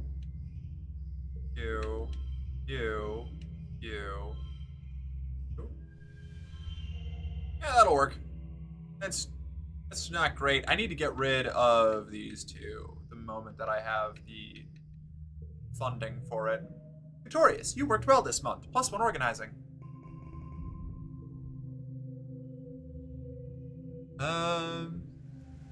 We've researched the electrical bugs. Innovation, First International Inc. in 2007. The invention of the hex bugs. What? Mars has just learned the hardest lesson of growing up, that nobody ever figures out what the hell they're doing. Very true. Accurate. Xenos, we must fight for the Emperor. That way we don't have to hurt the animals. The person who pitched adding shears to Minecraft. Yeah. Next month. Okay. Mars is chillin'. They're all chillin'. Is there anything that I'm... Oh, I do want to... I want to explore again. So, I will do that after one more day working and organizing. No, I should do... I get persuasion. I get persuasion from the depot, right? Oh. Oh, I can get into a debate. Hell yeah. Yes! That's debatable. Mars would never stoop to using her fists to get her way, but she loves a good fight nonetheless. You ask her what she would have done differently if she'd been the captain of the Stratospheric when you landed, and her eyes go wide. She launches into a laundry list of shoulda wouldas, and whatever she says she would have done, you offer reasoning for why it wouldn't have worked. Insufferable. My kind of conversation. After a little while of this, Mars is positively invigorated. Wow, you really thought about all this, didn't you? She says, cracking a little smile. You're totally right. It's a lot more complicated than just making decisions and telling people what to do. Thank you. It's so important to have people like you around to keep me on my toes. She cracks her knuckles. Okay, but when I'm governor, I will do so much better than the adults can. Sorry to crush your dreams, Mars, but you're going to have to be sub-lieutenant because I'm going to be governor. Oh, I can get into a debate. Hell yeah. The first rabbi meeting the second rabbi. Okay, I need more empathy. How much more empathy do I need? I've got... Oh, okay. I only need one more. Let's do that. Let's do babysitting. We'll get some more empathy, some creativity, some friendship with Tammy, some kudos. A stomach bug is going through the creche right now, and everyone is absolutely miserable. You and Tammy have both missed the worst of it, but Auntie Sedent and a majority of the kids are taking it pretty rough. Tammy is cleaning up a vomit incident by the holo projector while you strip the affected kids and get them into the bath. You come out with a bundle of soiled clothes and trade off with Tammy, who gives you the mop and bucket to take back to the laundry room while she finishes up with the kids. After so long working together, especially during this latest crisis, you're getting pretty good at working as a team. Auntie Sedent pops her head in the creche to check on you. There are broken capillaries under her eyes and her greasy hair is up in a bonnet, but she still gives you a tired smile. Then her nose wrinkles at the lingering smell of vomit. You're a hero, she says. Thank you so much for tackling the kids for me. You look down at the mop and bucket and dirty clothes in your hand. Does she think you did it all yourself? Tammy did most of the cleaning. Auntie Sedent laughs. You're both doing great, she says. Please tell Tammy I'm very grateful for your help. She leaves, but not before sending you both some kudos. Tammy comes out holding one of the younger kids wrapped in a towel, and the two older ones weaving tiredly behind her in robes. She's starting to look tired. I'm going to put these little keiki to bed, she says. I should spray down the floor with some antiseptic too. Then I'll sterilize the bathtub, then, well, I guess we'll need to sterilize the bottles again. And boil and cool some more water, and, oh, by then the laundry will be done. You don't have to do everything yourself. Tammy puts on a determined smile. It's okay, she says. It's my job, right? We all need to do our best, and, well, I am. This is what people need me to be right now. That's all.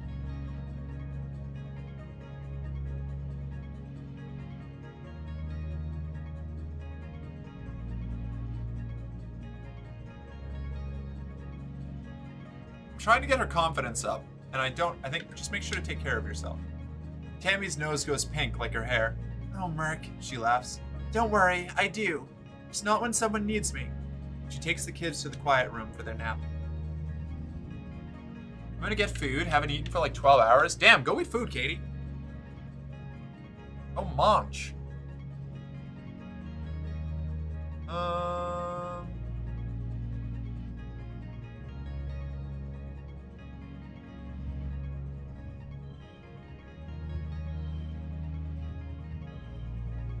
Like that?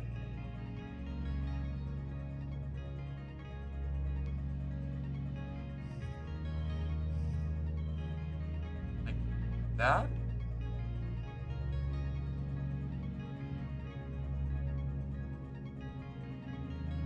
Yeah. You worked well this month, +1 empathy.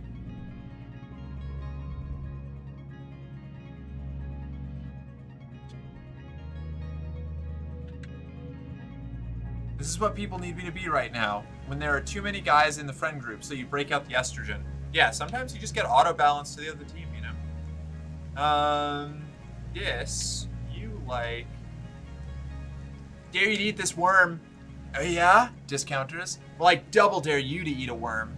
You can't just turn down a double dare. You're no meek little hop-eye.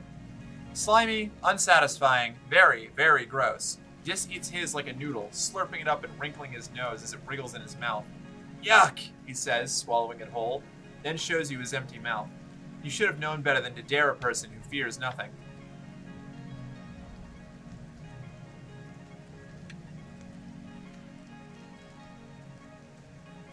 He likes medicinal roots, right? For my birthday? He mumbles. Oh, thank you. This looks like it's from a very rare plant. Did you find it while you were exploring? Yes. Good. I'm cool like that. You slip through the colony gates, feeling the breeze from the mushroom forest ruffle your hair. You look around for Dis, but he is nowhere to be seen. Maybe he went to class today? Probably not. As you're about to return to the colony, you hear what sounds like crying coming from one of the expedition vehicles. You pull back the tarp that keeps it from being blanketed with fungal spores and find Dis curled in the cabin. He wipes his eyes and turns away. Go away, he mutters. You okay? I'm fine, Dis sniffles. Just leave me alone. This is a great hiding place. Coming in. You pull back the tarp and slide into the cabin of the vehicle. Dis continues to cry, but softer now, as if he's trying to stop but can't quite manage it. His lower lip trembles. You're lucky you have family who cares about you, he sniffles. My mom is gone, and my sister thinks I'm stupid. Dis is quiet for a long time, almost long enough that you begin to consider actually leaving him alone. Just before you do, though, he speaks. I'm never going to go back to class, he says. I hate being around other people, and I hate doing schoolwork, and I double hate it when the teacher asks me questions. I'm not Tange. I don't know stuff like she does. Dis kicks at the console of the vehicle a few times. Bang, bang, bang, then bursts out into tears again, pulling at his hair. I'm just dumb, okay? People ask me questions, and I freeze up and say something stupid, and everyone laughs at me, even Tange. Tange laughs the hardest, Dis sobs. She's embarrassed by me. I know she is. Today she just told me people would like me more if I stopped being so sensitive and immature. You need folks who use their hearts, too. Oh, Dis turns away from you. See, even you think I don't use my brain, he sniffles. Everyone always thinks Tange is better than me. Dis wraps his arms around his legs and hides his face in his knees. I hate her, he mutters. Everyone thinks she's so smart, but she's just a big meanie. I hate everyone here. I hate being here. I just want to be left alone. Damn, okay, that's rough. I forgot that that's what I picked last time, and it was wrong. Oops. You should have known better than to dare someone who fears nothing. God to Satan after giving Job every STD at once. Oof. You worked well this month. +1 empathy. Capitalism, paywalling human affection behind productivity. Yeah. Dis, no, I know. Dis is hard. It's hard to keep up with Dis. He's a good lad. Just, sometimes he does a little terrorism. It seems you've remembered my birthday. How thoughtful of you, Tange says, accepting the flower with a dubious look. I'll set this flower aside to analyze later. I am interested in the properties of all Vertumnus flora. I hope you find it useful. She turns to walk away, then remembers to herself. then remembers herself. Thank you, she adds, almost as an afterthought. Tange! Tangent is deep in conversation with one of the other scientists. He seems to be consoling her, though Tangent's face betrays no emotion as he claps her on the shoulder and reassures her that she's doing really well for someone so young, and that everyone compromised some of their samples when they were first learning. He leaves, and Tangent sighs as she goes to put her head in her hands, stopping short when she realizes she's still wearing gloves. She peels them off and digs her fingers into her eyes. What's up, Tange? Tange grimaces. Just great. Well, I compromised an experiment I was working on because the vent was still open when I was spraying the workstation down with sanitizer. She sniffs. It's so gross here, she says. I probably did that fungus a favor. Tangent takes a bottle of sanitizer from under her workbench and cleans while she speaks. There are pollen spores everywhere, she whines. He comes over here and tells me it'll be okay, Tange, like it's his job to console and patronize me. I hate being patronized too. We both sigh in unison. I hate being young, she says bitterly. Why don't they understand that we have higher expectations for ourselves than they do? I need to learn from my own failures. What I don't need, she continues icily, is someone to pat me on the head and tell me it's okay and the adults will make it all better. I messed up, she says. Just let me fix it. Don't make a big deal about it like I'm a child with a boo-boo. Tangent's focus. +1 if this is the highest value. Very cool. Solid. We gotta explore again. Cal. Wanna hear a fun nature fact? You recently overheard the children learning how to count by studying hop-eyes. Hop-eyes have 1 foot, and 2 tail forks, and 3 stomachs, and 4 eyes. And if you see 5 of them together, that's lucky, Cal laughs, finishing the mnemonic with you. Wait, how did they find out that hop-eyes have 3 stomachs? I don't want to know. Extra biology to friendship with Cal. Found something you might like. It's bobber fruit. Food! Cal grabs the fruit out of your hands, then remembers his manners. He gives you a big hug. Thanks, Merc. I'm starving. How did you know? 'Cause you're always starving. Caliban! Oh, wait. No. Me after I get to hell and lay my eyes on the infernal city? Yes! Proud of you. Yeah, that was a good one. Proud of you, none of our parents! Oof. Don't make a big deal out of it like I'm a child with a boo-boo. The Black Knight from Monty Python after getting dismembered. That's a good one. Okay. Hold this to your head now, my darling, you hear as you enter the garden looking for Cal. It'll help with the swelling. Cal is sitting with his mother, Auntie Tira, who kneels beside him holding an ice pack to his head. Cal's eyes are a little puffy.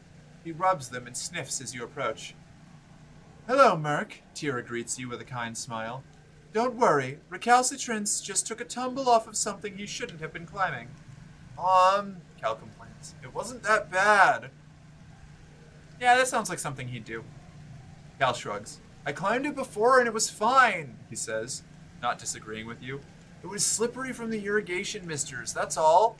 Mom always knows how to make it better, he says with a boyish smile, even if I'm old enough to take care of myself. My brave boy, Tira says, stroking his hair. Thanks for humoring me. She looks over to you. Don't let him show off for you, Merc. Ground-based feats of bravery only for the rest of the day. Cal whines and wrinkles his nose. Tira laughs and wraps him in a big motherly hug, rocking him back and forth. Despite his protests, Cal's eyes close in happiness. He really loves his mom. Nerd. Having positive relationships with your family. Friends. Nem. Likes red Xeno eggs. Alright. I don't have enough toughness for this. I got something for you. It's a stick. Stick? Anemone looks at the offering. Thanks. Okay, you know what? Good enough. I'll take it. I'm going to go exploring.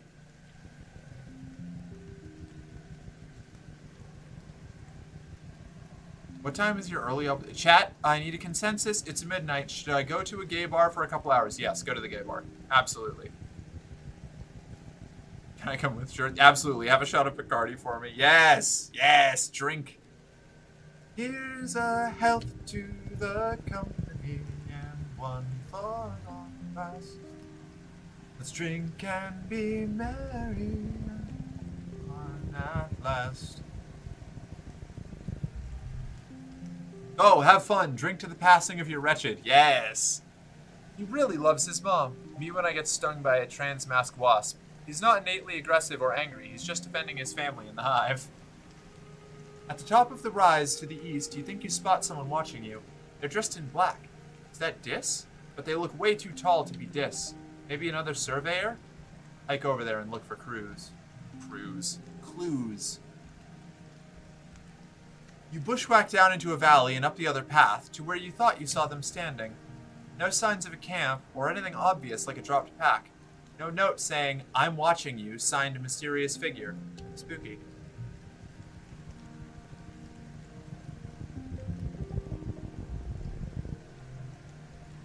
You're strolling along the path when suddenly everything goes quiet. The wilderness is never quiet. There's always insect noises, the chirping of reptiles, even the wind in the trees has gone entirely silent. There's something unnatural about this place. Bravely continue on.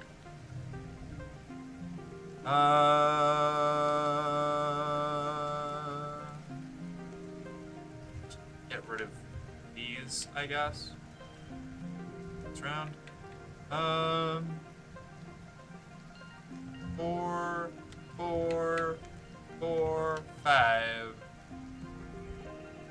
Next round. 1, 0. That's a super goal. 1, 5. Whatever. I'm not going to spend the kudo. I don't need to spend my kudos on this. Walk through the quiet area. Then noise starts up again. The mystery will have to remain unsolved. Spooky. Time passes. 15 stress. There are no treasures. I want treasures.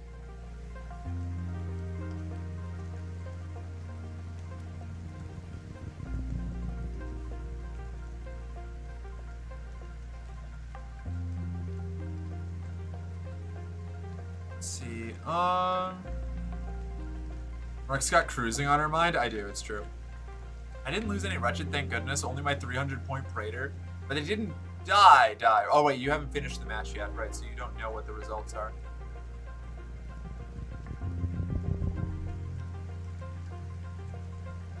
The muck hides interesting bugs and other treasure.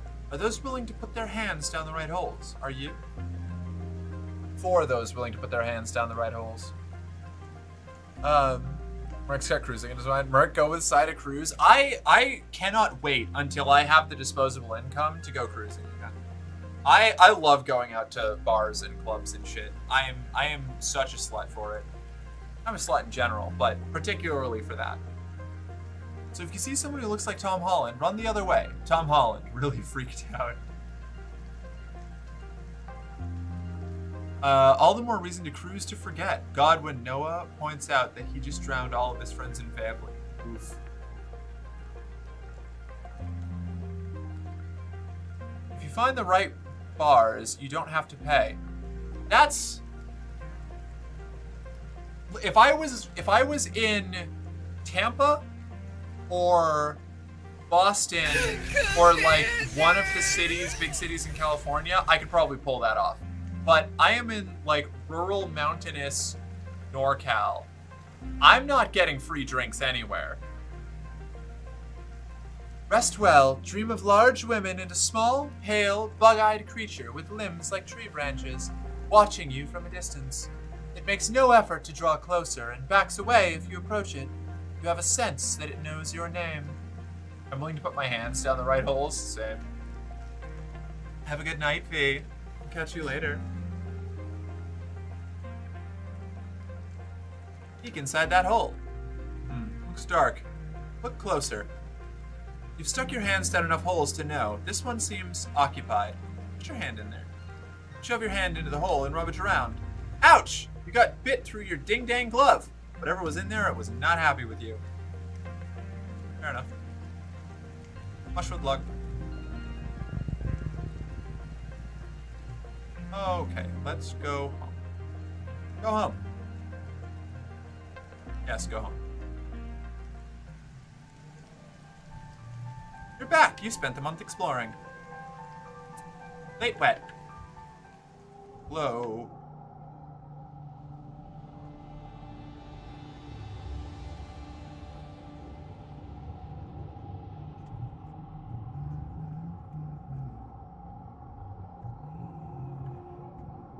Let's rest. Let's rest. I'll rest during Glow. That way I have maximum stress to push through the Glow event. Tell her what you learned today. Your mom gives you a stern look. Be careful, she warns you. Now that we know for a fact it isn't safe out there during Glow, I won't have you venturing close to the walls. Stay where I can see you, close to the ship.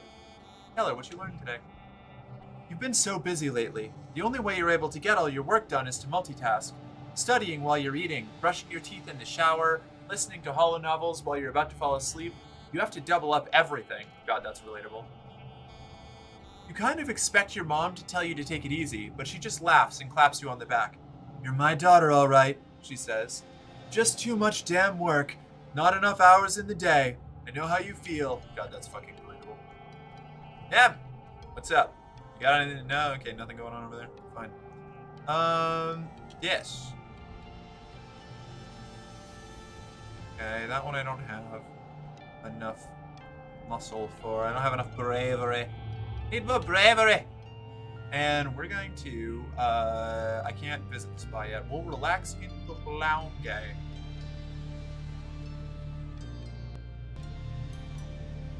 That doesn't seem like a restful dream, V. It doesn't need to be restful. It's cool as hell. Third year in a row. Surveyors keep reporting that they're seeing unusual animal activity. Even the plants seem different, they say. And new tracks that must have been left by creatures larger and heavier than you've ever seen. You and the other colonists drill evacuation plans. You're in engineering when you hear the sirens ring through the colony. You cover your ears against the noise and make your way to the nearby classroom. This is one of the assembly points, so you should be safe there, but it wasn't so safe last year for Professor Hal. What if another creature gets in? You look at Professor Hal, and he looks back at you. Last year, you saved his life, right here. He clears his throat, visibly trying to stay calm. All right, children, he says, subconsciously touching his neck. Just remain seated. I'm certain everything will be fine. You've been told this before. Sneak out. While Professor Hal is distracted, you crawl out from behind the table. What are you doing? Mars whispers angrily, but you ignore her. You creep along the back of the room, then quickly duck out the classroom door and sprint down the hall before anyone can chase you. You slow to a walk as you near the outer doors of engineering. Something doesn't feel right. You stop to listen in the dim emergency lighting and hear the metallic popping of something overhead. In the ventilation ducts? Your blood goes cold. Monsters. They're here. You follow the sounds to a workshop and force yourself to look through the slats of the vent. You gasp. 2 glistening bug-like eyes peer down at you. No. 4? 6? They blink in syncopated pairs. Then you hear it, over the sirens, a soft pinging noise, halfway between a chirp and a purr. The creature skitters spider-like from one side of the vent to the other. A small, furry tentacle slithers through the slats, searching for the vent release. When it can't find one, it bangs its body against the inside of the vent, denting the metal. Help it escape. It seems like the right thing to do. You open a side door, then the vent, and carefully shoo the creature outside. It runs over to the outer wall, flattens its body, and burrows through a hole. At least you figured out how it got in. Maybe you'll see the little guy out in the wild someday, and it will remember what you did for it. It isn't long before the sirens turn off, ringing 3 short pulses as the all-clear message flashes on your holopalm. You and the other children file out of engineering, and you head back to your quarters. Your parents will want to know that you're safe. Your dad gives you a big hug, but your mom slumps into a seat at your small table. It's like they were going specifically for geoponics this time, she mutters, but your dad pets her hair and shushes her.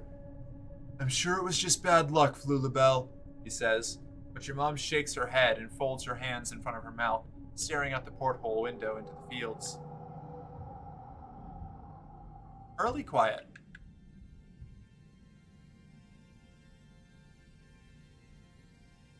Start age 13.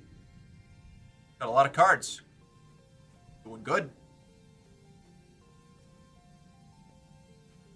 You there. Perform a random act of kindness. Hell yeah. I just want to do something nice for Mars, Tammy says, fiddling with the hem of her dress. But I don't know what. She just nanoprints whatever she needs. She snaps her fingers. I know. Why don't we ask Auntie Sedent to help us put on a spa day for her? Auntie Sedent has a whole cabinet of nice-smelling lotions and scented candles. She lets you choose a few of each and reserves one of the private lounge anterooms for you. Sure, Mars can buy her own lotions, but what she can't buy is the loving servitude of her friends. You help Tammy pimp and pamper Primp.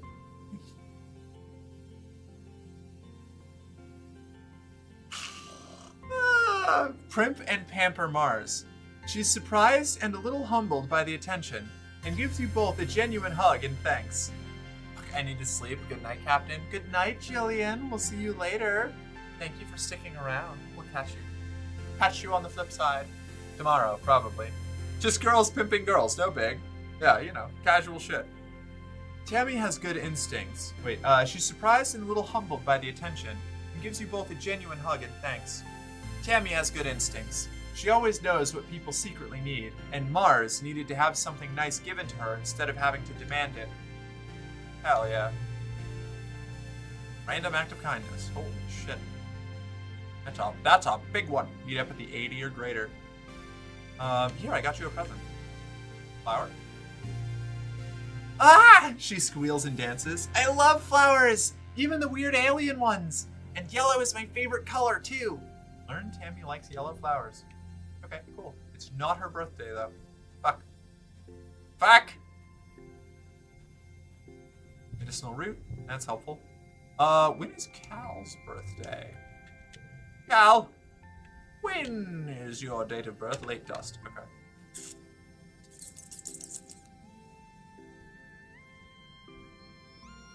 Could go exploring. No.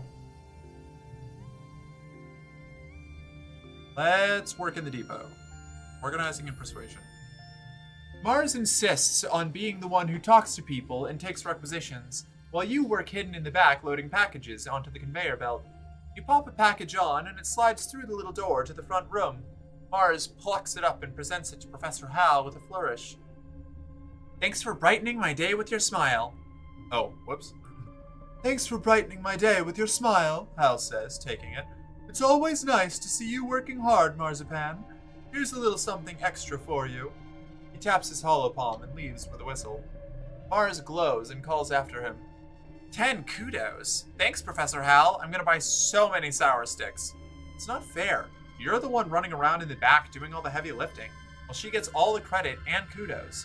And you want those kudos because you're saving up for something. It's just the principle of the thing. Mars sees your barely controlled anger and can't help but rub it in. What? She says innocently. Are you jealous? Lose your temper. Convince her to split tips. Convince her to alternate jobs.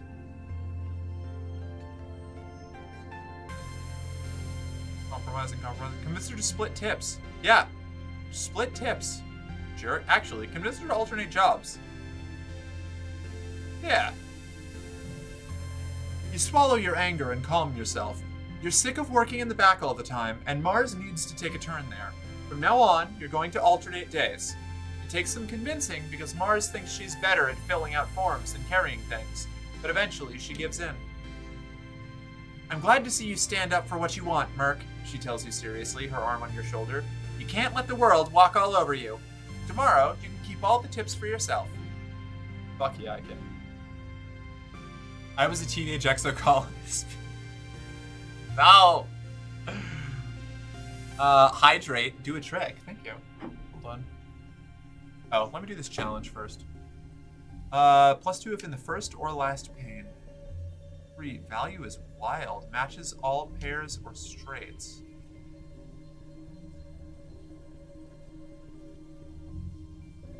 Wildcard values match as pairs or straights. Gotcha.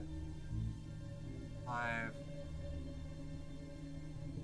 So then I could do 4 or 5. That would be 6, right? That's a 3 straight.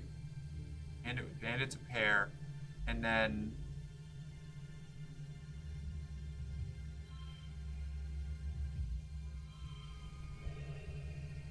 well, hold on. I can do better than this, I think.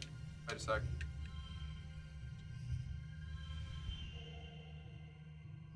Yeah, that works. Sure. Alright, nailed it. Oh.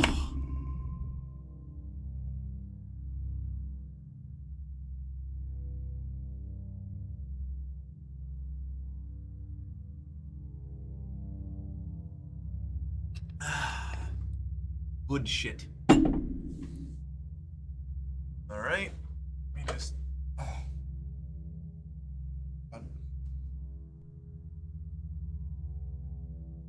Move this out that way. Oh.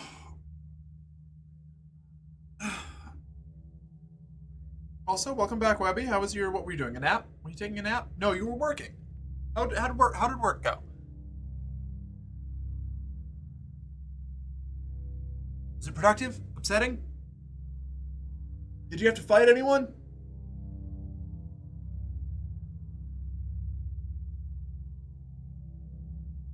Oh.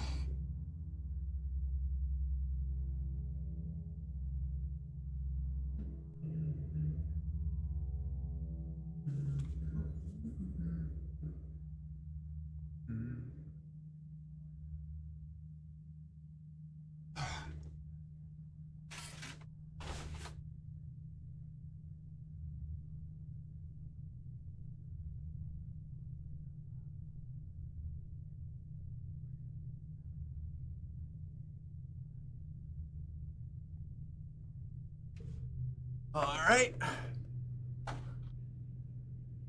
You wake to the sound of your parents arguing in hushed tones, clearly trying not to disturb you. You blink away the sleep from your eyes, eventually remembering. Wait, isn't today your 13th birthday? Where's your birthday cuddles? Your parents always make a big deal about your birthday. You peek out through the privacy curtain on your bunk and listen in on their argument. You're being unreasonable, your mom says. Mark is a teenager now. You have to give her the opportunity to take calculated risks, or she'll start acting out. That's just what being a teenager is. Going off into the wilderness isn't a calculated risk, your dad replies. It's too dangerous. It's weird to hear your parents arguing.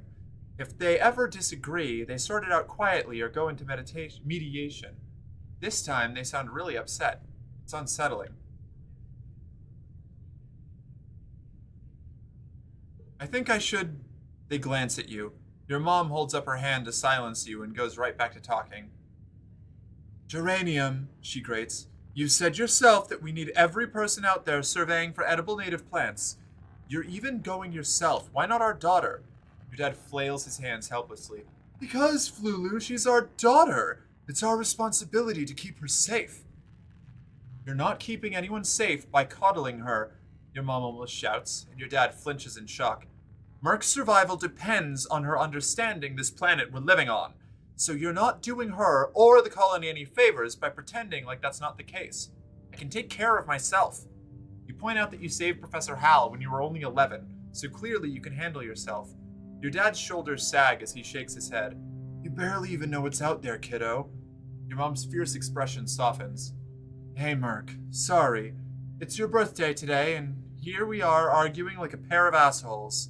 Happy birthday! They both give you a hug.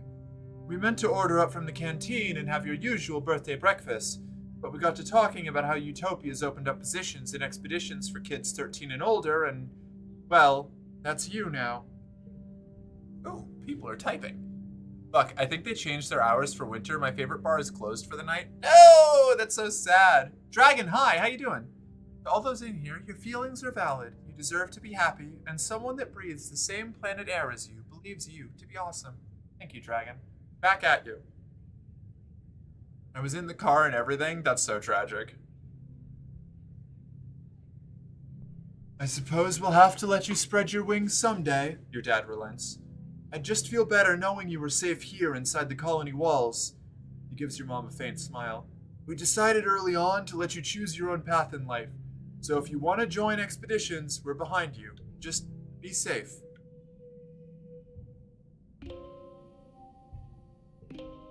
Mid-quiet. Dad! You find your dad comparing some plant samples.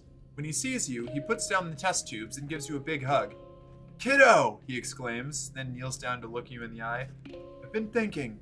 I wanted to say I'm sorry your mom and I were arguing on your birthday. We disagree sometimes, just like every couple, but it's unfair that you had to see how the sausage gets made. Sausage.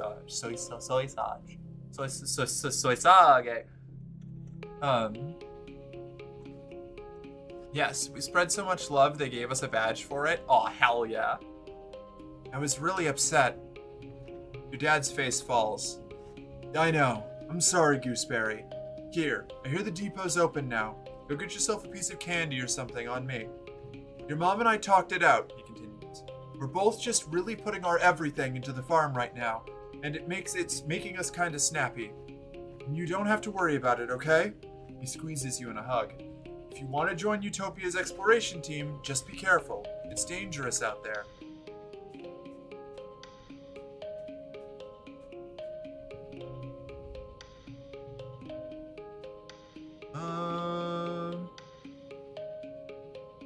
Oh, hell yeah, you two can do your game. Very cool. Tangent is standing still with her face held up to the sky, letting blue snowflakes land on her cheeks. They melt almost immediately. She doesn't move as you approach. After a minute, she winces and rubs her eyes. It stings, she says, because it's made of acid. Acid snow? Tange nods. Professor Howell says it isn't harmful, and is an important part of the natural cycle here. It freezes at 12 degrees Celsius and turns into tiny crystals that are so heavy they fall from the clouds. You can see them under a microscope. She sticks her tongue out and lets some of the flakes fall on it. It tastes kind of sour, but sweet, she observes. Fascinating. Tange pulls a sample jar out of her coat. We know that it's what it's made of, but our understanding is incomplete, she says, and places the jar on an outcropping of rocks. The big mushrooms changed in shape and color before the snow began to fall. I wonder, is there some sort of signal that precedes the changing of the seasons? What happens if I expose samples collected in dust dust season to snow from quiet season? A small, excited smile creeps across Tange's face. There's so much to learn about this planet. I can't wait. You and your brother are so much alike. Tange narrows her eyes. Yes, we used to get that a lot, she says. I guess it's still true if you think sneaking out of the colony is the same as valid scientific research. She frowns at you. He's so dumb, she mutters and shoves her hands under her arms. He only cares about his feelings, especially his own. About feelings, especially his own. I don't have an egg. I could go. Let's do an expedition. No, I'll do an expedition for the last day of the month. We're going to continue working in the depot to get that persuasion up. You accidentally delete a requisition instead of filling it. 2 days later, you're dealing with an absolutely furious chief engineer Instance, who apparently really needed that medicated cream. Geez, alright, no need to get upset. Unfortunate. 1, 2, 3,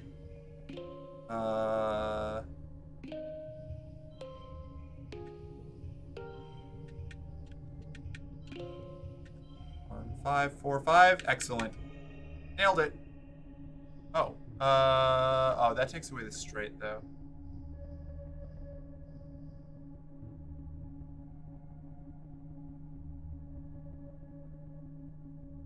Let me see. No, I'll just take this. I'll just take this. Because I think this destroys... Yeah. Yeah. Get out of here. Win! You worked well. +1 organizing. Late quiet. Now we go on an exploration. You step cautiously through the colony gates. Merc, how's it going, little sis? Oh, wait, I've already read this. Never mind, I don't need to do that. Well, I'll be, Utopia drawls, grappling you playfully. You ain't lying, kid. You got grit. She scans a roster on her hollow palm. Yep, looks like you're approved to start with the junior survey teams. And you look like you won't wilt at the first sign of the first sting of slapgrass. We'll need you close to begin with, round here and in the prosaic plains. Come see me when you're ready for assignment. I am ready. I am ready. Send me out. Survey the plains.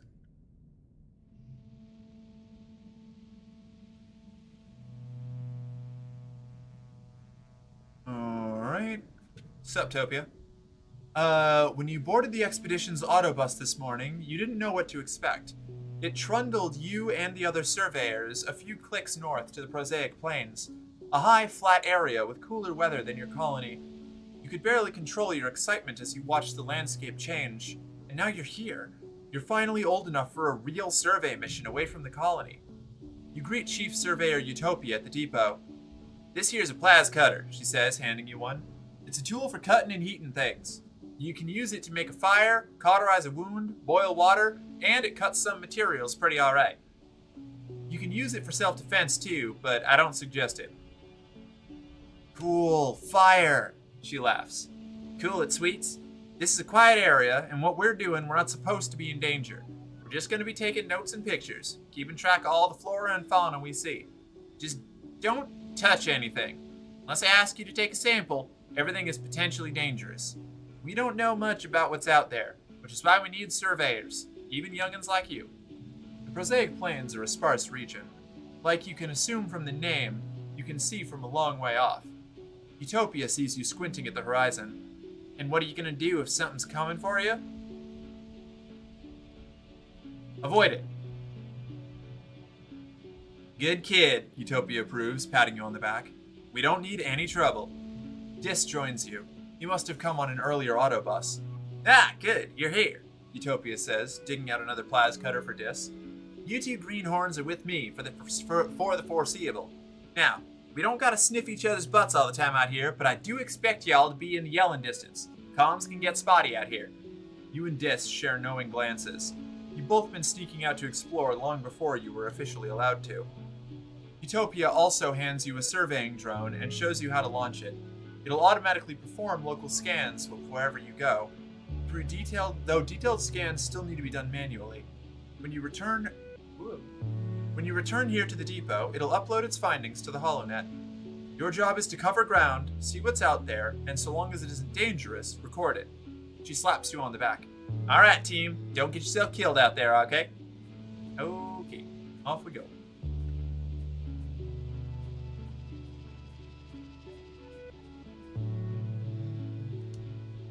Do I hear...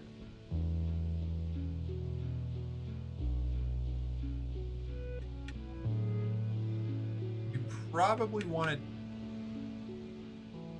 take that for now, and we'll put the cool jacket back on later. Something big suddenly bursts out from the jungle and scampers across the path in front of you. It looks like a miniature landslide. Bush-covered stone being pulled forward by powerful arms. Hot on its heels is a second one, a little smaller and bushier, but just as full of energy.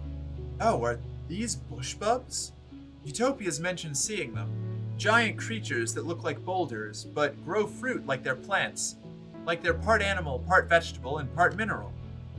They charge back and forth across the path, as you wisely keep your distance from the powerful animals. But for all the crashing and stomping they're doing, they don't actually seem to be angry. Get closer to watch. They seem to be playing a game of tag. When the chaser catches up to the runner, they reverse roles. They do it with such gusto that the surrounding underbrush is completely crushed in a wide circle, an almost perfect circle. Then, all at once, The first one crouches down on the path and tucks its arms and head under the bushes on its back.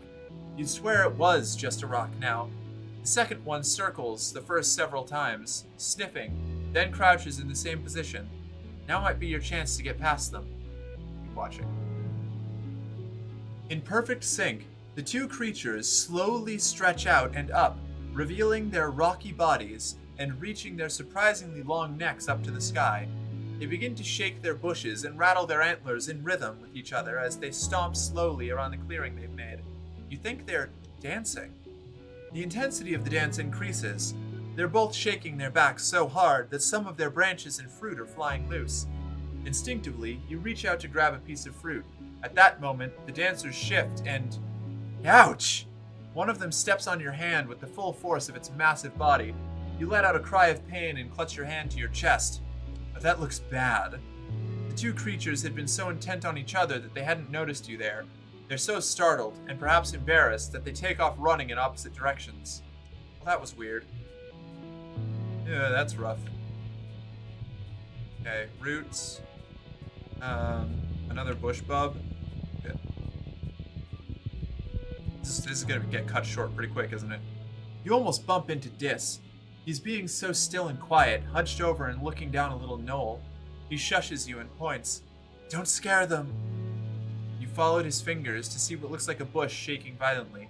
Two bushes, actually, at opposite ends of a clearing. They're bush bubs. From far away, they really do look just like plants and rocks. They're fighting over territory, Dis says. I hope they won't hurt each other. They won't, Dis whispers. They do it by dancing. Watch. You watch the two creatures face off, rhythmically rustling the leaves that grow out of their heads and backs. Their gangly, branch-like antennae swing over their heads as they rear up to their full heights. Even from far away, they look imposing, like agile boulders. One goes, then the other. They watch each other carefully, alternating and repeating the other's motions, trying to outdo each other. Ultimately, the smaller, more graceful one seems to be declared the winner. The loser plops back down and shuffles away into the jungle, defeated. Time passes, plus 15 stress. Getting 15 stress every event is painful. I'm gonna have to rest, but I knew that. You've stopped to admire the light glinting off the water of a shallow circular lake when you notice some strange rocks near your feet. They're pink and red, bobbing in the shallow water at the shore. The rocks are flashing golden yellow. This one, then that one, then a pause, then that one, then the first one again. You thought it was reflected sunlight at first, but no. The rocks themselves are glowing. Repeat the pattern. You play a memory game with them, touching the stones in the pattern they give you. You feel emotions coming from the rocks. Affection, interest, gratefulness. Somehow you understand they like the contact. Are they creatures or rocks? Sometimes the lines between the two can be blurry on Vertumna. They can't move, but learn about the world from creatures who pass by and touch them. Like the way animals rub to leave their scent, these rocks entice animals to play with them and leave information about the world. You get the sense they're excited for your new scent. To what end, you don't know. Rocks do think. Pretty sure Flute went to bed a while ago. You're too worn out and tired to continue. You have to go home now. You're back. You spent the month exploring. +1, +4 perception, +2 animals. Hey, that's a perk. Early pollen. What did I get here? I like collectibles perk. All collectibles glow. Okay, that's not bad. Organizing. We almost have another organizing one. We need a little bit more for persuasion. New perk. All collectibles glow. Sweet. I think I already gave her a gift in early pollen, but let's try it again. Got you a present. Wait. Is somebody else's birthday early pollen? I don't think any birthdays other than Tange and Disc double up. Mars is early wet. Tammy, I don't know. Nem is Early dust. Cal is late dust.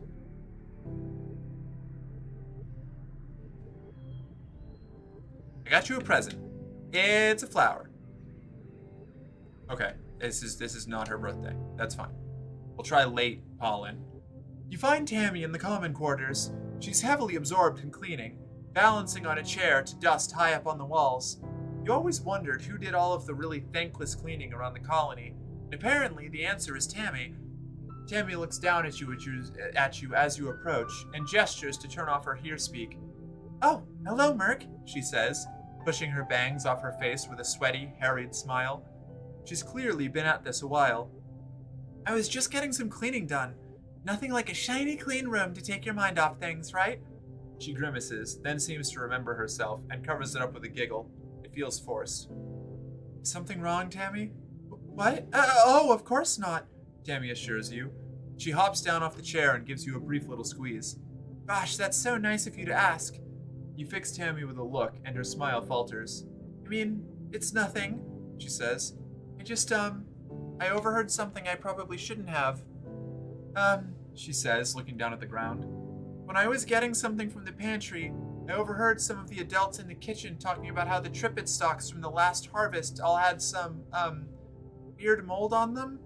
They had to throw out almost all of them. She tugs on her ear, miserable. If we ever run out of food, well... Tammy clenches her fist in her skirt. I wish I didn't have to hear about all the bad things. Why can't things just be good and nice and not so scary all the time? But it is scary and dangerous out there. Tammy steps back from you, her eyes going wide. Don't say that! Sorry, I didn't mean to scare you. You leave Tammy in the common area, continuing to avoid thinking about her fears through stress cleaning. Ugh. I don't know what to do with you. I don't know how to help you. Ugh. Okay. We're gonna take a nap. Relax in the lounge. Wait, visit the spa. Get rid of the last of the 0 cards. Yes. Forget. Visit the spa. No. Rest. Relax in the lounge. I will hang out with them. Hey, friendo, Anemone says. I was just gonna get out of here, but you can come with me. I'm gonna play some sports ball. So much for relaxing. Anemone grabs you by the arm and marches you to the sports ball pitch, where she strikes up a game of sports ball that is not strictly regulation. You make up your own rules, even roping her 3 younger brothers into playing. They're young and kind of suck at stuff, but it's still fun. Those are both good. I don't want to get rid of either of those. Early pollen. Also, gear. I don't need the plas cutter. I want my my persuasion jacket back. Yes, a log.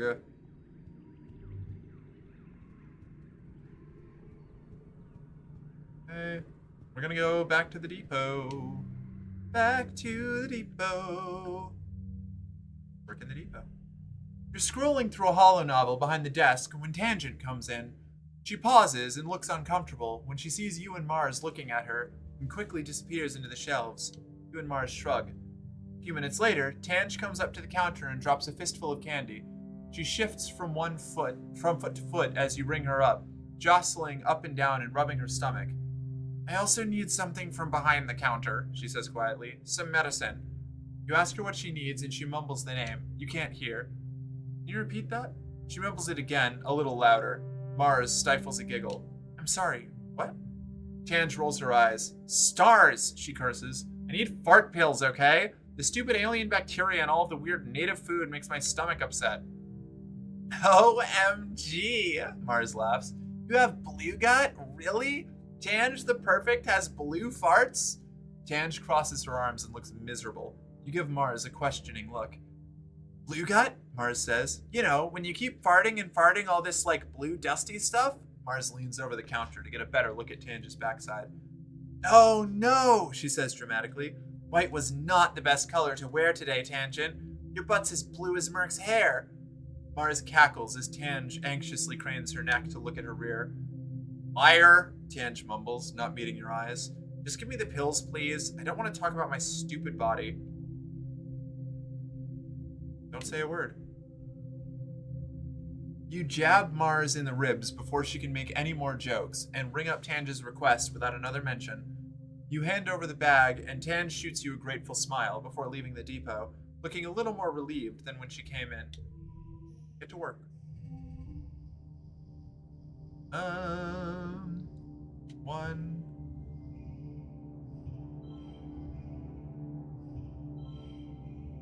4, 5. Wait, I'll bet I can.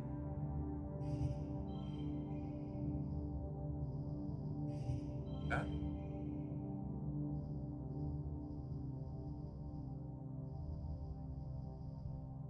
Yeah, all right. That's good enough. You worked well this month, +1 organizing. You're getting older. It's that magical time in your life, full of discoveries and possibilities, when children become adults and their bodies change in weird, wonderful, and often embarrassing ways.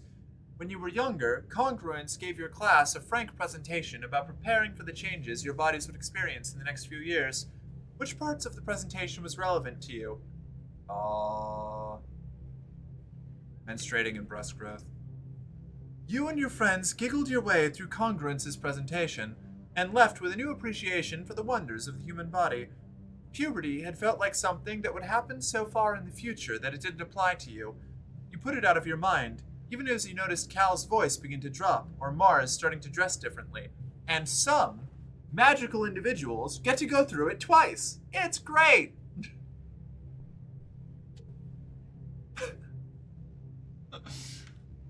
Until one morning you wake up and something feels different.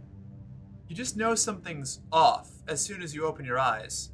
Things are, squelchier than you expect them to be, down there. You just want to close your eyes again. You remember Congruence's sexual education classes, and you're really not ready for their real-world practical applications. If you just go back to sleep, it'll go away, right? You finally sigh and muster up the courage to look under your blankets. Yep, your period started. Discreetly ask your mom for help. You pull back your privacy curtain and gesture for your mom to come over. When she sees the problem, her eyes go wide and she gives you a big hug? What? My little girl's growing up, she exclaims, and you feel your face grow hot with embarrassment. Your dad is right there. She puts her hands on your shoulders. I'm so happy for you, kiddo. I know you're probably grossed out, but getting your period is important. Sometimes we need a bit of mess in our lives to remind us that we're real, that we're a part of this world. It reminds us that we have the ability to make life, and a responsibility to take care of that life. Getting your period is a beautiful thing. You can't think of anything worse. Thankfully, soon you can get a blocker to keep from having to go through this every month. Your mom hugs you again and keeps talking about how she's proud of you. It's super embarrassing, and you can't help but shove her away and retreat to your bunk to stew about it. What is happening? You feel on the edge today, like everything that happens feels so unfair and tragic. Like you want to punch stuff, and then cry about it. Like you want to be left alone, but you also desperately want attention. It feels like a fount of new energy is starting to bubble up inside you. Dangerous, uncontrollable energy. Welcome to puberty, Merc.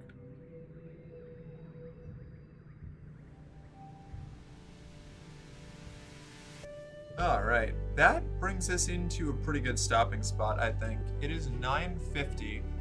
I could go like another 10 minutes, but I think I'm gonna raid out here. Save.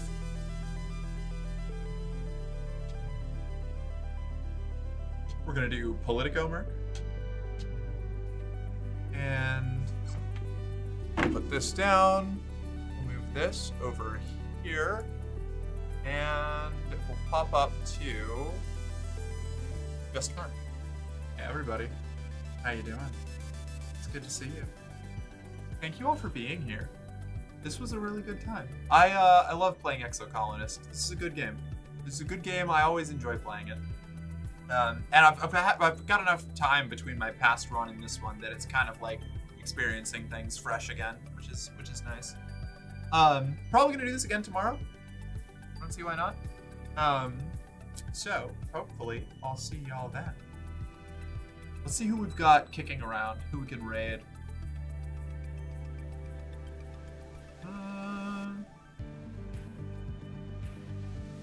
Anybody I'm already following? Anybody in the same category, actually? Hold on. Anybody else playing Exocolonist?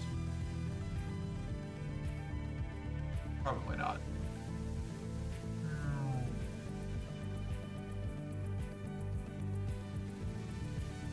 No one plays this game? Shut up, babe. Mark, get in here for some trenching. Oh, I'm going to, but I've got to raid out first. Y2K, you want a little? A bit of a... I caught you. Why? Cause you're looking at me from across the room. A bit of a... You want a little bit of attention before I leave for the night?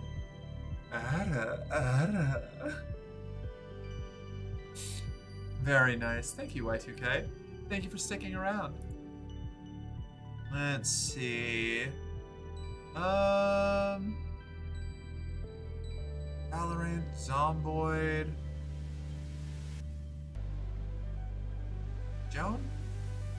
I feel like I've rated Joan Adams before, right? Let's do Joan Adams. It's exciting. Alright, everybody. Thank you for hanging out. I will catch you in the future. Have yourselves a lovely night, and I hope to see you again soon. Bye.